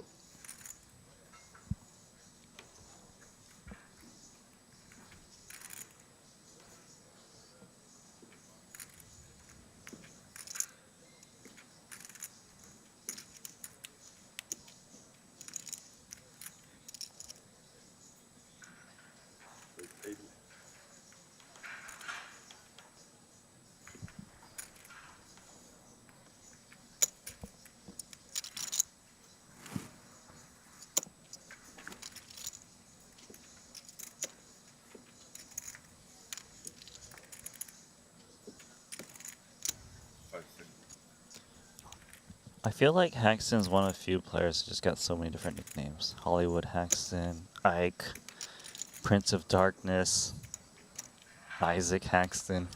Just so many different names you can call him. Big Ike. Big Ike, is that one of them? Big Man Ike.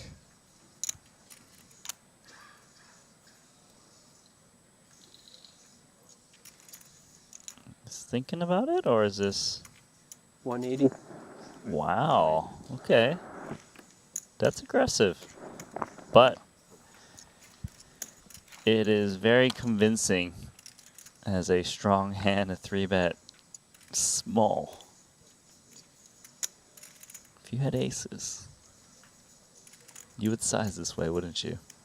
Given the stack depth, yeah, we're going to have a lot smaller 3-bets between 2.25 and 2.7. Is Laszlo reading into this sizing as, why didn't you 3-bet all in?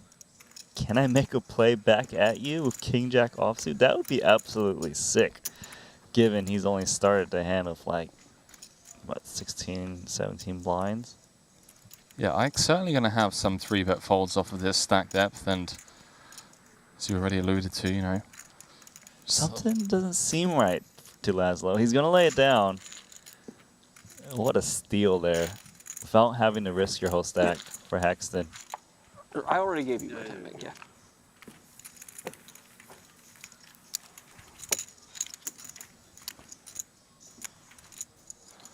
ICM Ike.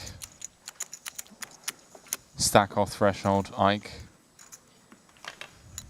More names you got for me? Big blind special Ike. 3-handed Ike. You know, there's just like so many. So many. Let's just stick with the Prince of Darkness. That's my favorite one. Certainly is. And also when it's given to you by none other than Jungle Man, you kind of just have to accept the fact that that's what you're going to get known as. Yeah. Anyone else that nickname be gone by now. All right, let's go back. Horace Way. Kind of maintaining his 1.5, 1.6 million stack. Doing a good job. Wow, Paul in the big. It's down at ace-jack suited, 11 big blinds. I mean, his hands are pretty simple. Has a short stack.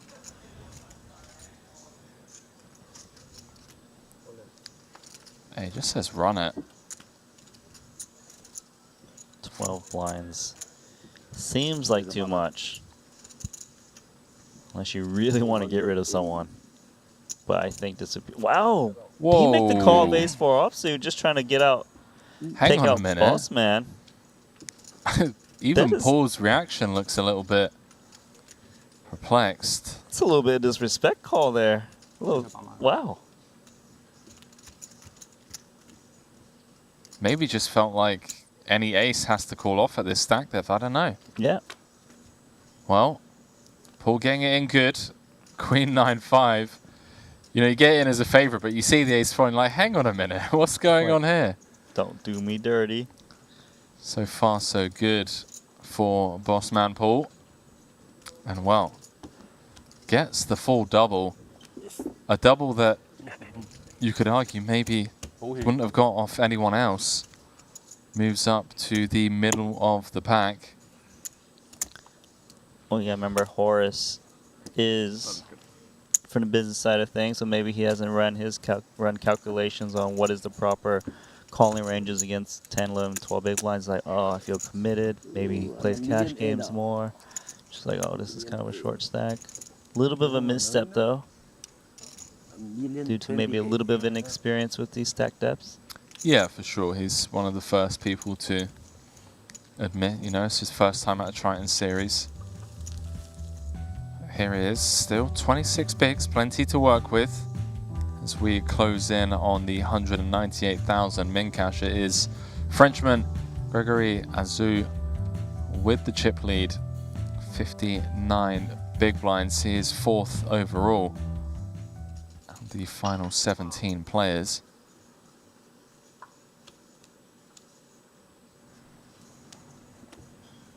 I don't know, man. Maybe ace 4 is his favorite hand. Well, he doesn't have a jersey with an ace 4 on it, I'll tell you that. Hey. His favorite hand is 9-7. Probably won the biggest cash game pot of his life with it, that's my guess.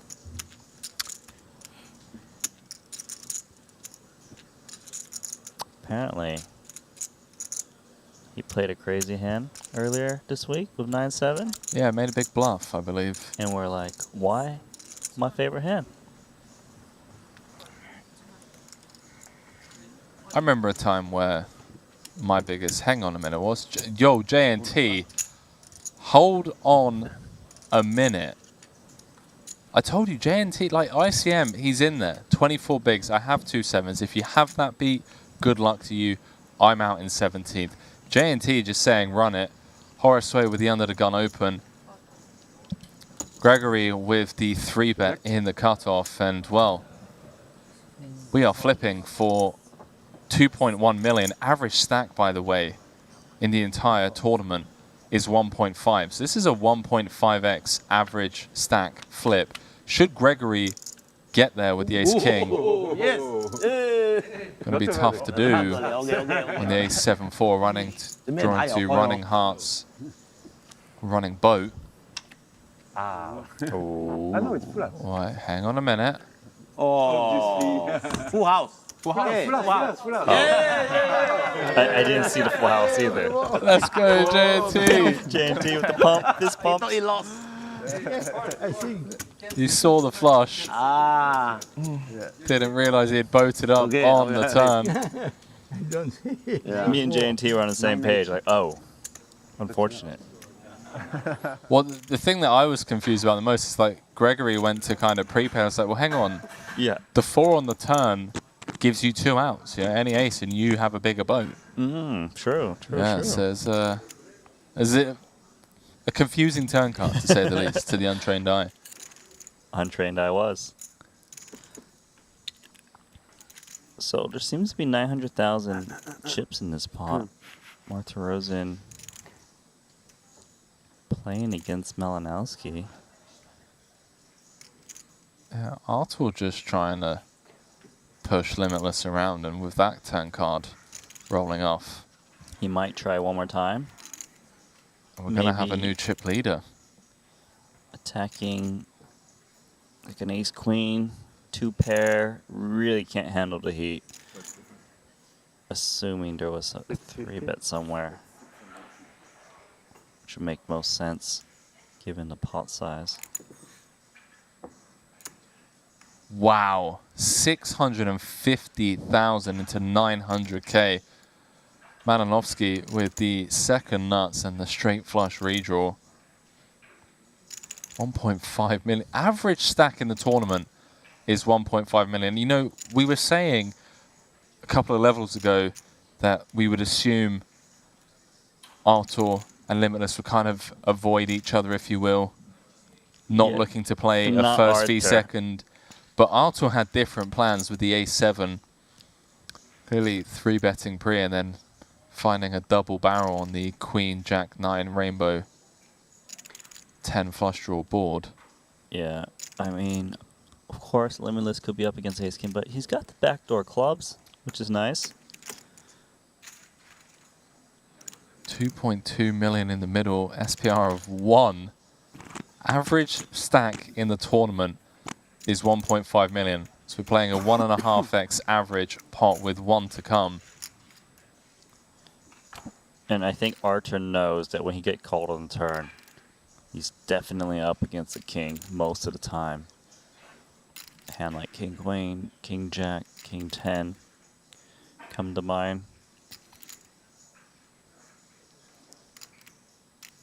Is Artur really thinking about blasting away for all of it, repping the ace king? That'll be a tough bluff to do. Oh, it does. It's crossing his mind. It's so likely that Limitless has a king here.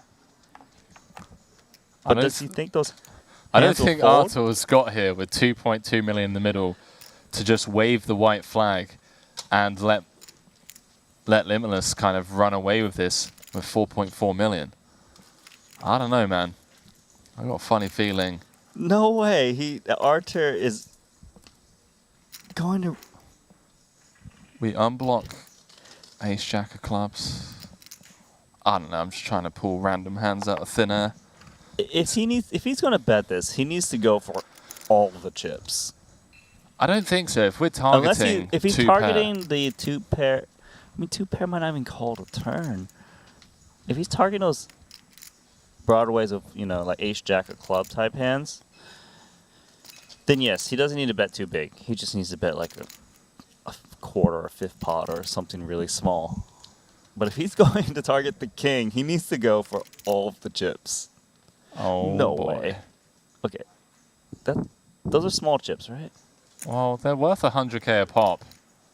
Coming with quarter pot and a snap call from Limitless. 3.3 million chip pot headed his way, and he's up to 4.9 million in chips. Tournament chip leader with 17 left. Randy, he has 20% of the chips in play. Well, then I'll use 1 and call, I guess. And that was always going to be the case, was it not, Randy? These two colliding on the bubble. Artur with the ill-timed aggression. And Limitless just gets to click call on the river. And now finds himself overwhelming chip leader with 17 left, 2.6 million for first.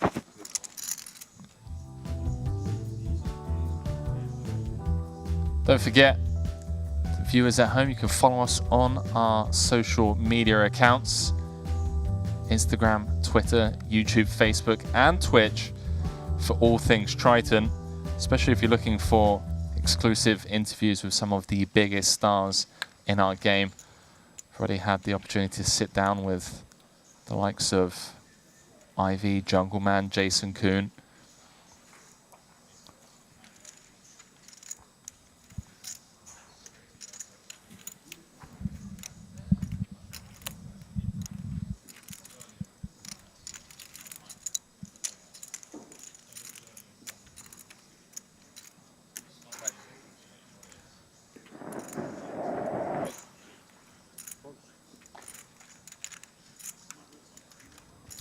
Victor still stacking his chips.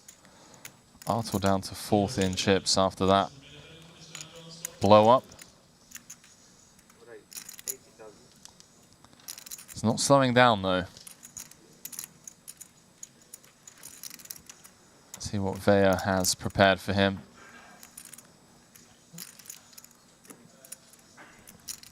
Attention dealers, in a minute, if you start a shuffle, please turn your arm, otherwise stop, please.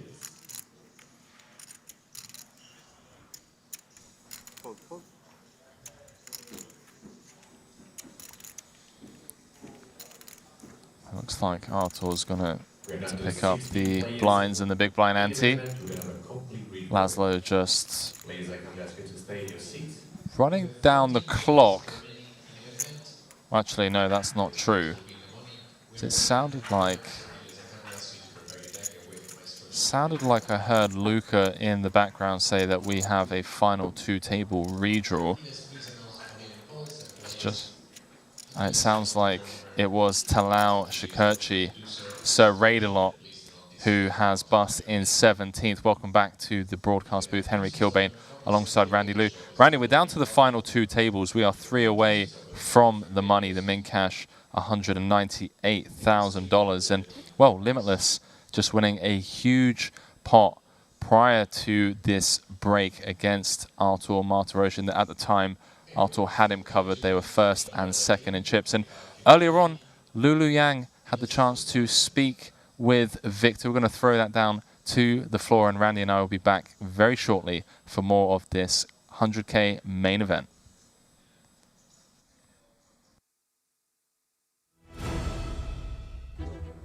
For those who play online cash, must have heard his name, Limitless, which is Victor Malinowski, and which you're from Poland. And I think maybe people don't know who you are before, but after your name on the internet, and everyone heard about your World Challenge, like Heads Up cash game. How is that going? It's going pretty good. I mean, I have enough to make a living, so that's okay. I just like to challenge myself, and I guess I'm getting a bit old because there's not many challenges at the moment, and but there's still plenty of action, so yeah, I just love to come to Triton and mix it up a little bit with my online games to play also live.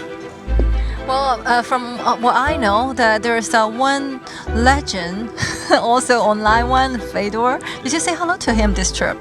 Oh yeah, of course. I mean, we are good friends. It was like more towards like a fun challenge, and I offered him to play drunk. I lost because my read was that he's not gonna bluff me when I'm drunk, but he actually did completely opposite. He's a smart player. Yeah, from what we heard from your challenge was when you finish 1 bottle of drink, you can still play 10 Fedor. No, I said 3 of his students. I think I still probably will have edge, but I just don't want to drink that much. Like, can you imagine every day you drink a bottle of wine? It's not too healthy. So, like maybe like twice a week, it's okay to do it. Okay, so for now you're sober for sure. So how many Fedor can you play right now? I mean, I think on my table it's like 8-handed, so I guess I played 8 Fedors, right? 8 Fedor? What if it's Linus? No, I mean on my table ring. Yeah, like, I know you're. I lose all my money. Fedor probably too, but. So what about Amo? They're all like online legends. I would love to play him, but it really depends. Everyone likes to play with Michael. There's just so much action and fun. It's just sometimes in cash game there's no bubble, so like he does some funny stuff. So your favorite is Adamo so far, but I saw you were in the same shirt with Linus. Are you guys very close? We're just like seeing each other online all the time. But you both love Versace. No, it was coincidence, but we kind of want to add a bit more spark because it's kind of boring. You have those old pros, they just wear the hoodies and everything, so we just thought that it's gonna be quite... It's actually, we didn't really agree to we'll dress it same way, but I think that's pretty good for the like entertainment value. Yeah, so, but you mentioned that you dress like that because you were in some Macau games or other big boss games? Yeah, so basically, if you play like a big private game, you probably need to just dress appropriately and just dress well and a bit crazy too. It won't hurt. And here I can just wear hoodie and just be more comfortable. But actually, it's funny because everyone says that it's like I cannot make it work. But then as soon as they dress it, it looks pretty nice. So. Oh really? Now you think it's nice? Oh yeah, I don't mind. My girlfriend hates it, but whenever we're going out, I wear like more of a suit and stuff like that. So yeah, and I remember you mentioned she was your wife, right? Yes. Okay, so how's your trip so far in doing so far? I mean, in the Triton May event. Well, I have plenty of chips and still plenty of work to do. So I'm just keeping my focus and. So 24 players left. Yeah, I mean, I have a pretty good chance to win. So just 8 more Fedors or 23 more Fedors. Yeah, it's not that hard. I take it a bit less like serious, you know. I like to have a bit of fun. Plus, it's a bit of like a bait for people to play me sometimes. So you cannot really be all like serious and stuff. It's just a game. So that's. Happy to hear that. But so far you haven't won any trophy, and hope you can take this one back home. Oh yeah, I hope so too. So, okay, thank you. Yeah, good luck. Thanks. I think I just became Limitless's #1 fan, man. I mean, what an absolute legendary interview. So firstly, the key takeaways, Randy, is a bottle of wine a day is not healthy. Mm-hmm. We now know that if poker doesn't work out for Viktor Malinovsky, maybe joining the ranks of someone like Andrew Huberman, starting his own podcast and dishing out health advice. You know, who knows? If not, there's always the Bruno Mars backup dancer role that is also on the table in the form of Versace shirts, which, by the way, his wife apparently doesn't like. Mm-hmm. I don't know, I'm a big fan of these Versace shirts. You know, some of the guys, Linus and that, out here rocking them. What about you? I'm a big fan of it. It's always nice to see the different attire that these poker players come. But no, I absolutely love that interview. He was just like really chill and just like laying down all his knowledge. Like he did say 2 bottles of wine a week is okay. So I didn't know that. So I'm gonna start doing that too. So 2 bottles of 2 wine. bottles Okay, fair enough. So that's like what, a glass an evening. Yeah. You know, why not? Why not knock it back after some intense high-stakes poker? What else did we figure out from that interview with Viktor? I mean, he is the chip leader, so he's going to be one of the main talking points of this 100K. He mentioned the Fedor kind of, you know, I don't want to call it beef because it wasn't. It was just a bit of, you know, verbal jousting online. They played heads up. He thought he had a read on Fedor, and Fedor actually took him to the cleaners for a decent chunk of change. Mm-hmm. Yeah, but you know, he's willing to play anyone. He's at the highest stakes all the time, and he, you know, at the time there were more people when he did the interview, but he feels pretty confident taking this one down, and he, with that pot, very good chance he's going to take it down. Really is, and he is the chip leader with 16 left. We are 3 away from the money as we throw it back down to the final 2 tables of event number 8, the 100K No Limit Holder main. And it's that man right there, Viktor Malinovsky, with a pile of chips in front of him, 124 big blinds. And what do you know? Artur Martirosyan also at the table. Let's see who got the best deal in terms of seat draw this time round. It looks like Viktor now has direct position on Artur. Would you believe he is now on his left? I mean, Artur must be seething. It's even worse because Viktor's got more than 2x his stack. He does. It's not like they were tied before where you couldn't really just go blasting after them, but now, I mean... Yeah, and actually Archer losing that pot is very key if this was going to be the seat arrangement after anyways. Because, you know, if Archer was still sitting on 3-point-something million, Victor as well, he wouldn't be getting too out of line against Archer. So, yeah, I think that pot actually ends up being very crucial. Possibly tournament defining. Regardless, new table captain gonna start opening.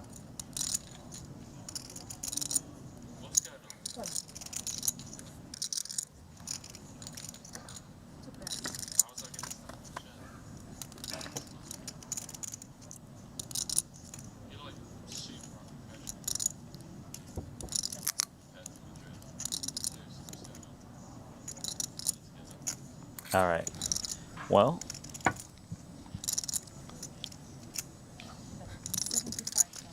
continuation bet coming in. JNT insta jam. Mate. Not insta raise. It's huge. JNT's got top pair. All right. There's a two-handed raise. Instant.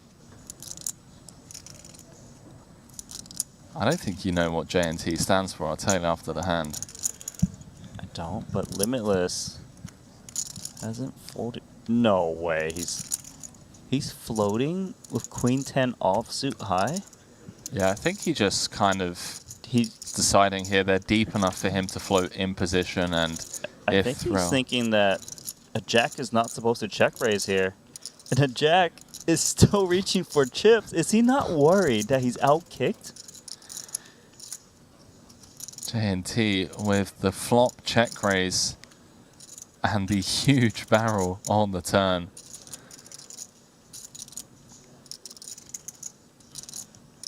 I mean, if you were suspicious on the flop, and you can't continue anymore with Queen 10, can you? But that is a healthy amount of chips that's gone into this pot.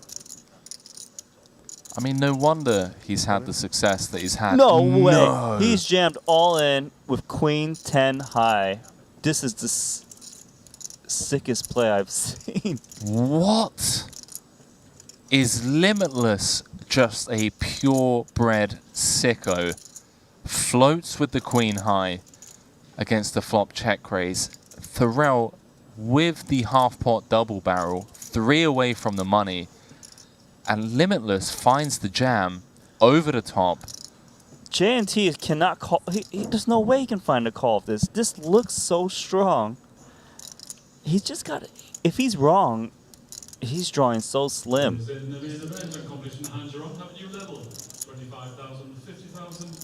Thorell does have 1.1 million behind. So if he folds, you know, he's still going to have just shy of 30 bigs. But this turn jam from Malinovsky, just putting JNT in the bin on the bubble. Man, he's playing the player. He knows JNT's got. You know, the crazy thing is, if JNT just flicks in the call here, he's chip leader with 16 left. I mean. Yeah, I know. I still can't believe this is the action of the hand. He's in the time bank. Man, I mean. Boss move from Limitless on the soft bubble. 16 left. Thorell at the start of this hand was 4th in chips. Yeah. So could have he just started kind the of hand with 42 big blinds. Could have just, you know, avoided Limitless and. It started with like 50 blinds actually. Gosh. Check raise flop big. You bet turn. You look pretty strong. He's gotten the jack 8 down. Limitless, you absolute gangster. Take a bow, sir. Just applying max pressure on the bubble. And JNT slides down to 1.1 million. And now going to have to play, you know, the rest of the day extremely cautiously. Really? Ace 2. Yeah. Where?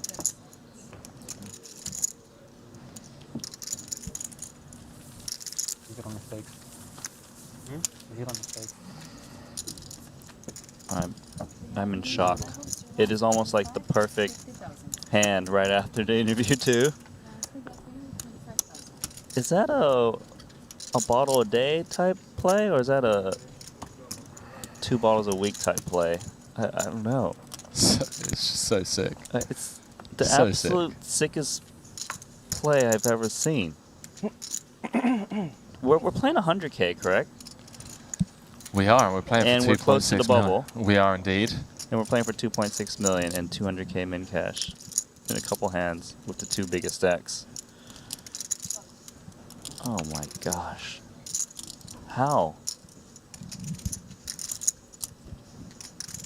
Madrid main event champ Henrik Hecklund up to 3rd in chips, by the way. 49 big blinds is J&T. Slides down, I mean, look, 7th in chips with 22 bigs.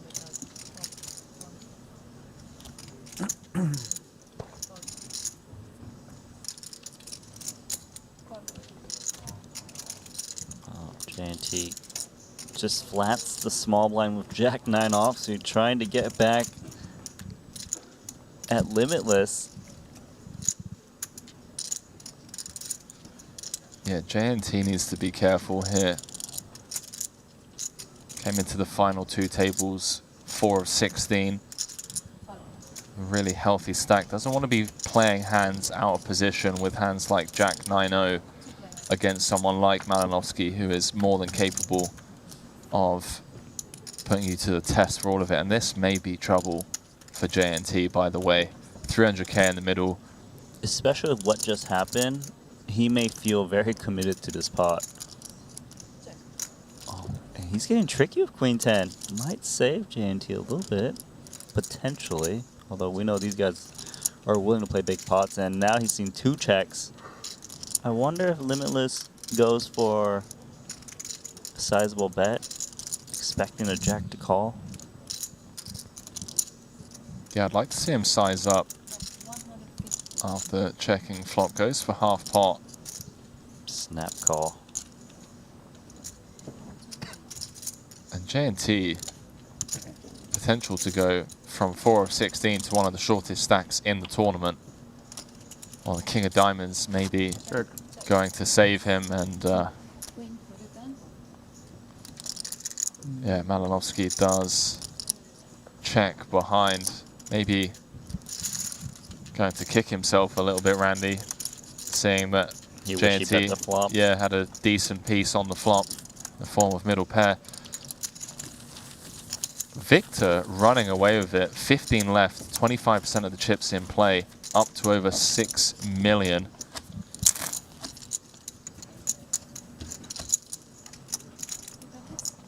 I'm trying to think about the hand more, and I can't give you an answer. I can't give you an answer what happened. Just too sick of a hand, Henry. That was wild. 6.3 million, 126 big blinds. Clear runaway chip leader. Clearly going for the win.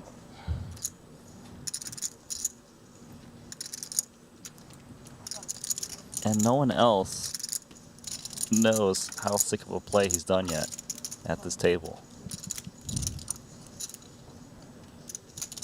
Wow. Meanwhile, Pansuri wakes up with aces.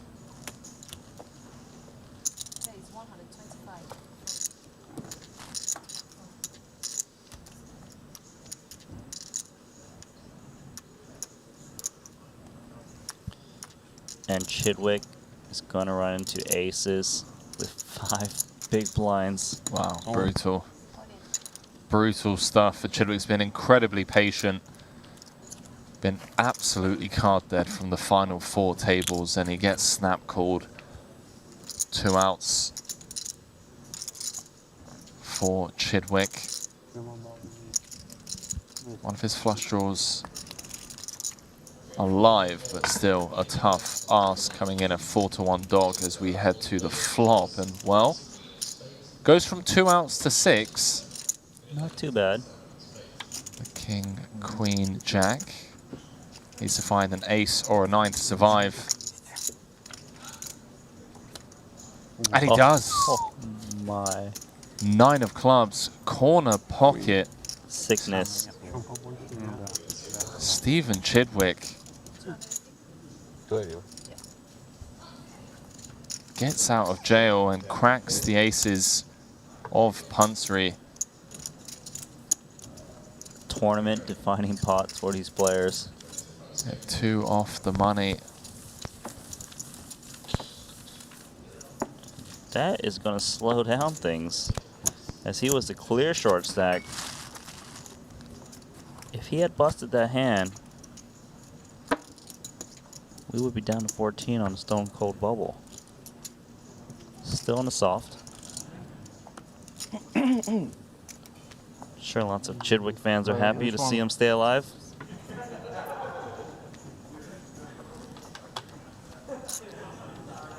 I'm a big Chidwick fan.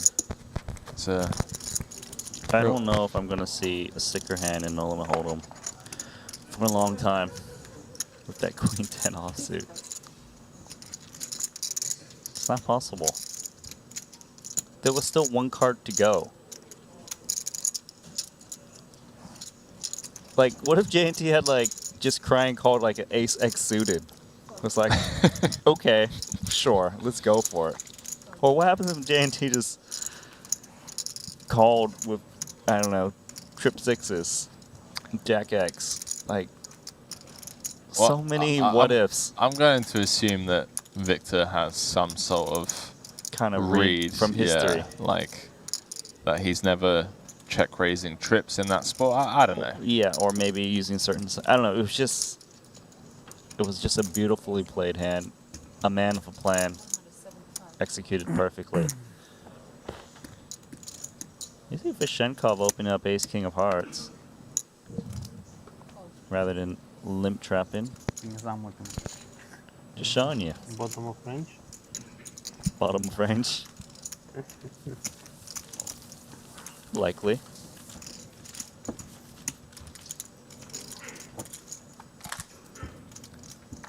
So both Madrid main event champs are still in the mix.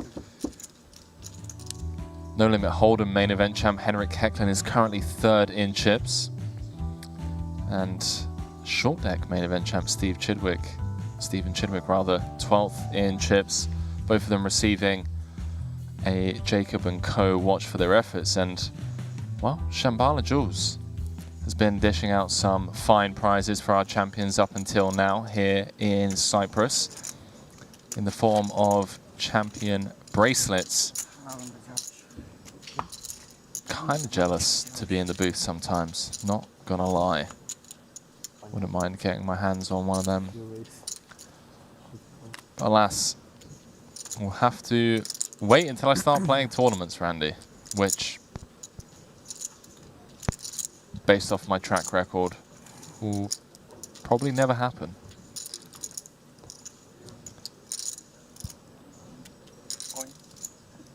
Just don't have the mental toughness that these guys have to compete day in, day out, the highest stakes. And to be honest with you, also just not good enough at poker.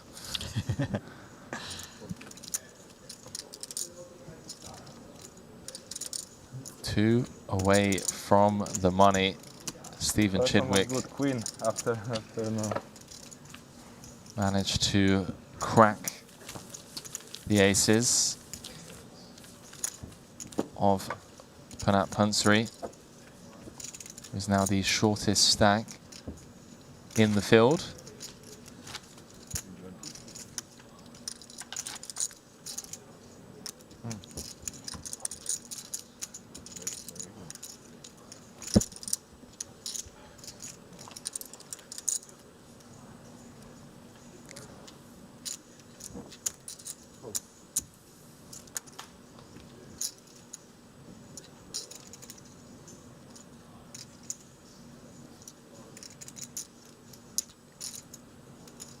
Davey's on another deep run. I mentioned this earlier, but just seems to be chilling. Doesn't get in crazy pots. It seems very consistent as well. It's kind of like Chidwick. Seems to always be at the end. JNT, by the way, owns the patents of cellular water, time control system. Like, it's just a bunch of big. like. I don't even want to try and guess as to how much that patent alone has made him. My wife knows the product that. Micellar water. Yeah. Wow. And that's when I knew he's got it. Yeah. All the women who didn't. Her sister knew and doesn't mean no poker. It's like, yeah.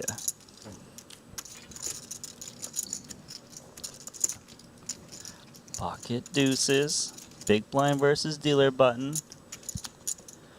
It's actually kind of annoying because, wow, he actually just open lays it down. I thought he'd at least see a flop.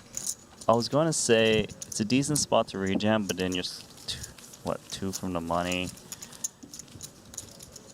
Huh. Just laid it down.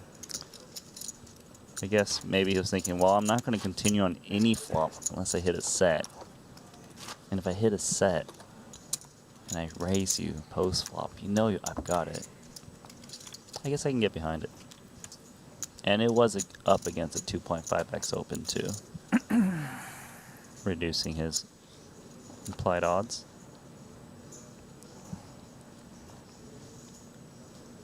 Just glanced across the card room, Randy, that 50k 8-handed turbo down to the final table with Jonathan Jaffe chip leading. Teo Seibinger in second over there. 545,000 for first. For anyone interested, you can download the Triton Poker Plus app. Phil Nagy, Ebony Kenny also on that final table. Danny Tang, Ponakov, Sam Mikita, Bansiakowski. Mikita going for another title.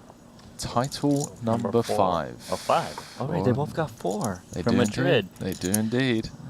I forgot about that. He came back from a 19-1 chip deficit against Danny Tang. I remember that. Queen 6 offsuit. Premium?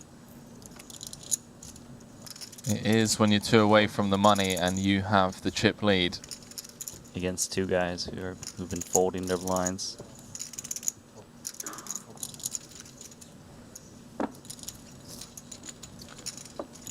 Raise and take for Limitless. How do these guys come up with just such great online screen names? I mean, you would know. How did you come up with Nananoka? That is a great name. You think it's a great name? I honestly do think it's a great name. I'm not just saying that. Yeah. Yeah, it's a strong name, but every time, I'm just like...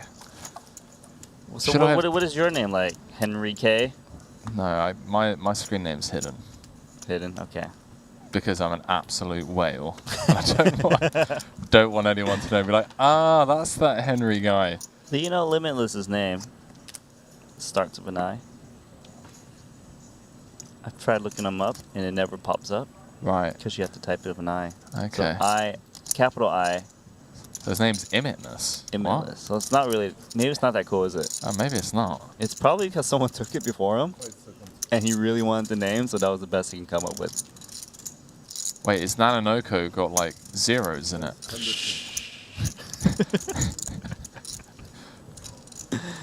Nano Oko? Nano Oko. How many zeros did I have to put in? That is a strong name. Thorell opening off of 15, 17 rather, from under the gun with the Queen Jack. Zhenkov looks interested.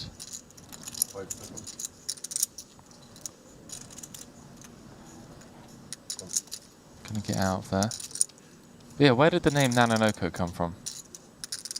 I just made it up. Kind of. No, come on. It's kind of Japanesey, but it's not really true. Hold on. Yeah, see, you're trying to get me to talk about a story when a big hand starts to happen. Come on. I apologize. I thought 3-bet. Waking up with the kings. See if JNT's frustrations continue here. Wow, by the way, just a flurry of hands. behind the kings. Snap call. This is trouble if he hits any piece. He's only got 585k remaining. Well, and GG's. this is, it's not GG yet, but he's in trouble. 2 cards to come for our flopping top pair on the Queen 6-4. 1.8 million in the middle. Needs to find a queen or a jack in order to stay alive. A brutal turn of events for JNT.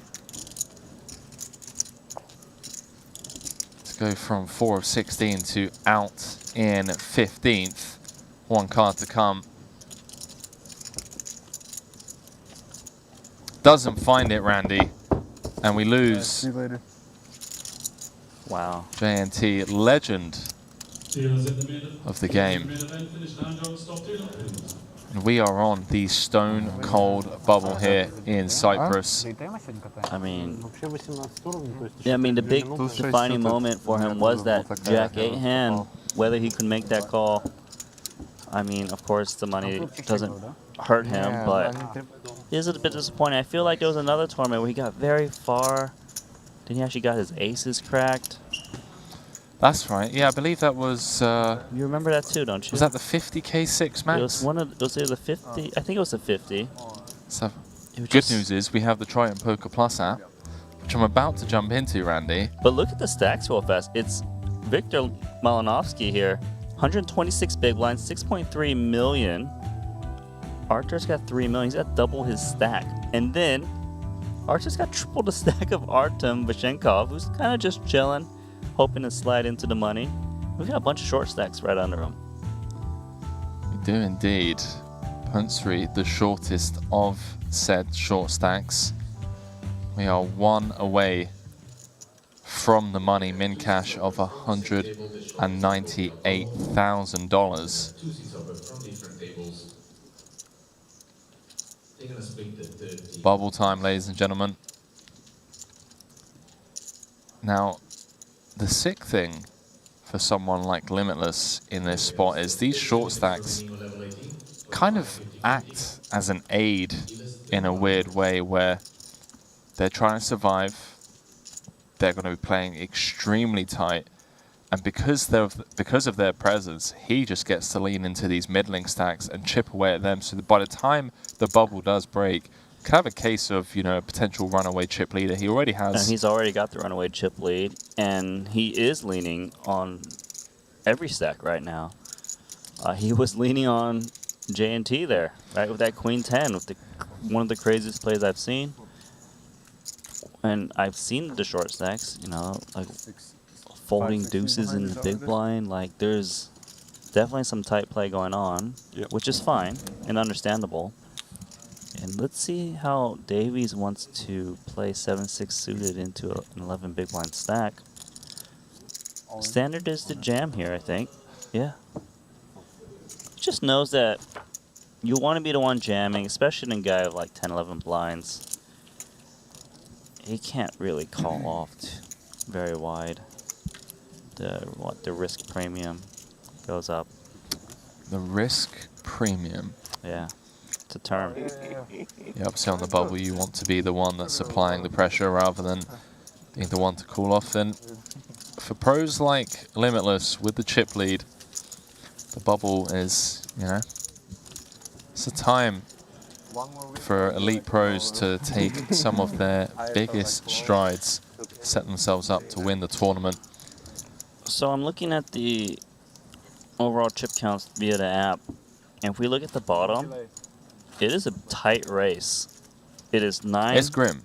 Big blinds for Punsri, 10 big blinds for Jason Kuhn, 11 for Steven Chidwick, 13 for Laszlo Boytaz, and then 15 for Isaac Haxton. So those bottom 4, they're going to kind of wait each other out a bit, hopefully get some open jams through. Probably won't be re-shoving too light on people given how short they are. They might get a little bit more calls. It could take some time. Of course, if the cooler hand is dealt, so be it. Artur back up to 3 million after stacking Genoa Thorell is going to open, and look, Limitless picks up aces.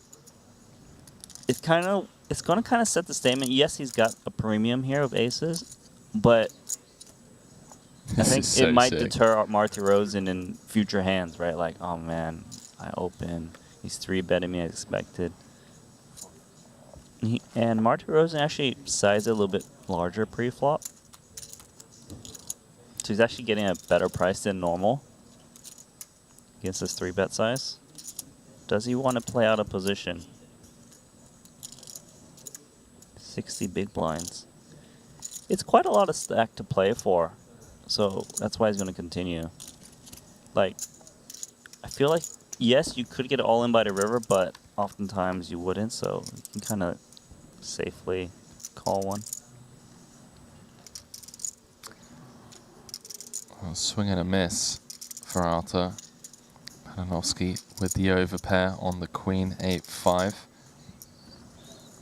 And the Ace of Diamonds for dessert.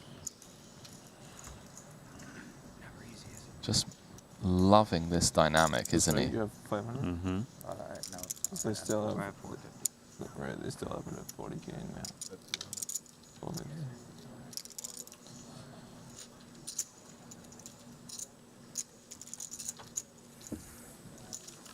Richter's had some, I feel like he's had some big scores. Did he win that super high roller bowl this year? Was it? Who, sorry? Malinowski. I feel like he did. But regardless, a little pop brewing up here from the second place man, Wang Hyung against Hecklin, who also has a ton of chips, winning that Madrid main event. Gonna fire again. Yeah, he did. 3.7 million in this very card room. The same one. It was here in Cyprus. Yep. 30th of You will August. see on the live stream. Last year. Blocker is overrated. Blockers are overrated. I second that.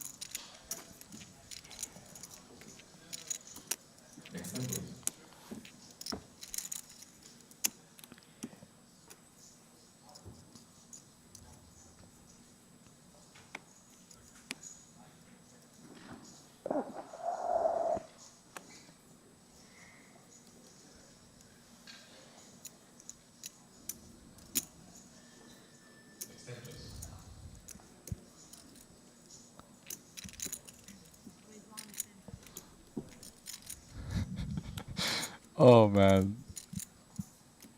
You're all of a sudden cracking up. Come on, it's just Twitch chat and YouTube chat. I need to, you know, they're in here day in, day out whenever Triton Super High Roller Series is in town, and they're keeping us company, Randy, and providing a form of entertainment in their own right. 可以 raise forward， 因為佢哋唔會夠膽，即係會將。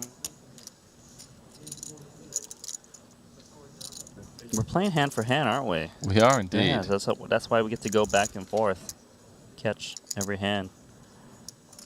Malinowski against Artur, round 5. Currently 4-0 for Malinowski. But maybe this time Artur's got him.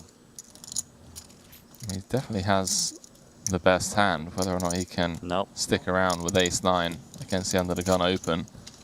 Just leaning. It looks so easy. But when you think about the hands he won, it's really, really hard. Queen 10 offsuit. I can't get over that hand. You try to input that hand, it just blows up your computer. You're like, what? Computer says no. No, it's like, we don't have the limitless solver. It's next level. That was just pure hand reading deviation to the extreme. 8 left over in that 50k, 6 paid.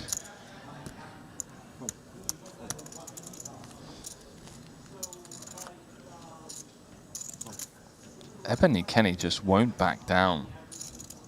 Oh, she's out there. Another final table. It's her third final table of the series. That's and there's only so many events in a week, right? Like, yeah, 8. Well, -1. We don't do an event number 4 here at Triton. True. So she's final tabled 3 of the 7 events that she's played here. It's pretty insane. Okay, Arthur trying to get free flops. He is getting free flops against Limitless, so nothing wrong with continuing to limp small blind. But these are like the flops where Limitless should be just bricking a lot, but he seems to have the ace-X both of these times. This time Arthur rose in. Going to check. And while he checked back, top pair, ace-7, this is playing the player to perfection.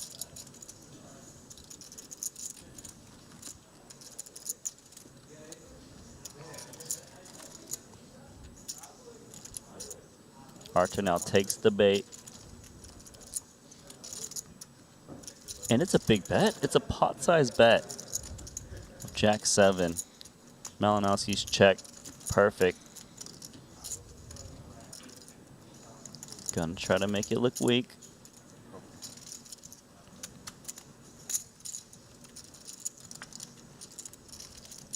It's like Malinowski just has the Artur Martirosyan solver solved. 100% accuracy. Yeah.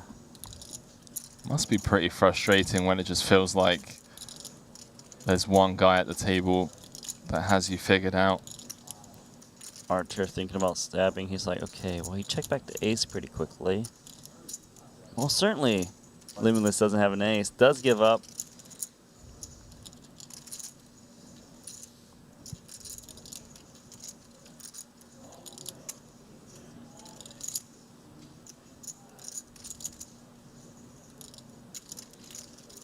See what Limitless comes with. Comes with the old 1.3x river. Yep. Yeah, I think he went big because it would seem unlikely he's got an ace there, given pre-flop action, flop action.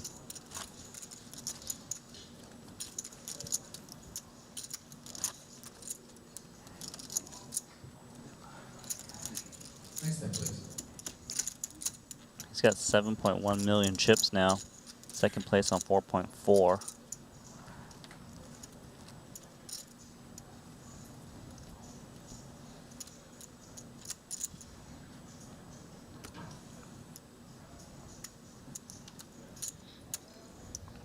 Ace-4 of clubs. He's in last place. Yeah, and he's going to be in the big blind. That's the problem, right? He's like, oh, it's hand. not a great hand, but I've got 9.5 blinds. Yeah, this is kind of just annoying. Well, it's UTG7, and he does have fold equity. He definitely has fold equity, especially around the from table. other short stacks. Yeah, like Seth Davies going to be calling off super tight from +1. Stephen Chidwick on 11. Vazenkov on 20 bigs. Let's just say he lays this down. He eats the big blind and the big blind ante and the small blind. It's actually quite disastrous. Decides to lay it down.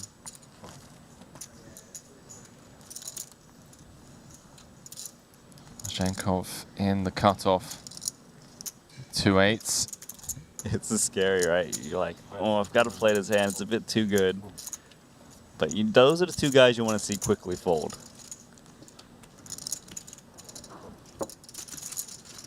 I wonder if Punsri had jam, ace-4 clubs, if Vazenkov would go with 2 8s off a 20 big blind stack. Yeah, I'm not so sure.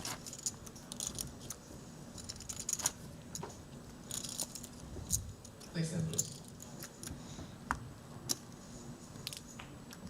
Man, main man, tournament director, Luca. Instructing the dealers to deal one more hand.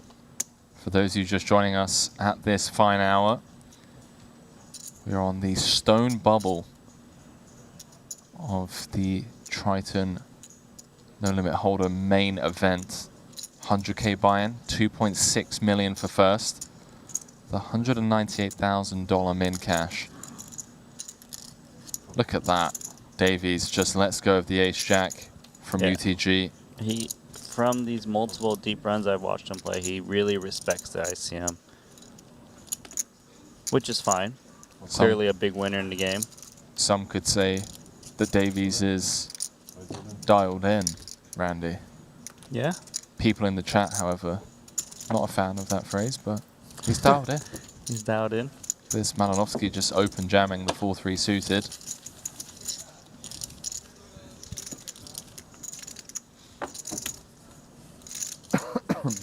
Yeah, I'm trying to think. I mean, I think Davies could open that hand, because if you think back to the last hand, Vashenkov opened 8s and they instantly folded 2 big stacks, so... Well, anyways, it's Haxton versus Kuhn. Well, Haxton min-raised off of pretty shallow stack. Prince of Darkness. And Kuhn is just going to take a flop here because he thinks Haxton's range should be pretty darn strong, and he's so shallow. This is insane. Kuhn with just 6 big blinds behind, and both players brick the 8-7 tray flop. Wow. Well, I mean, Kuhn's range is still wide enough, given he's just... It's not reasonable that he's defending the big blind. Can Haxton find a little tiny c-bet? Doesn't bet the flop. He really does look like he whiffed, and does open the door for him to lose his pot. But if he bets and gets jammed on, of course, he wastes a blind or a blind and a half. These shallow stacks are very, very fun to watch in these situations.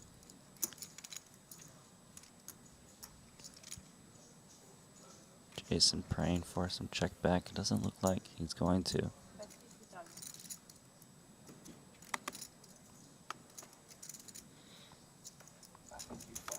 Wow.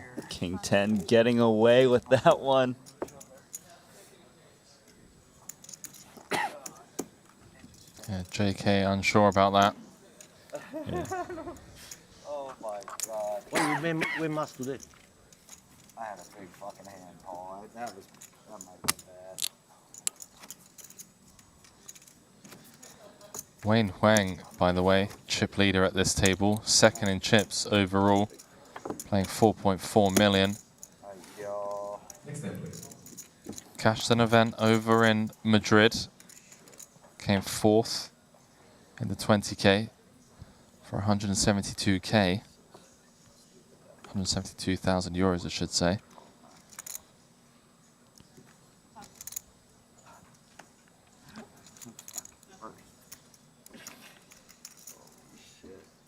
Took a look at the flop and ace queen offsuit. I just said, let's look at the flop.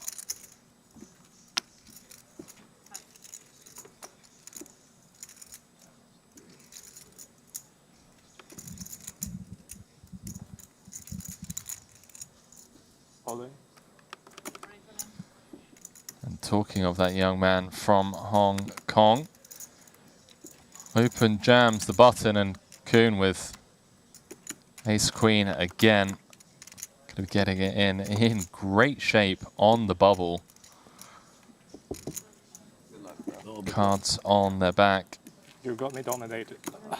That is a good start. That's what you want to hear, Randy, when you're all in for your tournament life. Hold cards down for a second as they wait for the other table to finish the hand. Just in case it influences action. Table number 2. Jason is our only player and he shows ace queen of spades. Queen shows queen 7. Tournament 7 of spades.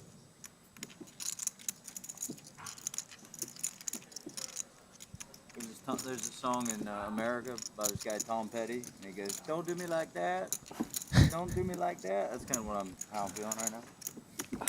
Don't do me like that, Wayne. I don't want to do it, but Top is Jack 10-4. 3 clubs. So far, so good. Your turn. Jason Turn is a power spade. needs to fade the 3 outs once, going to the river. And he does exactly that. But with that double, this is how insane this bubble is. Randy, with that double, moves up to 9th in chips. 9th in chips. That's how many short stacks there are. Oh my. And meanwhile, Victor Malinovsky is up to 7.3 million in chips, closing in on the 1/3 of the chips in play mark with 14 left. And Wayne has a very healthy stack, and Limitless still has such a huge lead. 147 big blinds is really hard to have in a tournament, like this late. Insane. Like, you might be like 100 is still like a massive chip lead, but geez, 147. Hecklin's we haven't seen much of Hecklin, but is sitting on 3 million. Casual crusher. Yeah, Hecklin just getting it done in the main events.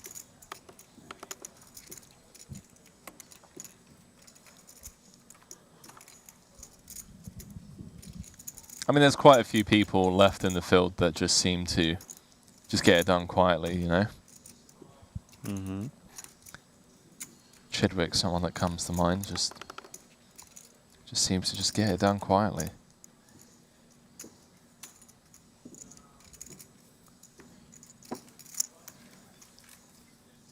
Has that extremely composed kind of presence at the table. Again, it's a Marty Rosen Open. Wow.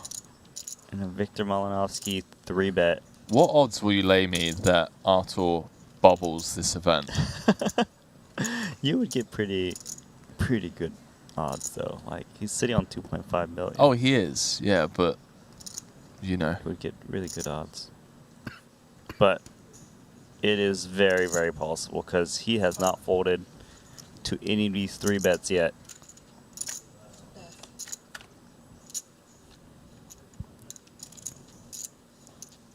It's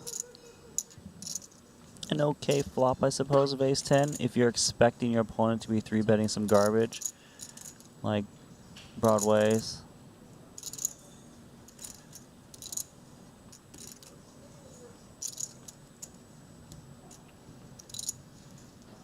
Victor here. Gonna come in with a c-bet. It's a sizable bet. So while you may want to peel one off with ace-10 against like a third or quarter, you might not do so here. Just quite a trouble spot. I mean, Archer has been trying to play back. This time, nope. And all of this has happened in the span of like 20 minutes, right? Mm-hmm. So that is going to be playing in the back of his mind until the stream catches up with them to the 30-minute delay. Nut low seat draw for Artur.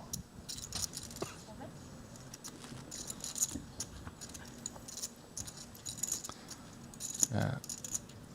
Someone in the chat making a great point. Saying these hands look like he's pressuring him because of the bubble, but he just has it. He just has it. Mm-hmm. Yeah, sometimes you just have it.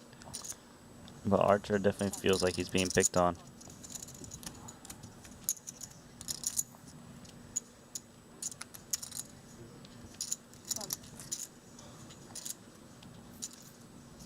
It's all about finally getting it folded to you in a small blind and you wake up with 10-5 offsuit. In a spot where you can jam pretty darn wide. But you gotta lay it down. Gotta feel good to get a walk for Vishenkov. Randy. What? I thought we were done with giveaways. And Just I'm just more. There are more. We already gave away the 3 exclusive Triton X secret lab chairs. That, by the way, I can't wait to find out what the shipping fees on those 3 bad boys cost. But anyways, we'll talk about that later.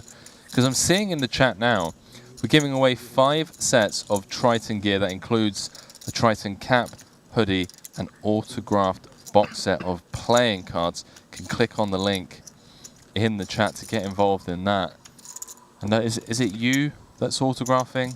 It's me, you, Brian, right. and Ollie. Right, that makes sense. Makes a lot of sense. sense. That does, yeah. Yeah. I mean, it's not. In case the people who don't want to enter, really, it's not us. It's going to be someone else. You know, people you would assume were hoping for, you know, the Phil Ivey signatures, the Jason Kuhn, the Tom Dwans. But now that you say that, it does make sense that it would be us. It's not us.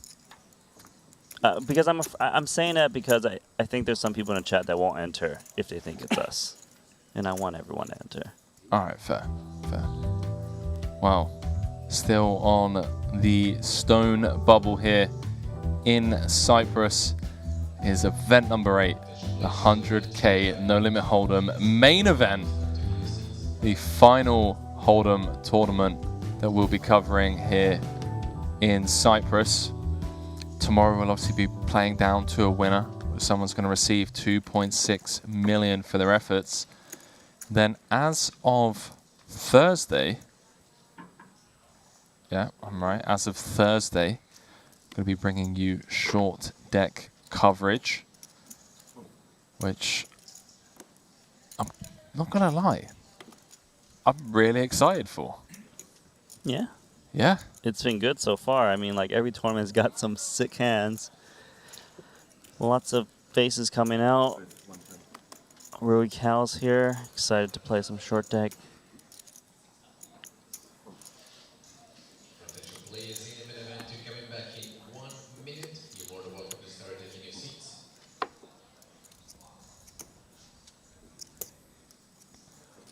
Checking in on that 50K is Poker Code co-founder Ty Seibinger, chip leading that over there. 8 left, 6 paid. Mikita Badziakowski on just 6 big blinds.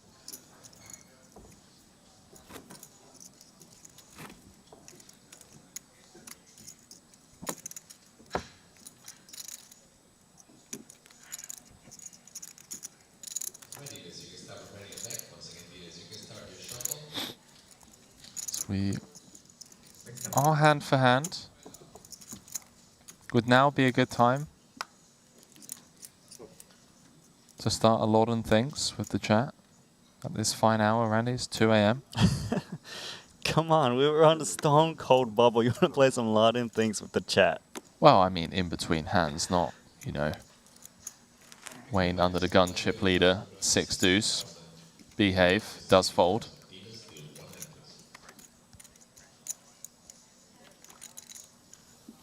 Jason with 14 bigs and a bit of breathing room.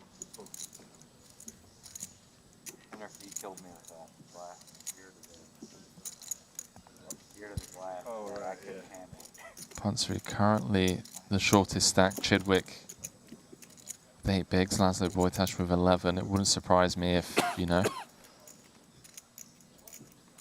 we see a few all-ins in the next couple of orbits. Paul picks up pocket 10s against the dealer button open. 12 blinds. Lots of fold equity. Hand plays itself. Sure, you're currently in 10th place, but Henrik's stack is going to be opening wide enough. Yes, chip leader on the button. 10s go in. Heckman. But then exposed. They don't hit drips.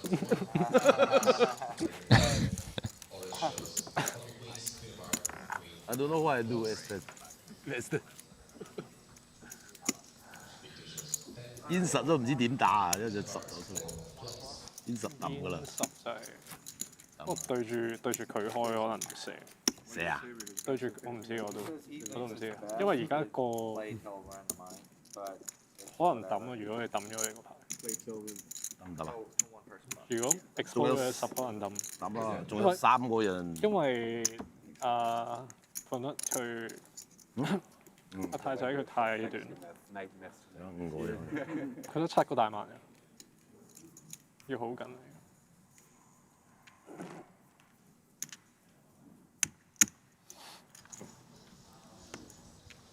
So we just heard Jason, Kuhn and Paul saying that we are playing to the money.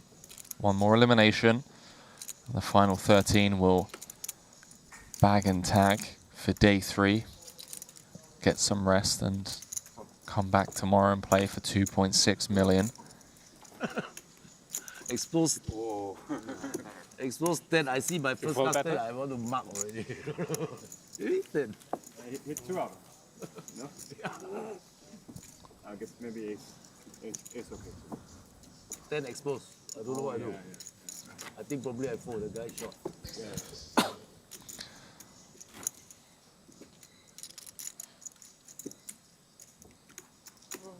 Mexican, please.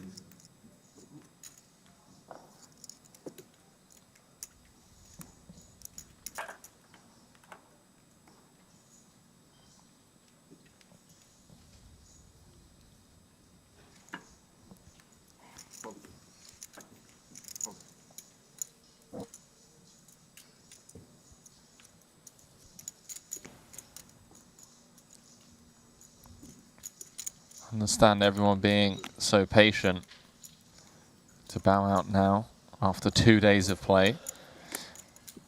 Me going home empty-handed. Can just wait one more hand or one more bust out. Sorry. One more hand. No. I mean, maybe one more hand. Who knows? It's but yeah. definitely going to be a lot more than one hand. It's up to us, but he thinks it's best that we just play.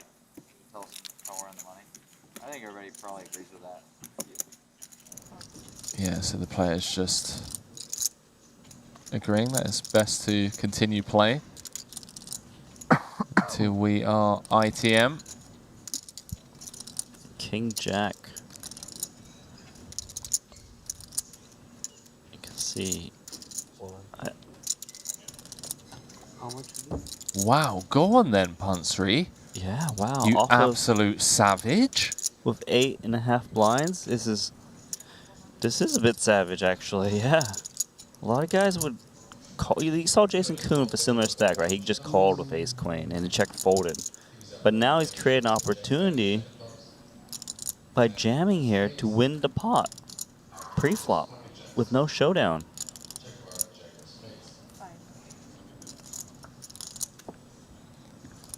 Throws in the time bank.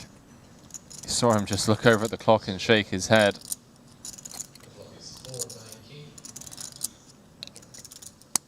Wow, this is a really boss play here, King Jack. I like it.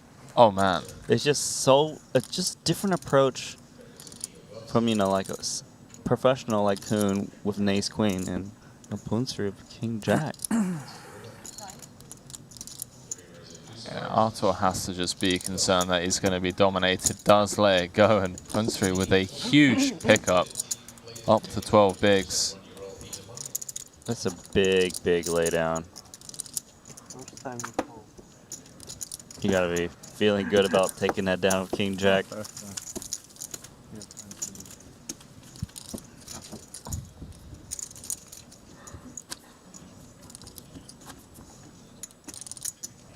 Mexican, please. Do you know what I'm going to do, Randy, when we wrap things up today? I mean tomorrow. What are you doing, Henry? Well, today after the gym, I really wanted just, you know when you just like get a solid workout and I'm going to just smash a filthy burger. Just bunch of carbs, bunch of fat, all that good stuff. And I didn't. I stayed disciplined. But I'm telling you now, it's going to be about 3 a.m. by the time we get to the room, right? Yeah. I'm getting straight on the phone to room service and I'm ordering myself a burger. I'm getting hungry. And I don't want to get hangry in the booth. I just saw 2 8s going to muck. Wow. And Bone 3 picks up kings.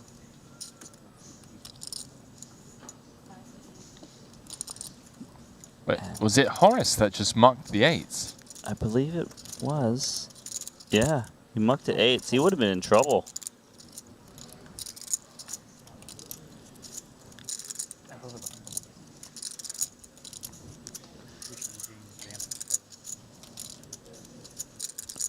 Davies actually down to 800K with 2 7s. A hand that's very playable, of course, but yeah, I mean, Davies, 7th in chips. Not going to be looking this one up. And no need to muck about. We're playing hand for hand, snap fold from Davies and Malinowski. And just like that, Ponsary up to 15 bigs. You know what? I want a burger too now. Let's go, mate. Let's go. Just get burgers. Pretty sick spin up without having to show down. 350 to 850, no. Respect to Ponsary. Sure, the Kings was easy to play, but not the King Jack. He's gone from last place to 8th place with 2 all-ins. No showdown.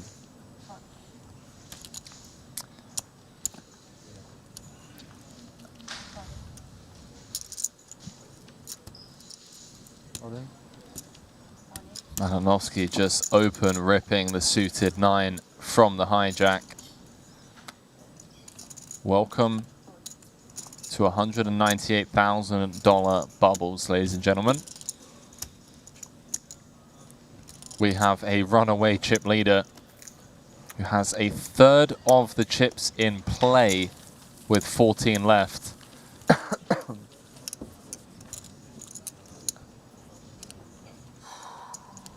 And the sick thing is, this isn't even a case of everyone else playing for second, kind of similarly to when Carl Gatian had like 24 million in chips with 5 left in a 200K.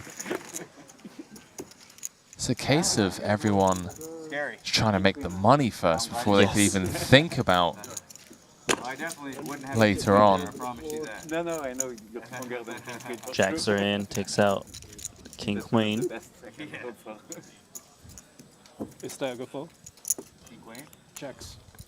Oh, you showed Jacks? I showed. Oh, okay. I thought you folded Jack. King Queen. Yeah, very easy fold. I think it's, I mean, I don't know. King Queen off got really close. So with a couple of the short stacks getting some rejams through, Laszlo Wojtas and Stephen Chidwick find themselves the only 2 players with sub 10. We could be here for a while. Yeah, this bubble has actually lingered for quite a bit. It has indeed. Oh, cool, man. And Greg, nice to meet you. side note, Greg. Really cool. It has a lot of compliments. It's the cheapest of the room. huh? That's Greg. That is Greg. Yeah, he's telling me. We already knew that. Yeah. Just gonna go with Greg. It's a lot easier to say. Oh, you live in the south. Alright, Kuhn's picked up a little bit of chips. He's got ace-4 suited in the cutoff. Wondering if he can make a play with it, or should he just conserve these chips? We've seen some conservative play from the other table. But see, Kuhn's got a different game plan. He actually ships in ace-4 suited into cutoff, putting his chips at risk with a guy who can just take him out. Nice play. Crucial pickup for JK there.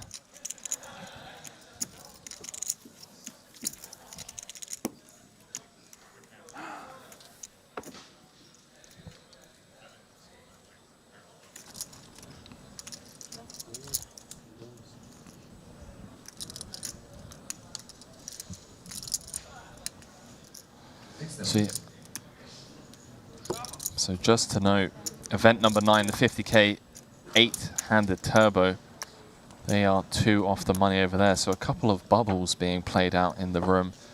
Ebony Kenny lost a sizable pot against the chip leader, now finds herself at the bottom of the chip counts with just 4 bigs. We'll keep you all updated. But for those of you that want to just stay updated every single hand, can download the Triton Poker Plus app and see how Ebony gets on over there.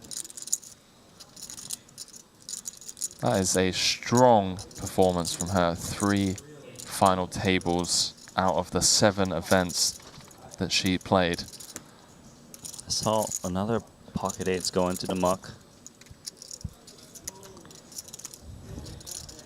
Shenkov, Queen Jack suited.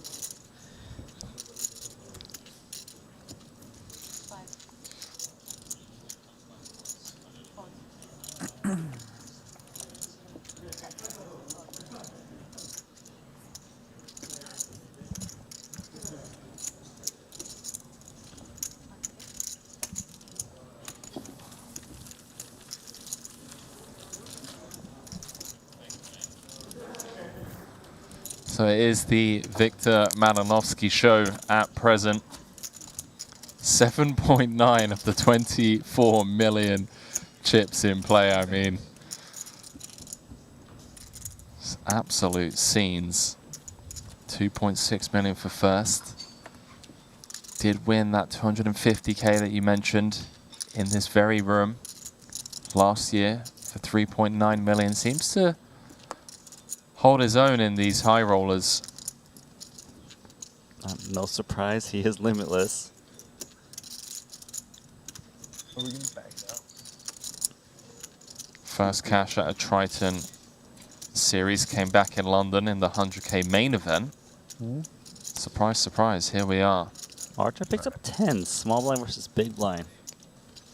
Huh. I guess you just start with a limp I call, honestly, right? You just limp call, I think. I honestly don't know. It's because they're still playing 40 blinds, and the short stacks have like 5 blinds, 6 blinds. I mean, limp jamming is really profitable. But I feel like limp calling might be the play, given how short. It would just seem it's a little excessive, right? 40 blinds limp jamming. Well, he's going to go for it, though. Man, Arthur just got game, doesn't he?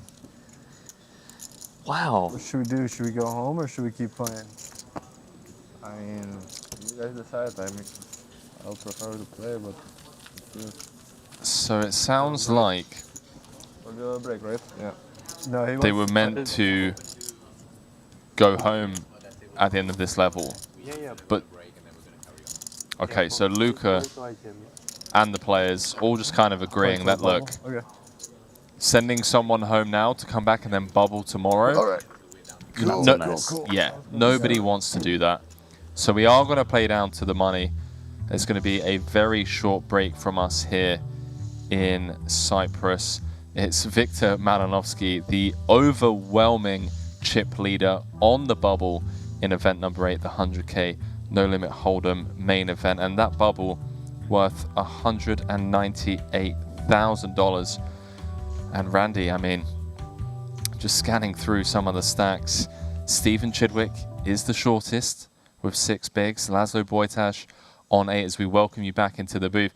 Randy, just quickly before we send everyone on break, it's just Victor Malinovsky show right now. And the rest, pretty much. And the shorties. This is going to be a tight race to see who bubbles it, but right now he is chipping up very, very easily. So limitless, Mr. Victor Malinovsky, the overwhelming chip leader. We're going to be going on a very short break, so don't go anywhere, as when we come back, we're going to be playing down to the money here in the 100k main. We'll see you guys shortly.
Well, we warned you it was going to be a swift one. The players just taking a quick 2-3 minute break to, go and splash some water on the face. It's been pretty intense for the last, couple of hours. We are on a $198,000 money bubble.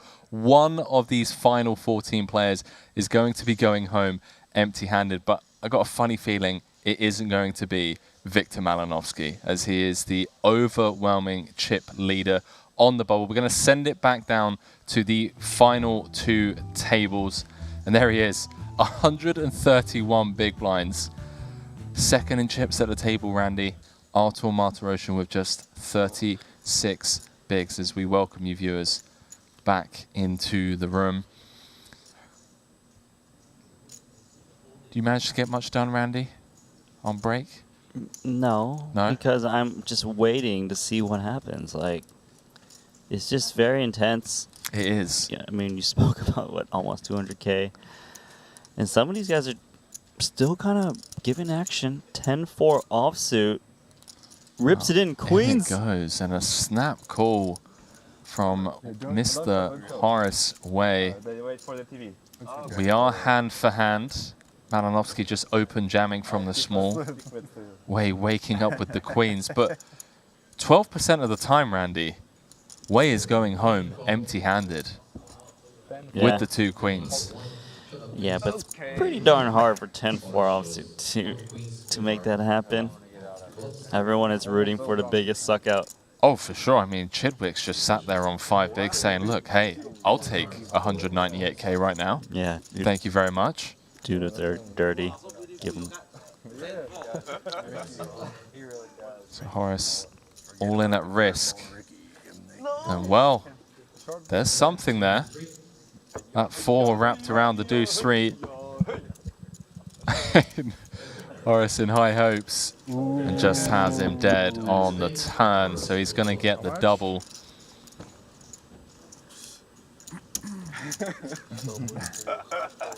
Slight dent to Victor's stack. 965. Still a very healthy 7.3 million chips. 5. It's a good time to wake up with queens. But he, he didn't even look around. He was like, snap call. I don't know, man. I'd rather just look down at 7 deuce and know that I have nothing to do with the hand. I know, right? Because it's very easy for Malinovsky to have like an ace X, a king X, where they've got a lot more equity than 10-4. But, you're dealt the cards. You got to play what you're dealt. You can't just choose. 1 in 10 times, I'm going home empty-handed when the min cash is 100. I don't know, mate. Yeah, I'd be uncomfortable. You're a sicko. Just deal me out the hand. Just give me 7 deuce, 8-3, whatever. Just give me nothing. But he was so happy. I mean, yeah. Horace Way gets the double. Cashed the 200K. Looking to cash the 100K main now. It's Chidwick. 4.5 blinds. Yeah, the stack that everyone's got their eyes on. If he was deciding to jam here, it's important to see who he'd be jamming into. You'd want to jam into another short stack. He's going to go for it. Someone that can't really call off lightly. So you wouldn't want to jam into Limitless, for example. Or Artur picks up jacks. Oh my gosh. Stevie's he's got jack 10. How can he win this pot? Oh, Artur. Not only does he have the jacks, but he has Limitless on his direct left that he still has to worry about. As Limitless has him covered. Play would be to call, I think. Or did he rip it in? What did he do? Raising chips.